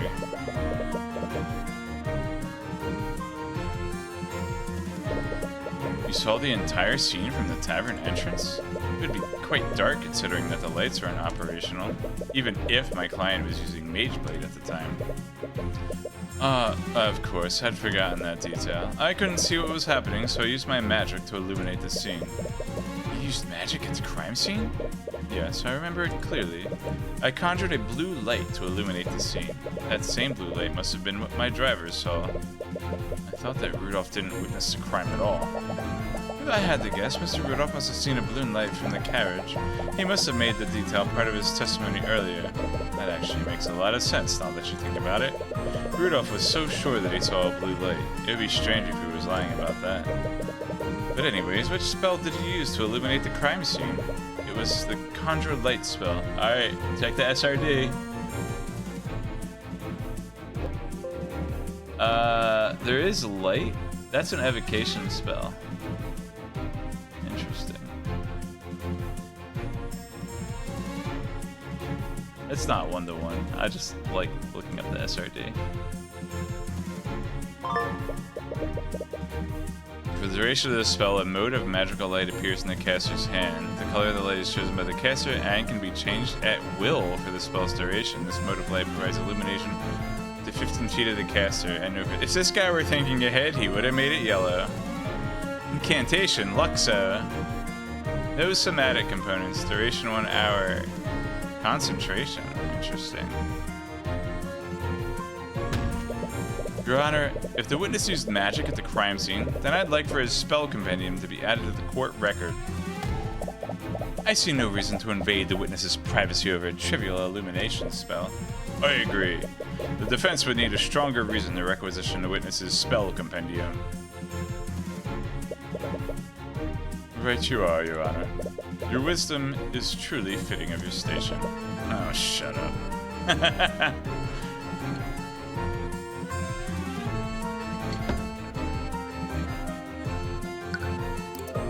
Casting a spell seems like a pretty significant detail to forget. For you, maybe. But for a practiced mage like myself, using magic is as natural as moving my arm. You admit that you wouldn't know what it's like to be a mage. I saw the defendant stabbing that poor man twice with a sword. I assume that you're going to say that she stabbed him from opposite sides each time? Of course. Mind you, I have no idea why she would act like that. But can you prove that she didn't do exactly what I described? I suppose not. At least not yet, anyways. Pierce is definitely the real murderer. This means there has to be a lie somewhere in his testimony. He keeps saying that he stood at the entrance the entire time. If he killed my father, then he would have been further in. Right. Is there any way you can prove that he was further inside the building? Is there? Interesting.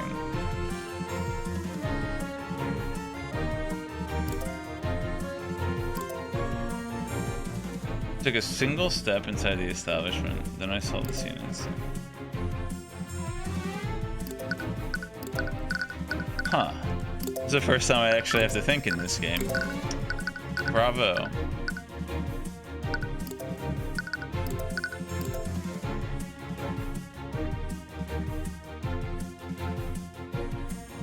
It's not that unlikely. Where's the blue light?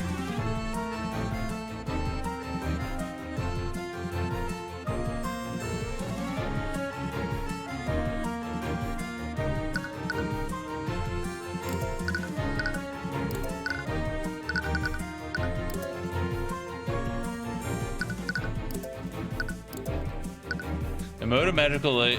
Is there like a range on this? Including the caster's hand up to 15 feet and no further.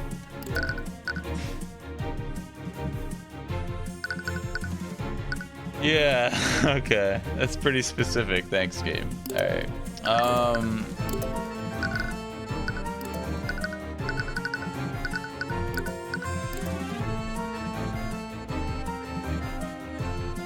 Too far, dude. Out of range, bro.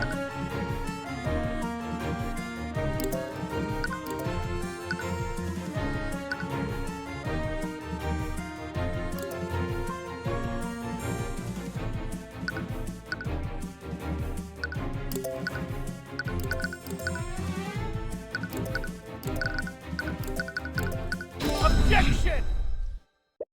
Lord Pierce, you said that you illuminated the scene from the tavern entrance, and you only took a single step into the building?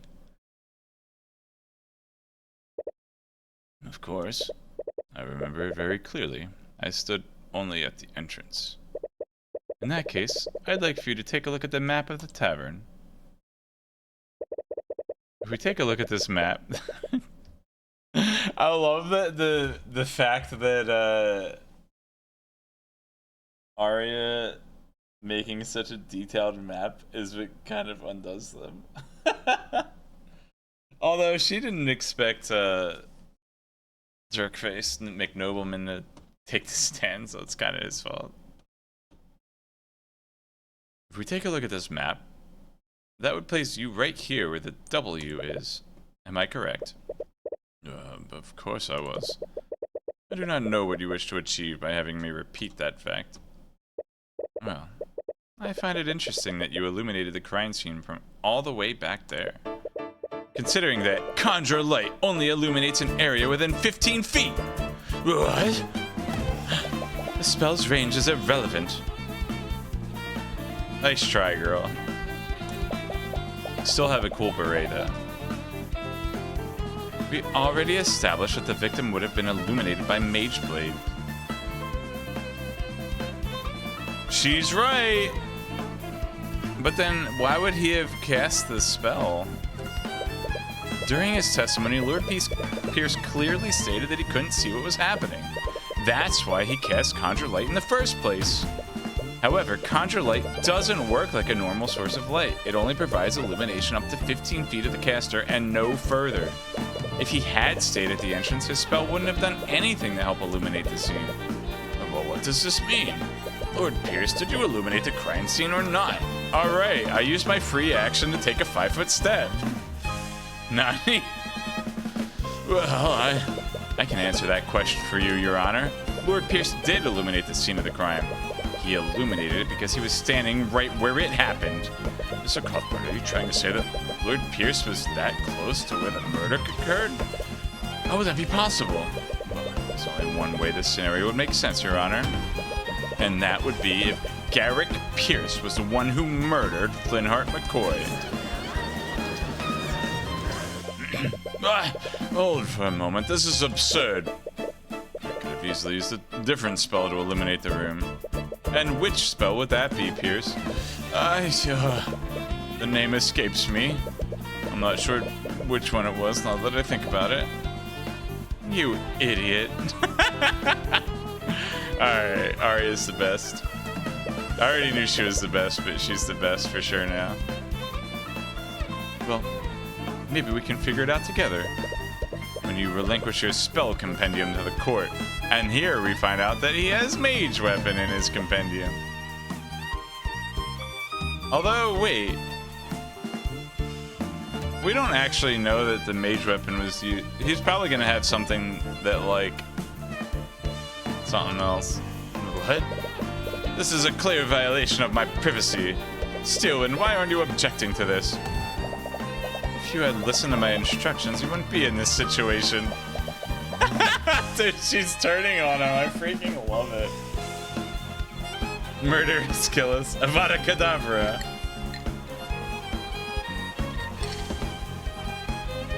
You've made your bed, now lie in it. And Steelman, you treacherous... That's enough. It appears the prosecution has no objections. With everything that has occurred, I must ask that Lord Pierce relinquish his spell compendium to the court. Heck yeah. I'm looking at it right now. Garrick Pierce spell compendium contains the formulas for the following spells. Prestidigitation, Conjure Light, Conjure Water, Frost Wave, and Shape Liquid.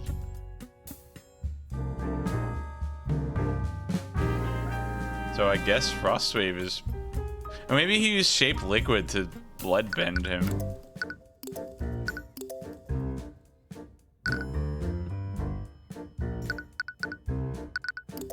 He doesn't have any other... This does not have any other light conjuring spells.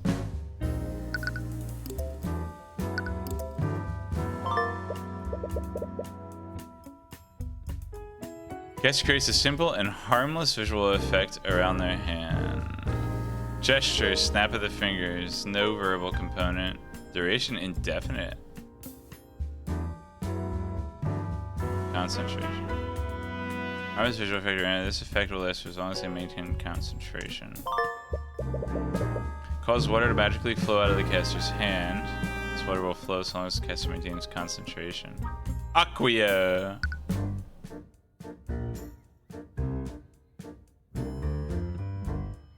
Okay, so he's not... doesn't have only transmutation. There's some conjuration here too. Frost Wave, transmutation. This seems like an evocation spell. Oh, actually, okay, it freezes actual like stuff in the environment. That okay. I'll give it transmutation. Gesture, outstretch both hands, no incantation, duration instant. Then caught within the range is hit with a blast of extremely cold air. Liquids hit will be immediately frozen, and organic life will immediately enter stages of hypothermia. The shattered bottle. Is this turnabout mode? Shape liquid. Fig Aqua. Point index finger at target. Duration indefinitely. While concentrating on the spell, you can magically manipulate up to 10 liters of liquid and form it into complex shapes. At any time, the caster can choose to freeze the liquid and solidify its current shape. Whereas the caster can also choose to make the liquid instantaneously melt. So you can make ice sculptures with it? That's cool. Good job, Tyrion!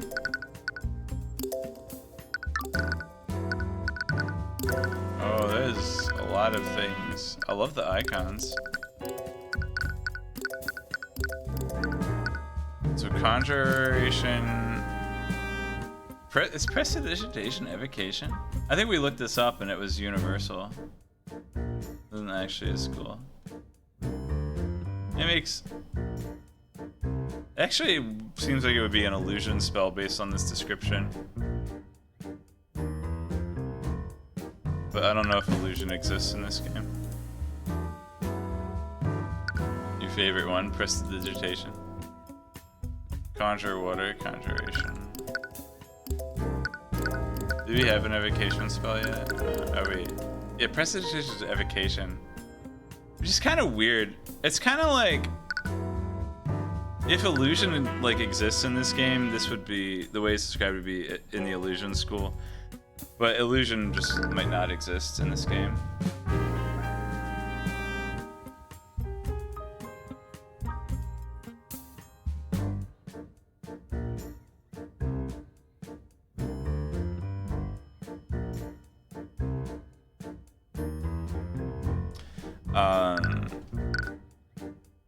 But evocation is kind of like illusion, except that illusion can't really like physically affect things. It'd be evoking an illusion. I'm trying too hard to compare this to Dungeons and Dragons, but it's not really. It's the people that wrote this game are obviously taking inspiration from D&D, so. Do I need to show you the map again? I love it. Alright.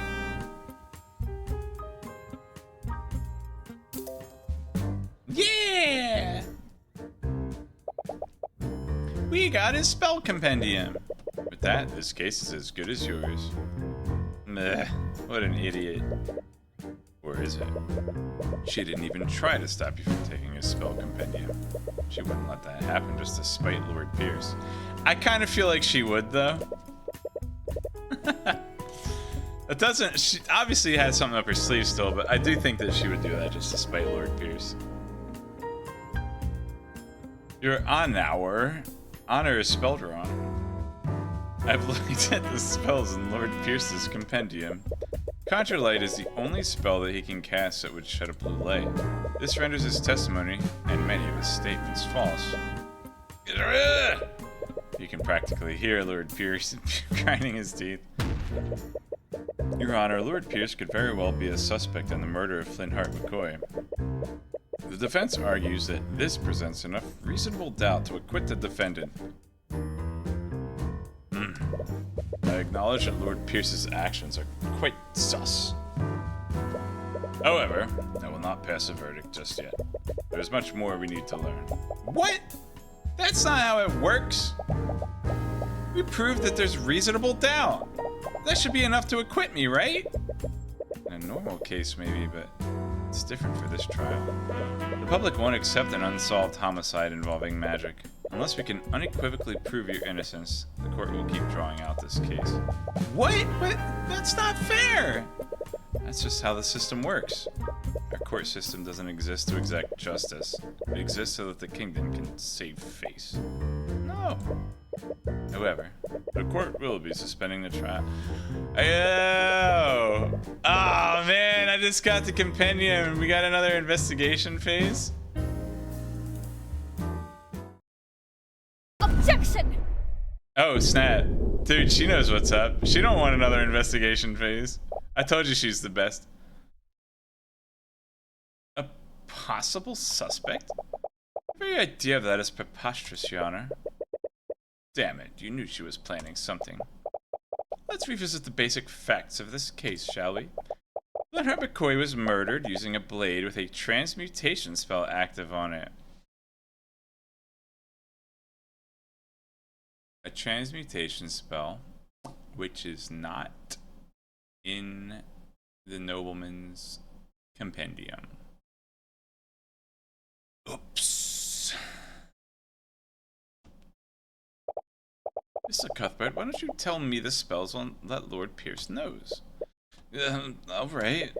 His spells are Prestidigitation, Conjure Light, Conjure Water, Frost Wave, and Shape Liquid. You've realized it too, haven't you? Oh yeah! Arya Steelwind Frumpy Face. Lord Pierce doesn't know any transmutation spells that can be channeled to a solid object. What? That can't be right. Didn't we, like, try to establish on day one that the sword wasn't actually the murder weapon? But okay. You're right. You're absolutely right, Lady Steelman. I couldn't have possibly committed the murder, teehee. I see. With that in mind, that would leave the defendant as the only possible killer.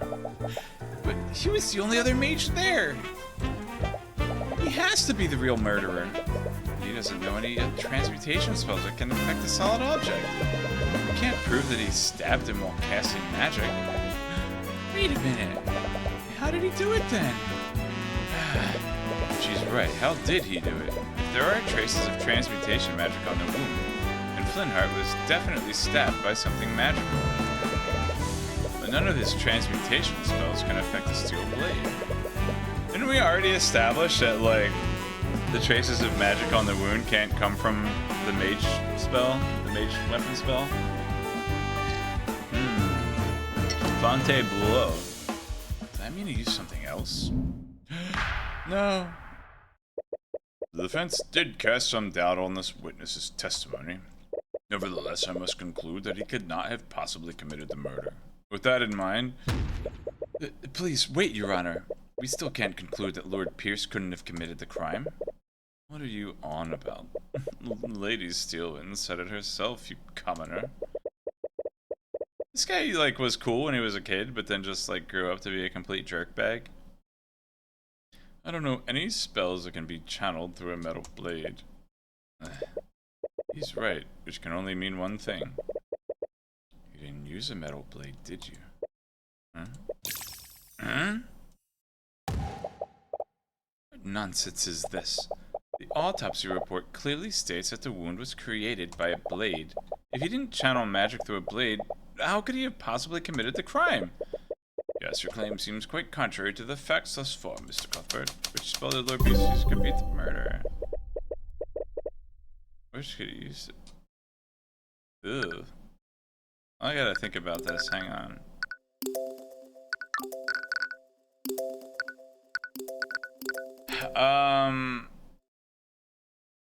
It definitely wasn't Conjure Water. This is just a visual effect, so it wasn't that. So there's possibly Shape Liquid?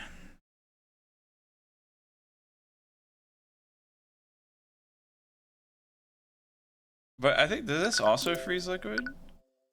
Liquid's hit will immediately be frozen, organic life will immediately enter stages of hypothermia. So anything caught within its range. So like the beer shattered because it was hit by Frostwave. I was thinking that the beer could have shattered from Shape Liquid as well, but... Shape Liquid.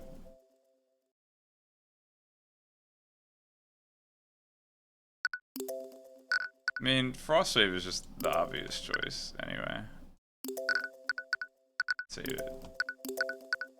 Need to get a perfect score.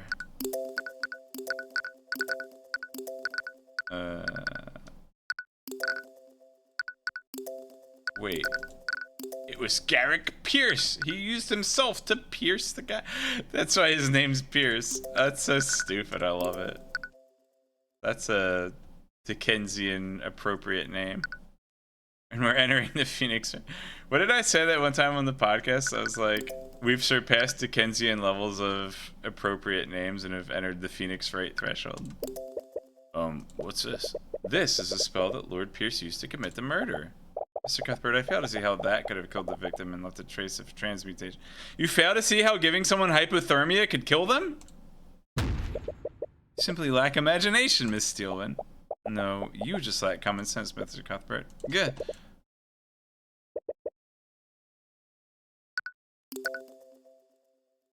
Oh man, I don't get a perfect score.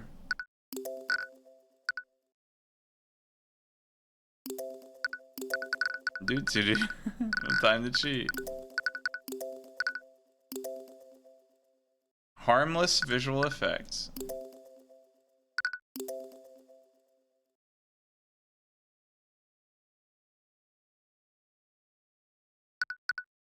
It was Mage Blade. You see, Your Honor. Like, either one of these spells could have shattered the bottle.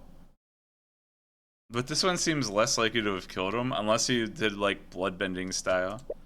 Garrick Pierce didn't kill the victim using a sword. He killed him using an object shaped exactly like a sword. Yeah? What? I'm afraid I don't quite understand, Mr. Cuthbert. Wait.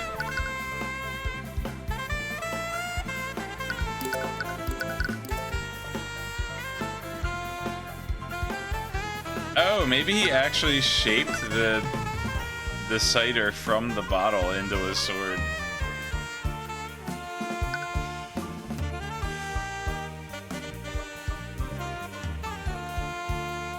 That makes sense. Yeah, it's because he was stabbed. The hypothermia didn't really add up. I was kind of thinking that. But he also could have, like, killed him with hypothermia and then stabbed him with the sword. Although, no, because there had to be a sword wound from the back. Alright. Yeah. Garrick Pierce knows a seemingly insignificant spell called Shape Liquid. With it, he can control a body of water and shape it into any complex shape he wants.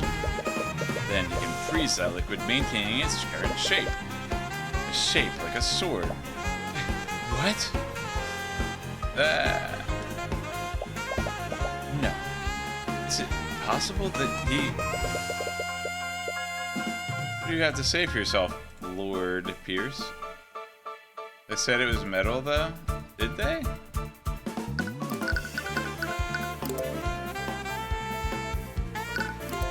Stab from behind with a magical blade.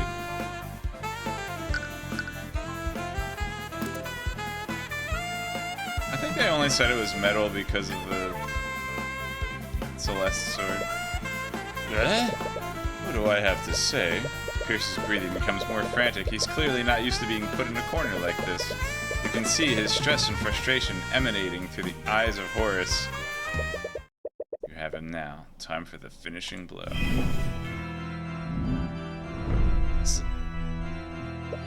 Sounds like a Symphony of the Night song. I'll tell you exactly what I have to say, you commoner. I'm not the one on trial here. We're here because that bastard child didn't know her place. She's just a peasant, and she still learned the arcane arts. And look what happened.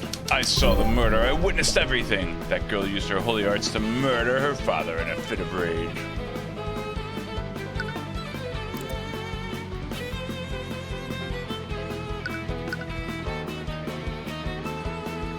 Did she now? I better save it.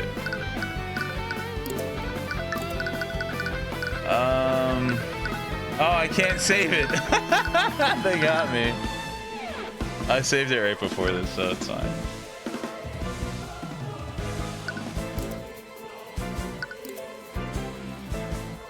You witnessed everything. I witnessed everything.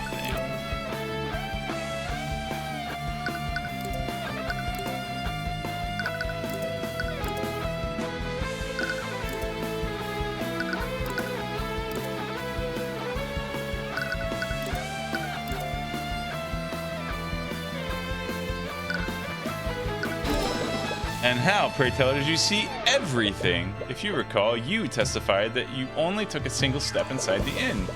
But you would have needed it to be within 15 feet to see my client with Conjure Light. This again? If you're going to keep treading on that one detail, then I admit it, I stepped further into the inn. I kept that detail out of my testimony, all because I knew that you had used to cast a suspicion on me. Lord Pierce. You didn't just keep that detail from your testimony, did you? You testified the opposite. That makes you guilty of committing perjury. No, I mean, you miserable wretch. Perjury by Garrick Pierce. Has openly admitted to committing perjury in the courtroom. His lies haven't gone unnoticed.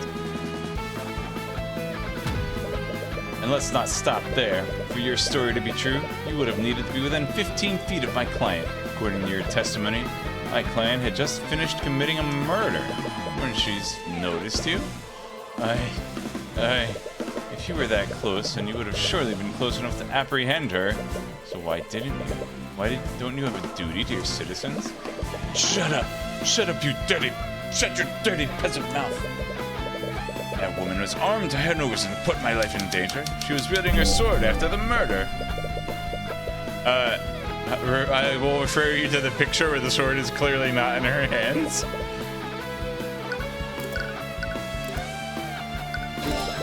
But that can't be right, can it, Lord Pierce?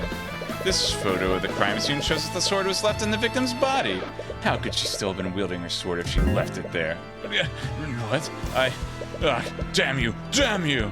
Steelwind, why aren't you saying anything? What? Prosecutor Steelwind has lost her usual air of confidence. We find it strange, though. Even you had the advantage, Shelley's maintained her usual poise. Lord Pierce, please pull yourself together. How can I remain calm when this charlatan is trying to frame me? This is a complete travesty of our justice system.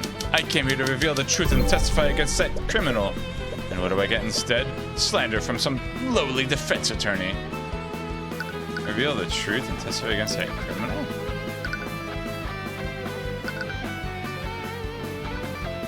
I said reveal the truth, but you committed perjury. Talk about justice, but you committed several acts of perjury to twist the outcome of this trial. You're clearly not acting in good faith. Ugh. He said the thing. You don't care about justice. You just want to further your agenda. So admit it, Pierce. You created a makeshift sword using shaped liquid, and you used it to impale Flintheart. You shoved my client's sword into the wound while the remnants of the real murder weapon evaporated. It was a perfect crime, wasn't it? I should have stabbed the sword in from the back, shouldn't I?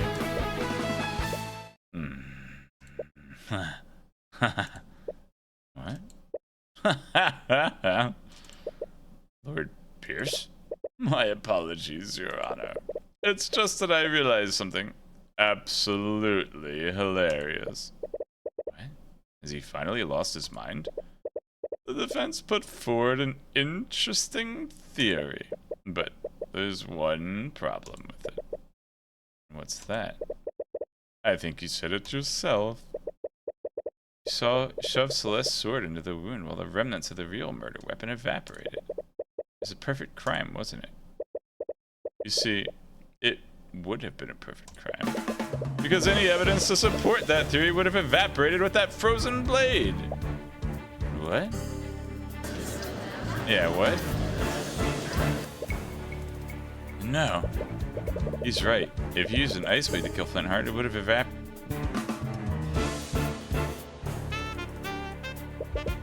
And that means there would be nothing left of the murder weapon. What's up here? You've spun quite the tale here today. But in the end, you don't have a shred of evidence to support it, do you? You have nothing on me. Isn't there anything we could do? You become quiet. Tyrion! Why isn't he saying anything? Is it really hopeless? But all it takes is one look at the expression on your face.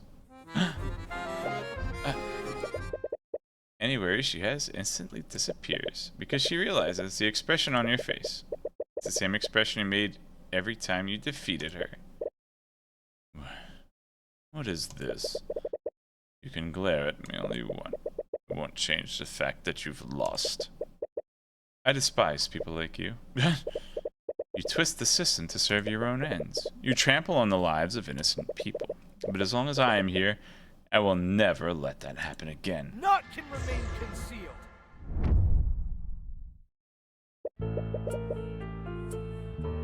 What? Naught can remain concealed. Looks like Ace Attorney. Yeah, I can see a few minor similarities here and there. What did I just do? Your head feels like it's about to burst. The pain is unbearable and overwhelming, but at the same time, you feel an extreme sense of clarity, as if you can see more than you could before. I can't believe that peasant pushed me this far. Once again, you will see Pierce's thoughts through the eye of Horus, but this sensation feels different from how it usually is. It's more intense and potent this time. It's almost as if you can do more than just read his surface-level thoughts. If activated the empowered eye, with it you'll be able to do more than see the witness's thoughts. You'll also be able to affect That seems OP. Affect what they think about. Project items into Pierce's mind to evoke thoughts from him. You want to project items that make him think about the murder. Evoking the right thoughts for your insight. Once the insight gauge is filled, you have everything you need to implicate him.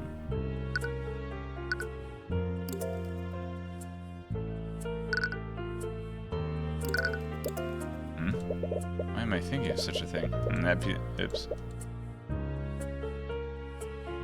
That was related to the murder. What an ornate sword. I wonder how a commoner like her obtained such a thing. I wonder if the Inquisition will let me have it once the girl is convicted.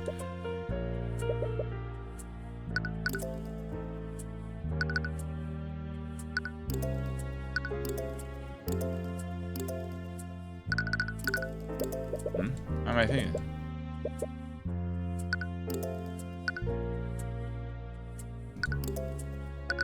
This one. Through all the trouble I went to, I can't believe the lawyer figured out the spell I used. Well, no matter. It's not as if there's any evidence to prove that I used it. I'm lucky that old fool had that bottle of water with him. Water from a bottle? I kind of jumped the gun in showing the bottle the first time.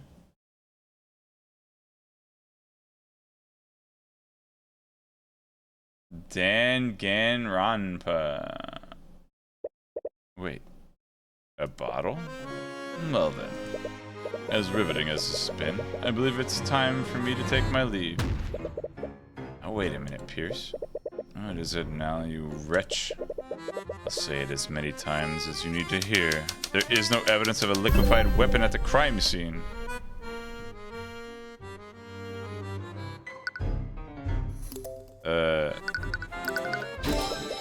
You're right, Pierce. If you did use shape liquid on a body of water, the murder weapon would have evaporated entirely. It seems you've finally gotten that fact through your thick head. Bravo. But let's not get ahead of ourselves, Pierce. What if you didn't use shape liquid on a body of water? What if it was another type of liquid? What are you going on about? Pierce, shape liquid doesn't just work on water. It works on all kinds of liquids. This shattered bottle contained the liquid that you cast your spell on, didn't it?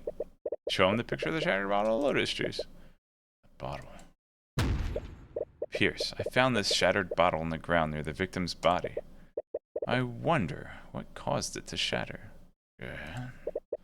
You must have decided to use any liquid you could find. Luckily for you, the victim was holding the perfect quantity of liquid in his hands. I wonder, Lord Pierce, if we had someone analyze the broken pieces of this bottle, would we find traces of transmutation magic? You little... That still proves nothing. So what if there are traces of magic on this shattered bottle? You still don't have a murder weapon. I wasn't finished, Pierce. What? You see, the liquid contained in this bottle wasn't water.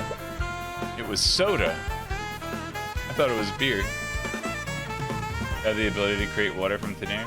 Yeah, he does also have conjure water. I think he meant pop. He's not Canadian, Dory. So, what difference does that make? A blade of ice made of water would have evaporated entirely. But a blade of ice made of soda would leave a puddle of dried residue. No, it can't be. I'd wondered why there was such a circular trace of magic under the body. If we checked the outline of that trace, I bet we'd find a dried puddle of soda residue. That would prove that you used your magic on that soda, sort of. Here's your murder weapon, Pierce. And that's checkmate. Alright, there's his catchphrase. So, in the zoomed out view, you can see that Celeste has like long hair.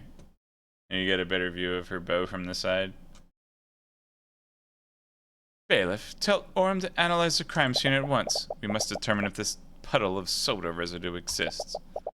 The time window to find traces of magic is closing. So, we had our team search the crime scene for that soda puddle. I really can't believe it, but we found it. In fact, the outline of the dried soda lines up exactly with the outline of the trace of transmutation magic. We checked the broken bottle, too. There were traces of transmutation magic on it as well. There's no doubt about it. Someone used magic on that soda. I see. Thank you, Orem. Please escort Lord Pierce back to the stand. So is Orem the gumshoe XP? Yeah. Orem's the gumshoe. XP? Expository? What do you have to say for yourself, Pierce? What do you think you've accomplished here today? Do you honestly think you can indict me? I'm an aristocrat from the highest echelons of our society. That fool of a man was an insurgent. He was a threat to society, and I did my civic duty by removing him. Objection! Oh man, I knew she was the best. Oh, she only has the pattern on her left arm, not the right arm. Arm foldy, Arya Steelman. Bailiff, please escort the witness to a holding cell. Steelman? First degree murder is punishable by execution, Lord Pierce. I suggest you remain silent, lest you incriminate yourself further. What? You can't be serious. Shut your insidious mouth. She's a noble woman, too. The one waifu killer? No, it's okay if it's...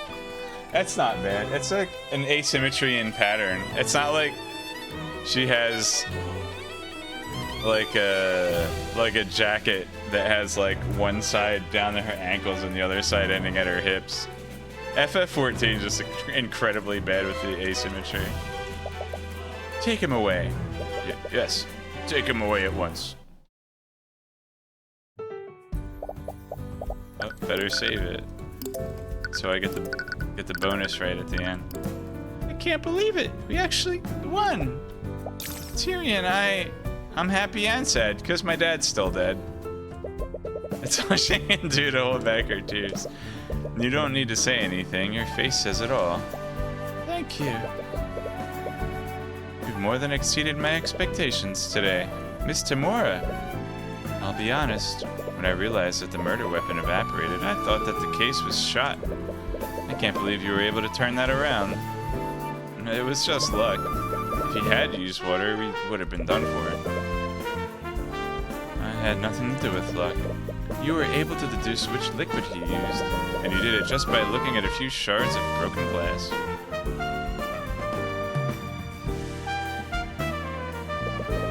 Your skills of deduction never cease to amaze me. That's not exactly true. But with Celeste there, you can't tell her about your new ability. You all are quite lively. There's no need for such hostility. Though, I wouldn't expect any less from the Hound of the... The Hound of the Eye Taker? What does that mean? Wait, what did she mean by that? Glance at Miss Timora, but when she meets your gaze, she immediately looks away. She looks like she's focusing. Almost as if to protect herself from a certain eye. Oh yeah, I have an eye. What's this eye she mentioned?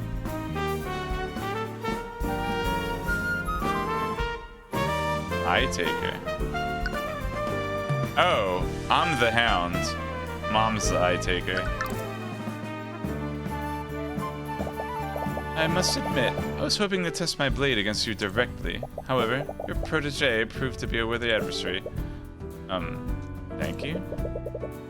Is this some kind of game to you? You talk about trials as if they're some kind of competition? Your action almost condemned an innocent woman to death. Our system operates by having two powers of opposition. When those powers are balanced, justice prevails. Make no mistake, your victory today was just our system working as intended. Ha! Working as intended. You know very well our system only exists to protect your people. I know. See? She's a noble woman, but she still cares about justice. A Apollo's eye thing? Takamagahara Shrine? What? In any case, it looks like we'll be facing each other more frequently in the future. I look forward to doing battle with you again, Tyrion Cuthbert. What a strange girl. Well, that kind of killed the mood, didn't it? Not at all. I think we should celebrate. Apollo's eye from... Oh, what's up, Trick to TM? Oh, from Apollo Justice. Okay. I never played Apollo Justice. I played the 3 Phoenix Wright games and a little more than half of Ace Attorney Investigations with Miles Edgeworth. But yeah, no Apollo Justice games. So I don't know about that, but there is this Eye of Horus thing where I can like read people's minds apparently or something. XP is basically an analog for copy. Yeah, Orem's a gumshoe XP. Oh, what did you have in mind? It's this amazing restaurant in the upper quarter of the capital city.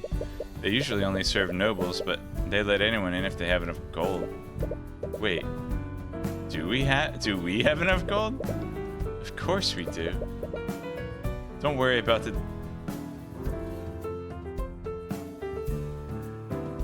Mom's pretty suspicious. You can focus on certain visual ticks and goes from there. Final played Apollo Justice when they did the recent ports. I bought the Switch ports. Well, they ported them to multi-platform, but I bought them on Switch. But didn't really play them because, like, it was the first 3 games that I had already played. Apollo Justice only has 1 game to its name. It's in 6 Ace Attorney games. Focus on Phoenix, Apollo, and Athena simultaneously. Fact doesn't lie. Who's Athena? I don't know any Athena. Other than the one that's Apollo's sister. Like, in Greek mythology. Oh wait, that's Artemis. Artemis is Apollo's sister. I don't know who Athena is. Athena's Phoenix's apprentice. Who has super hearing? She can hear pudding. I know that, like, in the later games, Phoenix has an adopted daughter, and I thought Apollo was his apprentice. I don't know about Athena. She has a thing, yeah. She can read people's emotions by hearing. How much money does Miss Tamura make? I don't know. As a leader of the Rebel Alliance, probably a lot. So began my journey into the world of law and magic. Our justice system is rotten to its core, and I'll have many trials ahead. Regardless, I'll keep fighting on and get justice for every one of my clients. Episode end.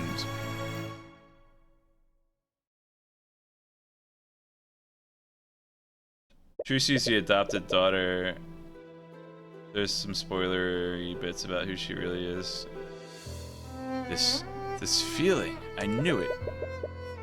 This radiant soul is... Oh, it's the girl from my dream. Can't wait for the day when I can see his eyes draped in agony. Okay. Good game. That was a lot longer than it felt like. That was a lot of fun. How many girls have I dreamt about? Hey, thanks for watching the stream, everybody. I'm talking about the character who had a dream about someone that, like, was waiting. I don't know. I don't remember the exact details. But anyways, that was fun. I'll stream more. I don't know if I probably won't sit into a full episode again like this, because this was apparently 5 hours, and the first episode's probably shorter than the others, or the other ones have to be at least as long as this one. I did kind of take my time and go along, have fun with it, but yeah, we'll see. Definitely looking forward to streaming the next episode, maybe like maybe only do like a couple, like 2 or 3 chapters at a time. But anyways, thanks for watching, and thanks for the happy belated birthday. Where they were on Steam, the other games are also on Google Play Store for Android. Ace Attorney games are on Google Play Store.